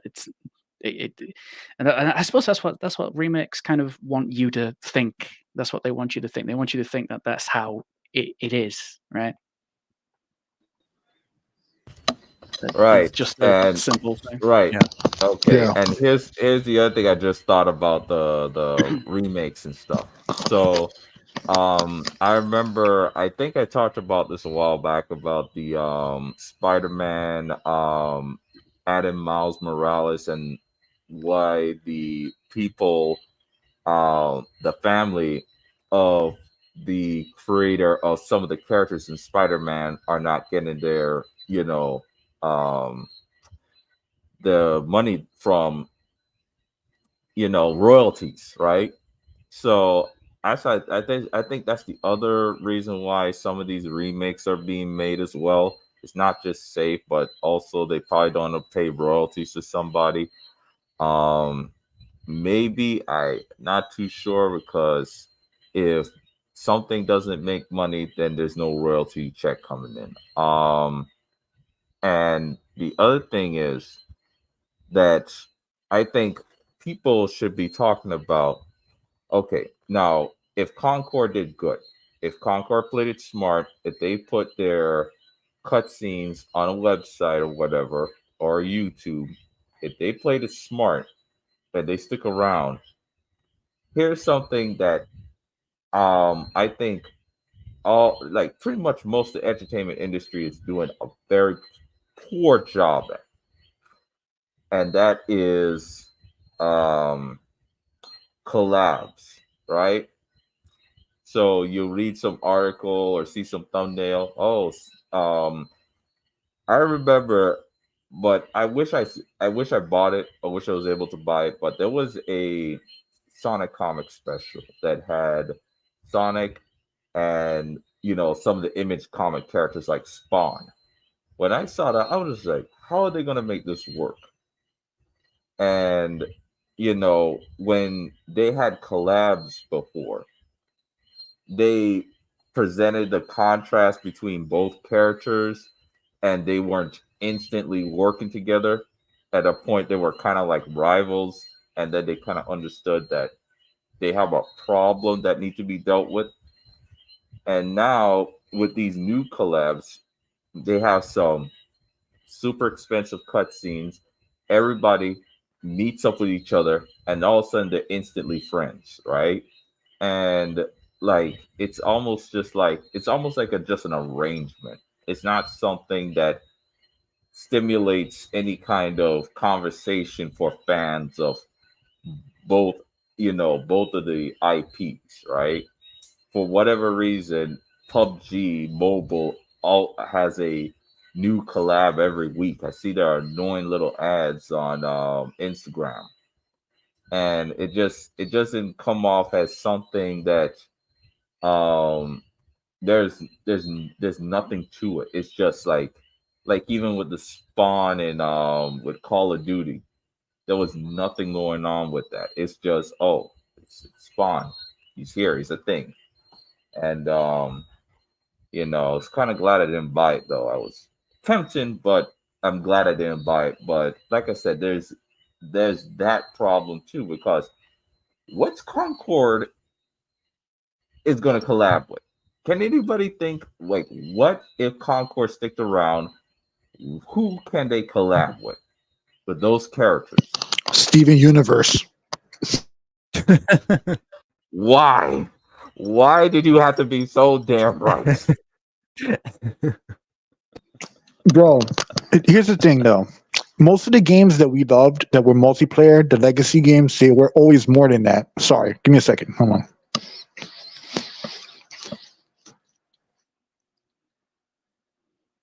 He-Man, the new He-Man, they could collab with that. Oh God. So all the things that we loved over the years, they were always more than just a multiplayer experience. Call of Duty had their campaign modes, they had engaging stories, and I like them. I'm one of those people who actually like the campaign modes in Call of Duty. Gears of War was a fantastic as a single player game, even outside of being a multiplayer game. If it was just a single player game, I would have just as much fun with it. Halo was always a narrative driven game and a multiplayer game. So there was always more to it. But the problem is these games are going in with the intention to just be multiplayer shooters, multiplayer fighters, or whatever. And there has to be more substance there. Crisis is another one. So you need more to it than just, hey, fight your friends in death matches. And even if you do that, you have to make the game so fun on its own, like just so fun and great. It's a solid game before anything else. So until they do that, they're always going to run into the same issue. You cannot recreate lightning in a bottle. You cannot force a game as a service. And I'm just circling back to that because I feel like that's the thing that these developers just don't understand. You cannot force it. People either like your game enough to stick around for the online or not. If your game is good, it increases the probability of that. And as far as graphics go, I agree that games could look real, but at a certain point, there's not diminishing returns, but the changes are now minuscule. It's like, well, now you can see the hair fibers more. Now the hair clipping is a little bit better. The physics on the hair is better. You can see their skin much more clearly. The resolution is better, but these jumps are getting smaller and smaller.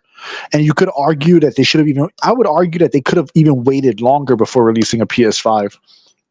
Because I don't feel like there was a big enough jump technologically between PS5 and PS4, to be frank.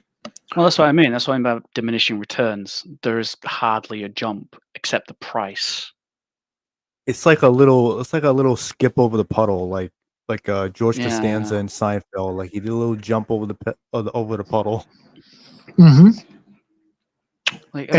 How much are they on for the PS5 Pro? What is it, like 800? Yeah. And it's expensive. Scam, really. It's a massive scam. Like I couldn't believe what I was reading when I first saw it. I was like, but really you could see her peach fuzz, bro. Yeah, her peach fuzz. You can see, you can see her coconut head. You can see her better now. Joe Biden be like, you can see the blonde hair on a grown man's leg now, but see her Adam's apple now. But yeah, like the returns are so it's like you said, the changes are so minuscule that it's like at a certain point, who cares? Because I was playing or it's just not that big of a jump. I play Arkham Knight a lot, and Arkham Knight's rain effect on the models is still better than games now. That's mind blowing. Yeah. It's been damn near 10 years, and they still have not gotten the quality of rain physics that those games had. Resident Evil 2 remake had it, and it looks worse. Every game that does the raindrops trickling down the body look worse than Arkham Knight from 2015. So, these graphical returns aren't good enough. I mean, the resolutions are better, the frame rate are better. The some games load way faster. Depending on the game, I'll give them that. Some games load way better. Like a Metro Exodus is a great example. But really, these changes aren't big enough to justify full console purchases. And I truly believe that anything on PS5 right now could likely be on the PS4 as well if they really wanted to. Yeah, that's. They were like, look, they did like a presentation, this with a straight face, I might add. And they were like, look, you can see the people in the background in the crowd now. You can see them in a little slightly more detail. It's like, yeah, you can see that they weren't supposed to be rendered at this kind of resolution because they look blurry and shitty and low res. Mm-hmm. Like they don't think. They just do. They just go with whatever is the cheapest, easiest way because they know they're gonna get a lot of people to jump on board. A lot of the normies and whatnot. They're gonna see, oh, look at the shiny graphics, oh, the peach fuzz and all sort of shit that really is irrelevant because games don't work or they're lacking quality, they're lacking in fidelity, and can't even hold a candle to games from almost 20 years ago. Then that's a problem that they have to address. But you got too many idiots within these studios that don't know what the fuck they're doing. So and that's why you get something like a Concord, because you see a game like that, and it's crazy. Before anyone would even green light it, you'll have Stevie Wonder shaking his head no at the idea of even Sony even considering purchasing the studio and actually help fund the game. Because it's a terrible idea. The characters are shit, and it's like, how many hero shooters have we seen? And how many of them have we seen actually succeed to the ones to the many of them that had ended up failing? What was that one? Lawbreakers that failed? I think that was a hero shooter. Yes, that was Cliffy B's little baby, wasn't it? That got oh man, it died a slow, painful death. And when you think about it, a game like that from someone like him, because he's gonna have the whole Gears of War name attached to him, and that didn't do anything. That didn't save him. Or look at what was that one? Evolve, the one from some of the. Oh yeah, that game sucked. That game sucked. I had that game, I believe. Failed awfully. So yeah, it sucked. It's like we were mentioning before with the voice actors. Like, a lot of times it doesn't matter who you have attached to it. If the game sucks, then it sucks, and that's usually what ends up happening. And with Concord, they had no industry veterans to attach themselves to. They had no renowned voice actors, anyone like that, on the game. So all they had was hoping that the marketing would do the work for them, and the marketing, if anything, just made things worse because just made people want to avoid it even more. Yeah, it's funny. Yeah. I look back at the artistry, sort of like Concord looks like amazing, whatever, blah blah. This and that, with all its polygons and whatnot. But like you go back and you look at TF2 and its artistry just curb stomps. It has a beautiful art style. Gears of War, look like if you look at Gears of War has never had ultra realistic graphics, but what it did have was this meaty, heavy graphic novel, heavy looking models that really, really sold that design philosophy to the game. They're not exactly photoreal, right? Because everyone in that game looks like Brock Lesnar, but it added. I'm not sure if it was the director or if it was the designer, but he's massive. Yeah, and it's awesome, because that's what the. I'm sorry, Master of Gaming. What's up? Yeah, you're right. Battleborn also failed. I think that was by wasn't it a Gearbox? Yeah. Gearbox. Yeah, where Scourge another fucking world. But design defeats hyperrealism any day of the week. Yeah, any day of the week. Even the Arkham games aren't photoreal. They have a very specific design philosophy. They don't look like regular people. I don't know if you guys know what I'm talking about, but it's very stylized. So the whole with all this stuff, you look at these games excuse me, they're pushing the game as a service thing so hard because they see how much money Fortnite is making, but they're never going to be Fortnite.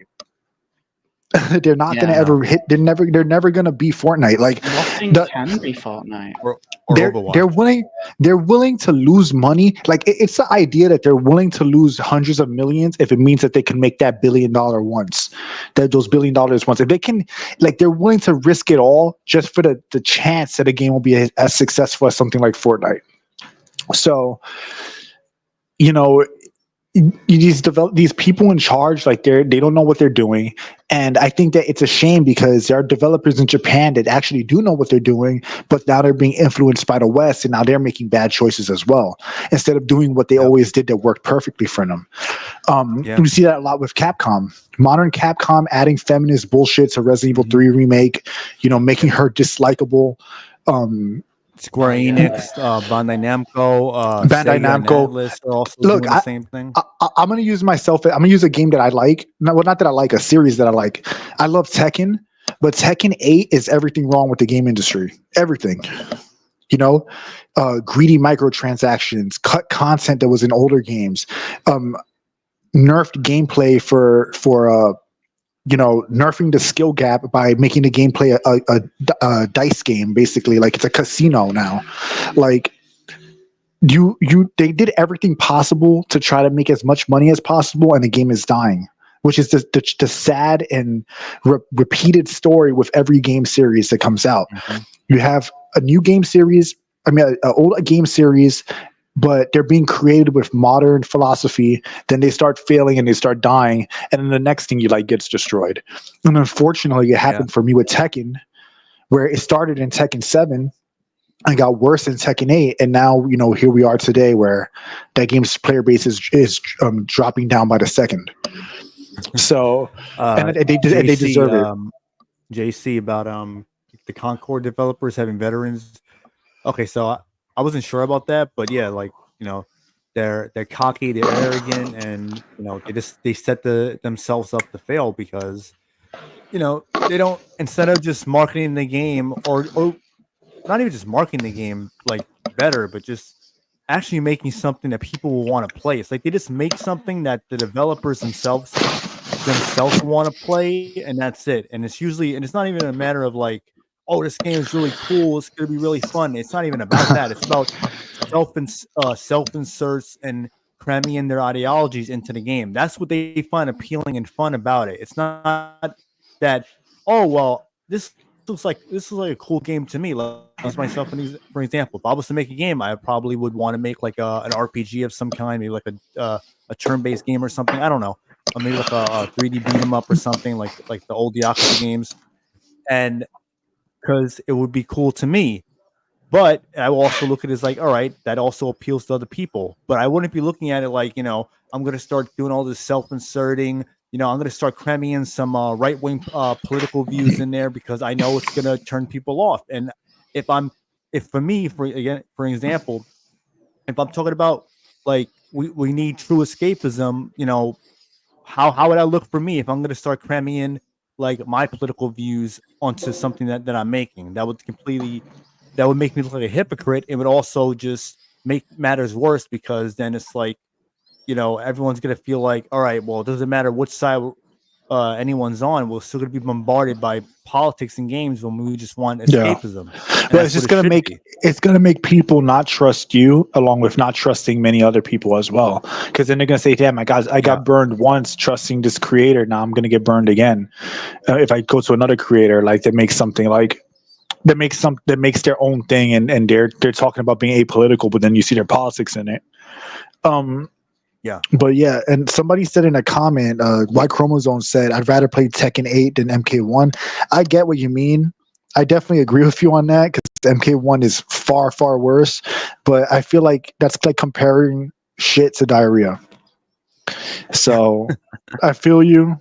I feel you, bro. But at the same time, like that shit is crazy, bro. Like I can't with that. Like again, it's still Tekken. I still like Tekken, but it's a huge step back. It's a huge step back. I'll just stick with playing the older Dead or Alive 4.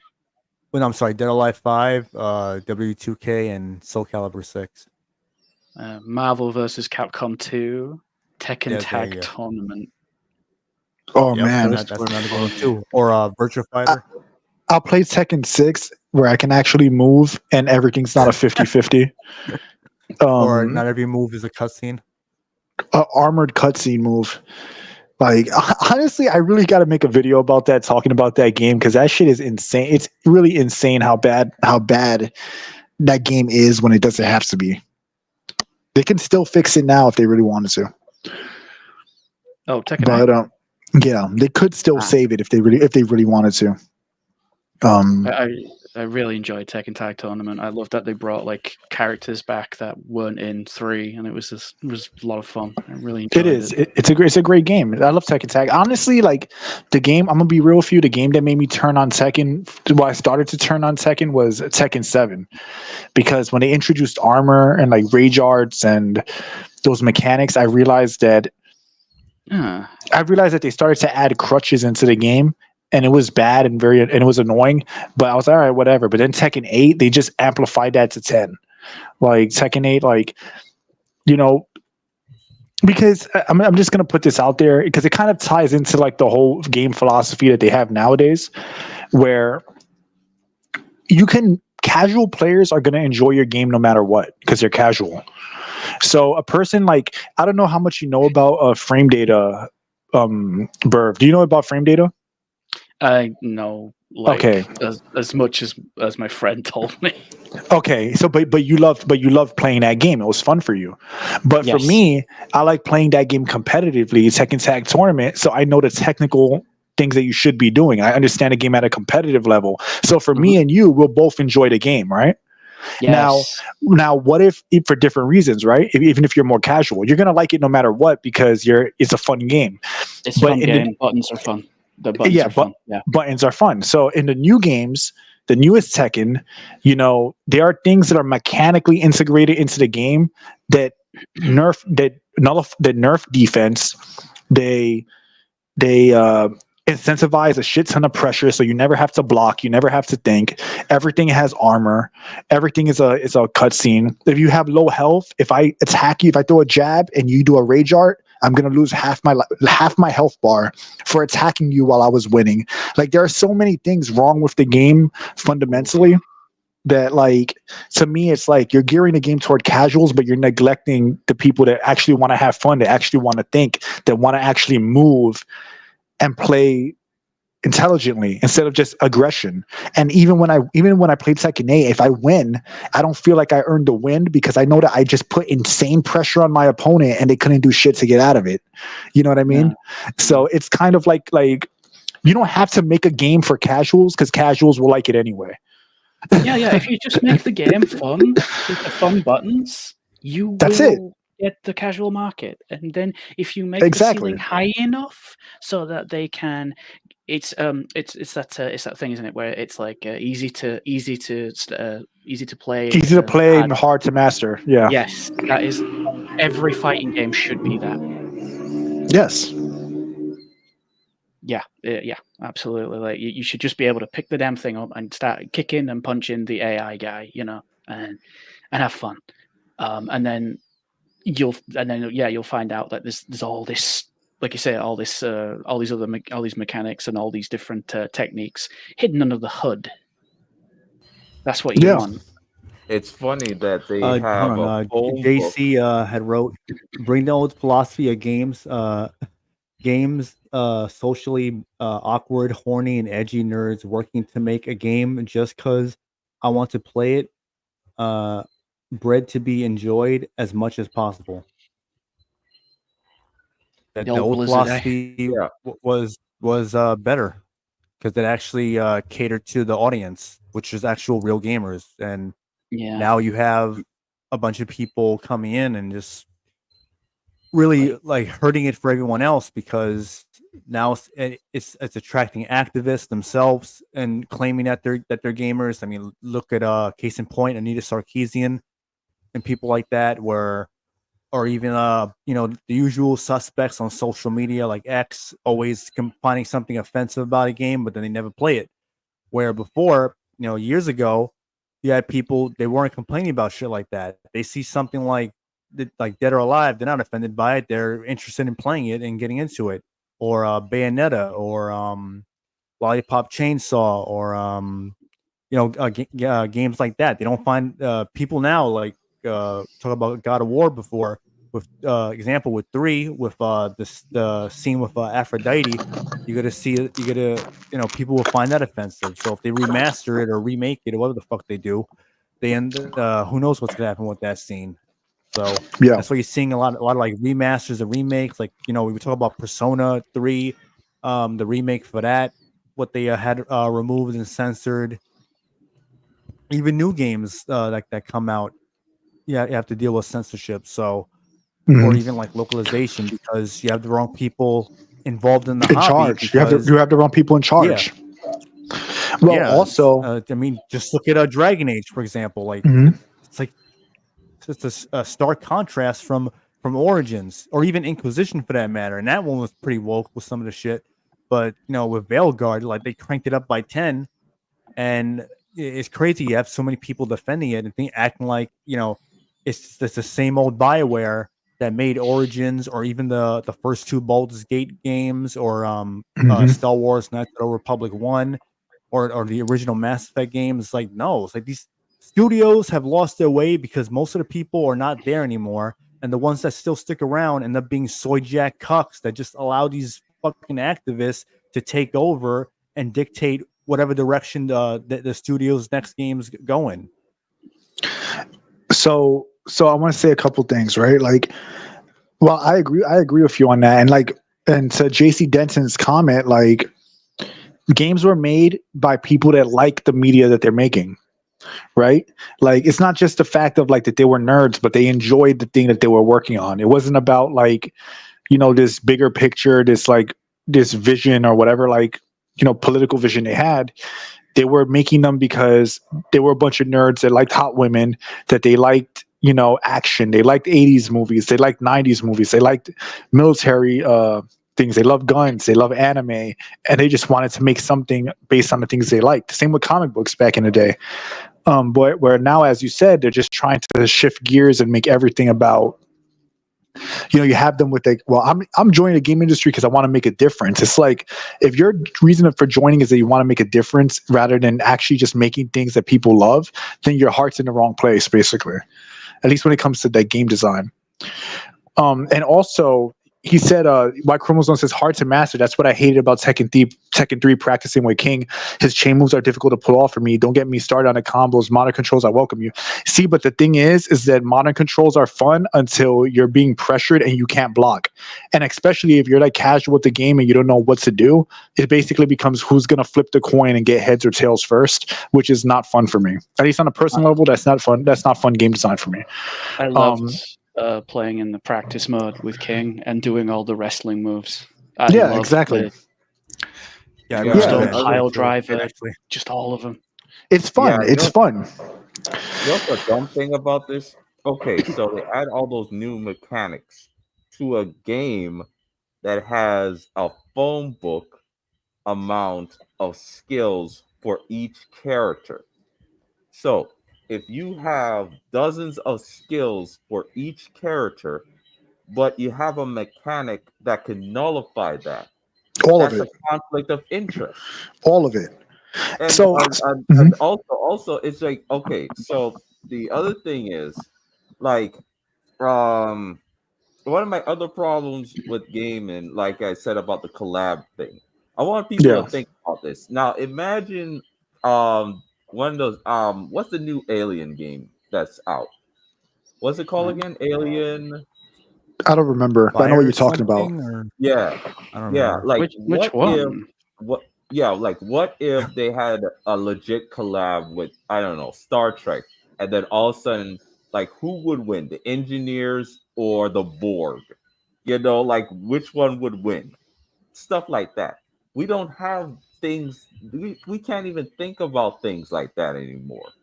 You know, now that's like what if? There's no what if. There's no fascination. There's no interest. There's no heated discussion and trying to get people interested in this stuff. It's just like, okay. Well, they used to have it.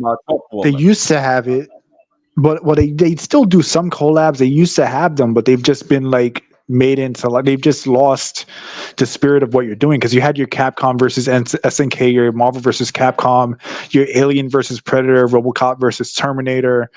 You had all those things, but the problem is that they're not executed in that way anymore. Now it's like, oh, get a Peter Griffin skin for Fortnite, play as Snoop Dogg in Call of Duty. You know, like that's the collab now. And it's like in the last one they would do that somewhat. Fighting games would do that, like with Tekken 7, where they had Akuma integrated into the story, or even with Mortal Kombat, where they had the they had the Spawn DLC, they had Joker in there and all these characters, but unfortunately all those things have become so bad that it doesn't matter anymore. Those collabs aren't good enough anymore. So that's kind of like the kind of collabs we get now aren't the same level. They even had like the Dead by Daylight like skins for like, you know, horror icons and whatnot, but again, like Pyramid Head. Yeah, Pyramid Head. I think, didn't they have like Freddy Krueger as well at one point or something like that? They had Ash as well. You know, they had Resident Evil characters for Dead by Daylight. Yeah, like Nemesis and Birkin and stuff like that or whatever. So they do it, but the thing is, it's so underwhelming because it's not done with the same energy. It's not made by nerds who want to see those things collide. It's made by a corporation that says, hey, these two things are popular, put them in your game, which is a different philosophy altogether. And as far as like the mechanics goes, most characters in Tekken have like over like 200 moves, legitimately. Even the characters that have a small amount of moves for a character in Tekken is like 90 to 100. So you have all these moves with different properties, but again, I'm gonna use Tekken 8 for an example. You press one button, now everything that you're armored, So you armor through low attacks, mid attacks, high attacks, through everything, and now it's your turn. And all that pressure that I put on you is not that I legitimately put on you is now gone, and now we're gonna flip a coin to see who wins. That's a terrible design philosophy for a competitive game. You got to remember that most people who play fighting games that don't know about them, they're always flipping a coin because they don't know enough about the game to make an educated choice on what move to do. You get what I'm trying to get at? So if me and you, Octo, we play a fighting game we never played for the first time, no training, we're both just guessing until one of us dies, which is fine. That's fun. That's fun with your friends. But when you want to play competitively, it feels incredibly bad when you're doing the right things. If someone presses one button, they armor through your attack. Now you're negative, meaning that you can't do anything. You lose your turn, more or less. And now I have to sit there and guess about what you're going to do and then die for it.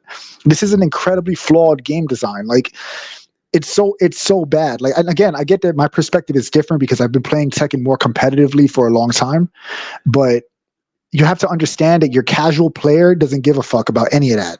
They're going to have fun regardless. They just see a flashy character doing flashy moves. But when you're trying to win and something is minus 13, you do your 13 frame move and then they armor through it and now you die. That's not a good thing. Your game now is rock, paper, scissors. It's no longer competitive. Now you're playing Mario Party. Now you're playing Super Smash Bros.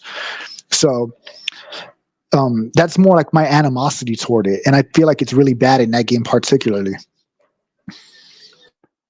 It's terrible. It's something that I'm just gonna wait until it's like under $30, because to pay a full price for even a fighting game.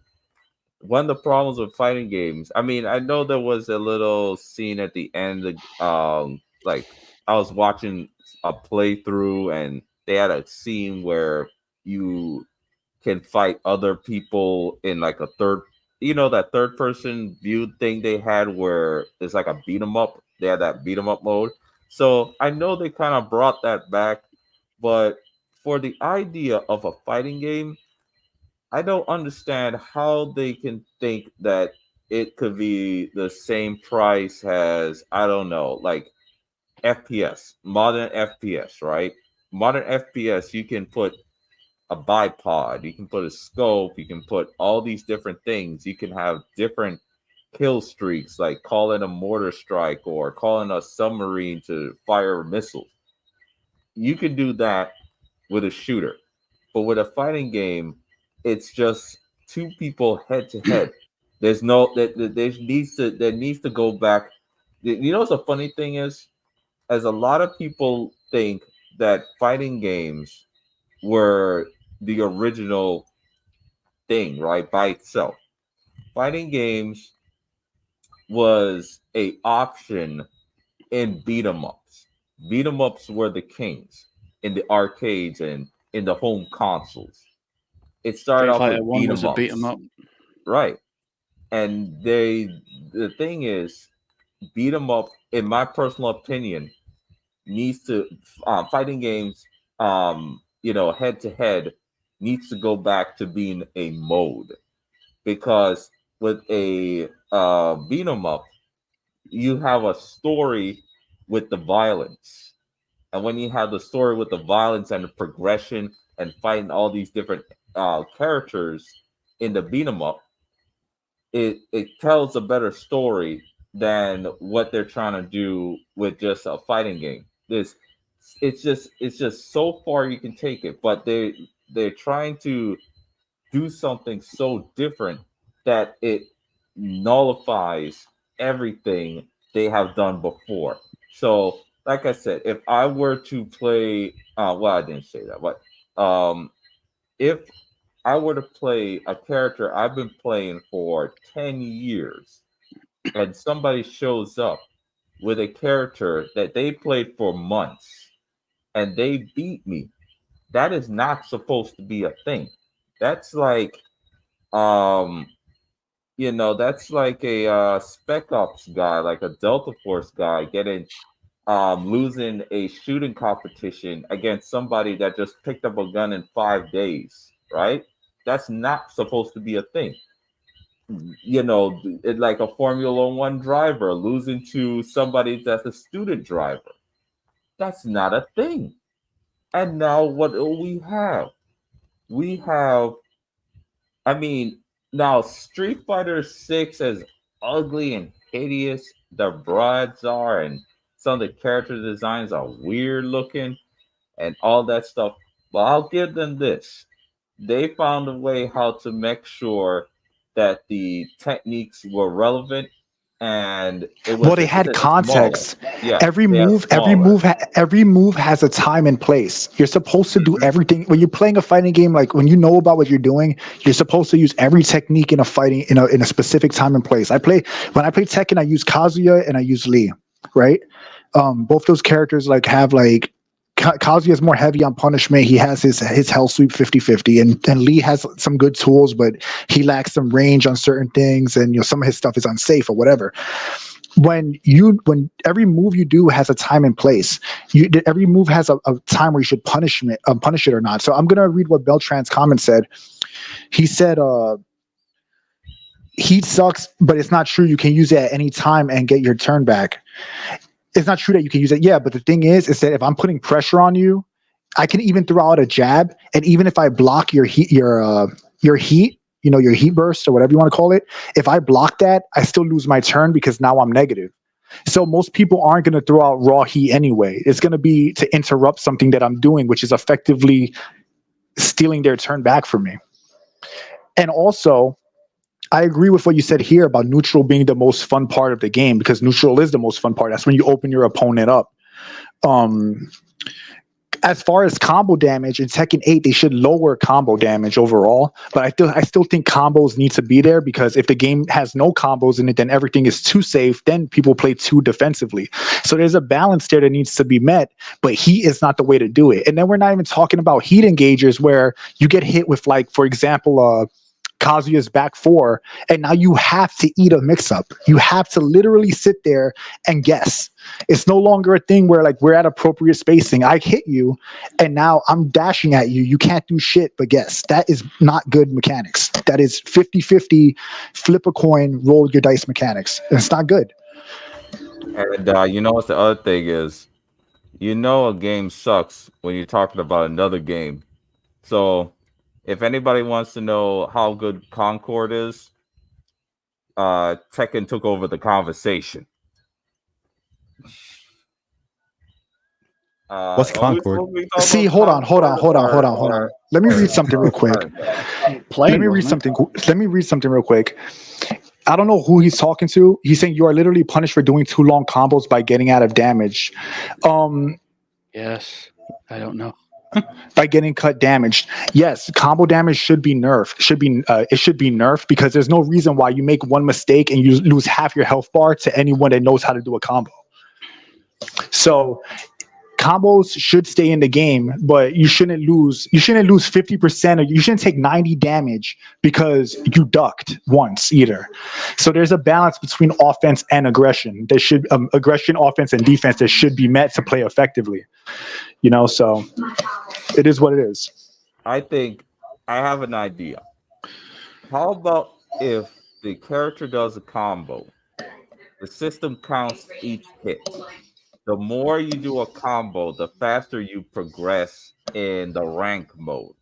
It's not something that can take half your life, but it's something. It's scaling. It establishes relevance. So if somebody does a 10-hit combo, of course, yes, they took the time to practice the technique and all this kind of stuff and push the buttons in the right sequence.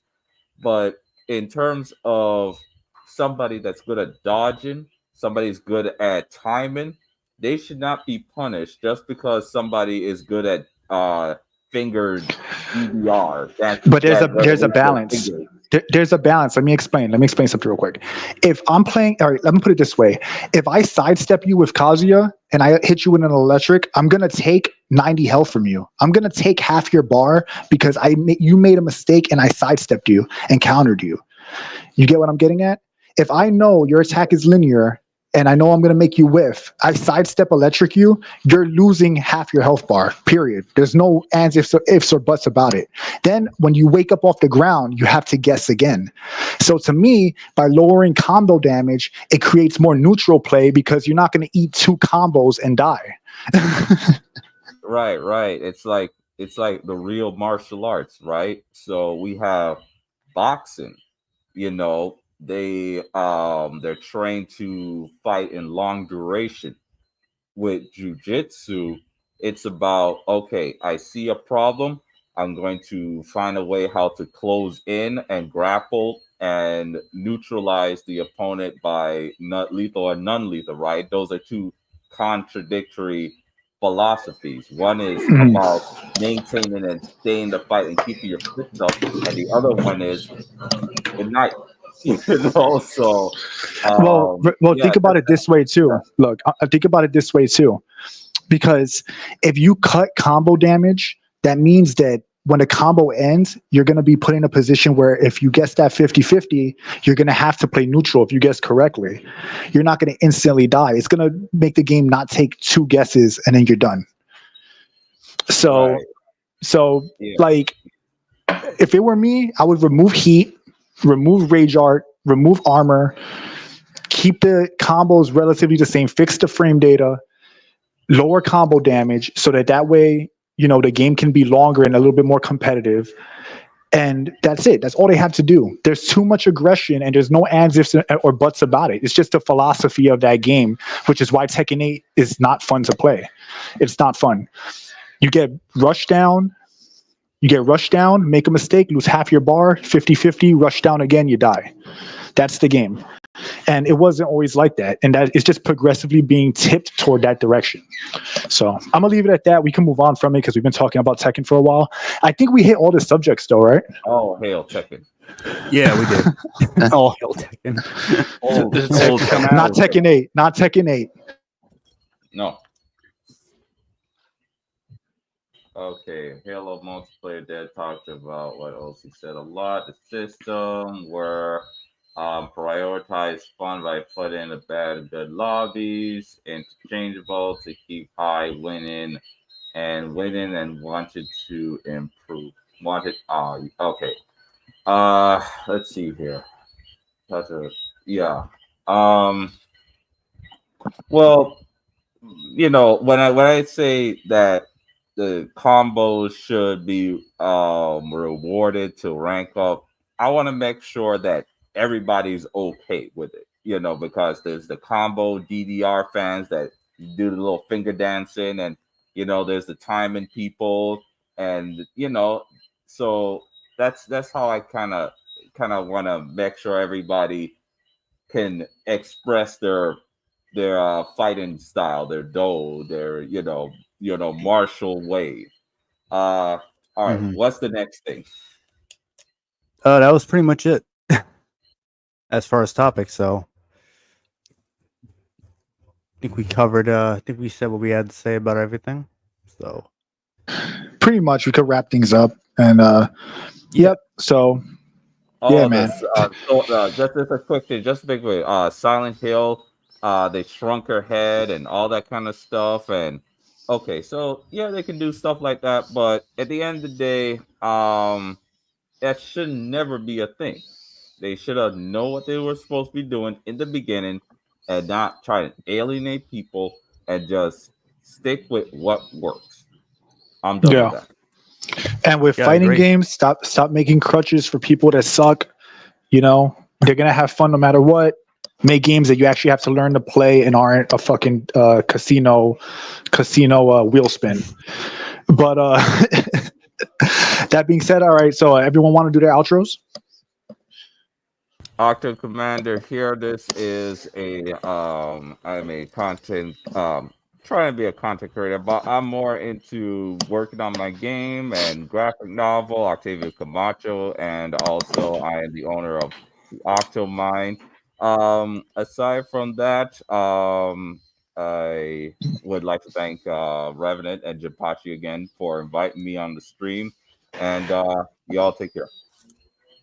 All right, man. Always good to have you, and you always offer a lot to the podcast, and we appreciate you, bro. Mm-hmm. Yeah, appreciate you coming on all the time. And definitely, people check out what OC is working on. Yup, it's pretty cool. Pretty cool. I've seen some of it. I've seen some of the graphic novels, fun stuff, and he has his own game, man. Show him some support. Yeah, it's on Steam. Basically. Domo arigato, gozaimasu. Domo arigato gozaimasu.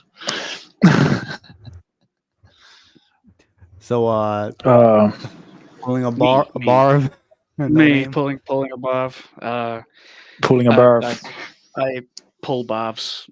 I don't really do much. I like FPSs, boomer shooters in particular, and I like RTSs as well. You know what we should do? Figure a way to play Doom 2 together one day. Oh, that'd be cool. Like multiplayer, that'd be really fun. Yeah, I mean, I'm a big Doom modder, and I don't mod, but like I play a lot of the mods. Play with mods, they're really cool. They're really fun. Yeah, some of the mods are outrageous. I mean, currently playing one called Ashes, which is a Doom mod, which is like it's a mixture of Mad Max, Metro, Stalker, and Doom. It's fantastic. It's free and it's its own game. That's kind of crazy. It's huge. A lot of those mods, they feel like they're their own games. They might as well be a new game. Some of them. Mm-hmm. Yeah, there's exploration and stuff, like how Fallout does it, but it's more Metro in my opinion, like a lot more kind of thing. Yeah, more Metroidvania, more mazy. Yeah, but no, it's really good. If you ever get like decent PC, I mean, you didn't forget a decent PC. You don't need a decent PC for Doom. I could play Doom on a calculator. Oh yeah, but like the mods like GC Doom is pushing some hardware. They got ray tracing in there. They've got something going on. I mean, there's a game that you called Salako. You check that out, and you tell me if you think that comes from the GC Doom engine. You'll be surprised. Salako, look it up. I'll check it out. I'll check it out. Yeah, you'll be surprised. So thanks for having me on, guys. It's been a lot of fun. We got to talk about I can only remember Tekken. We talked about Tekken for 4 hours. I'm sure that's how it went down. That's what it was. It was about Tekken. Yeah. Couple hours. You forgot, but you were yelling at the devs for like an hour alone. I was. But okay, yeah, man, we have you on again, as always. Yeah, man. I don't mind being like part of this. Just rotate me whenever you need, that kind of thing. Yeah, for sure, man. We're looking forward to it. You definitely come on. We'll definitely have you on in the future again. Yeah. All right, Jinpachi, it's your turn. Who's Jinpachi? Anyway, I'll let everyone know right now. So, pull a bar if you're messing up here.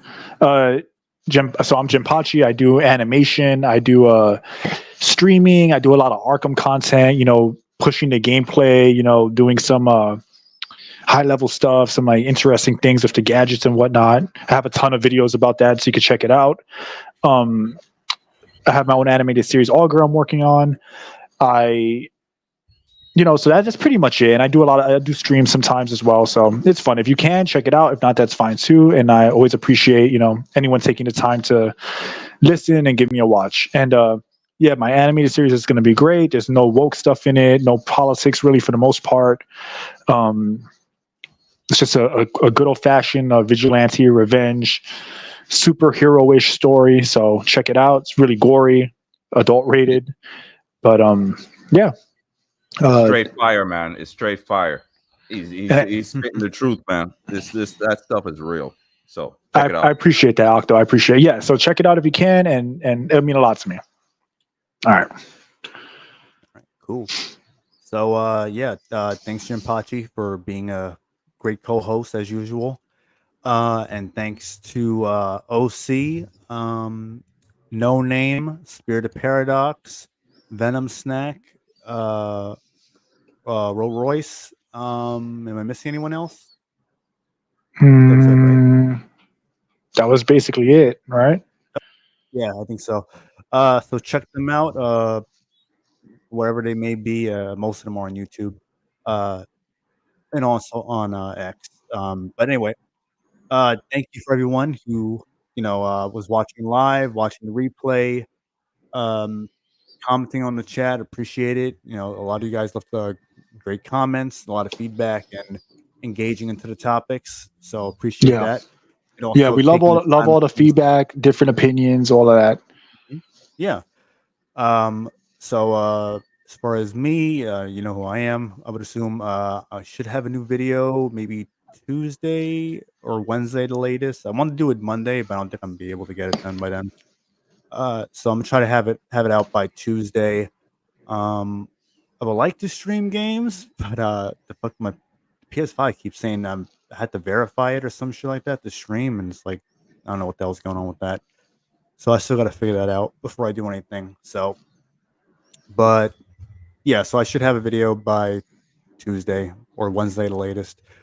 But yeah, appreciate the support and all that. So have yourself a good night or wherever you may be, morning, afternoon, and see you next time. Peace. Yep. Peace out, bro. See ya. Have a good one, guys.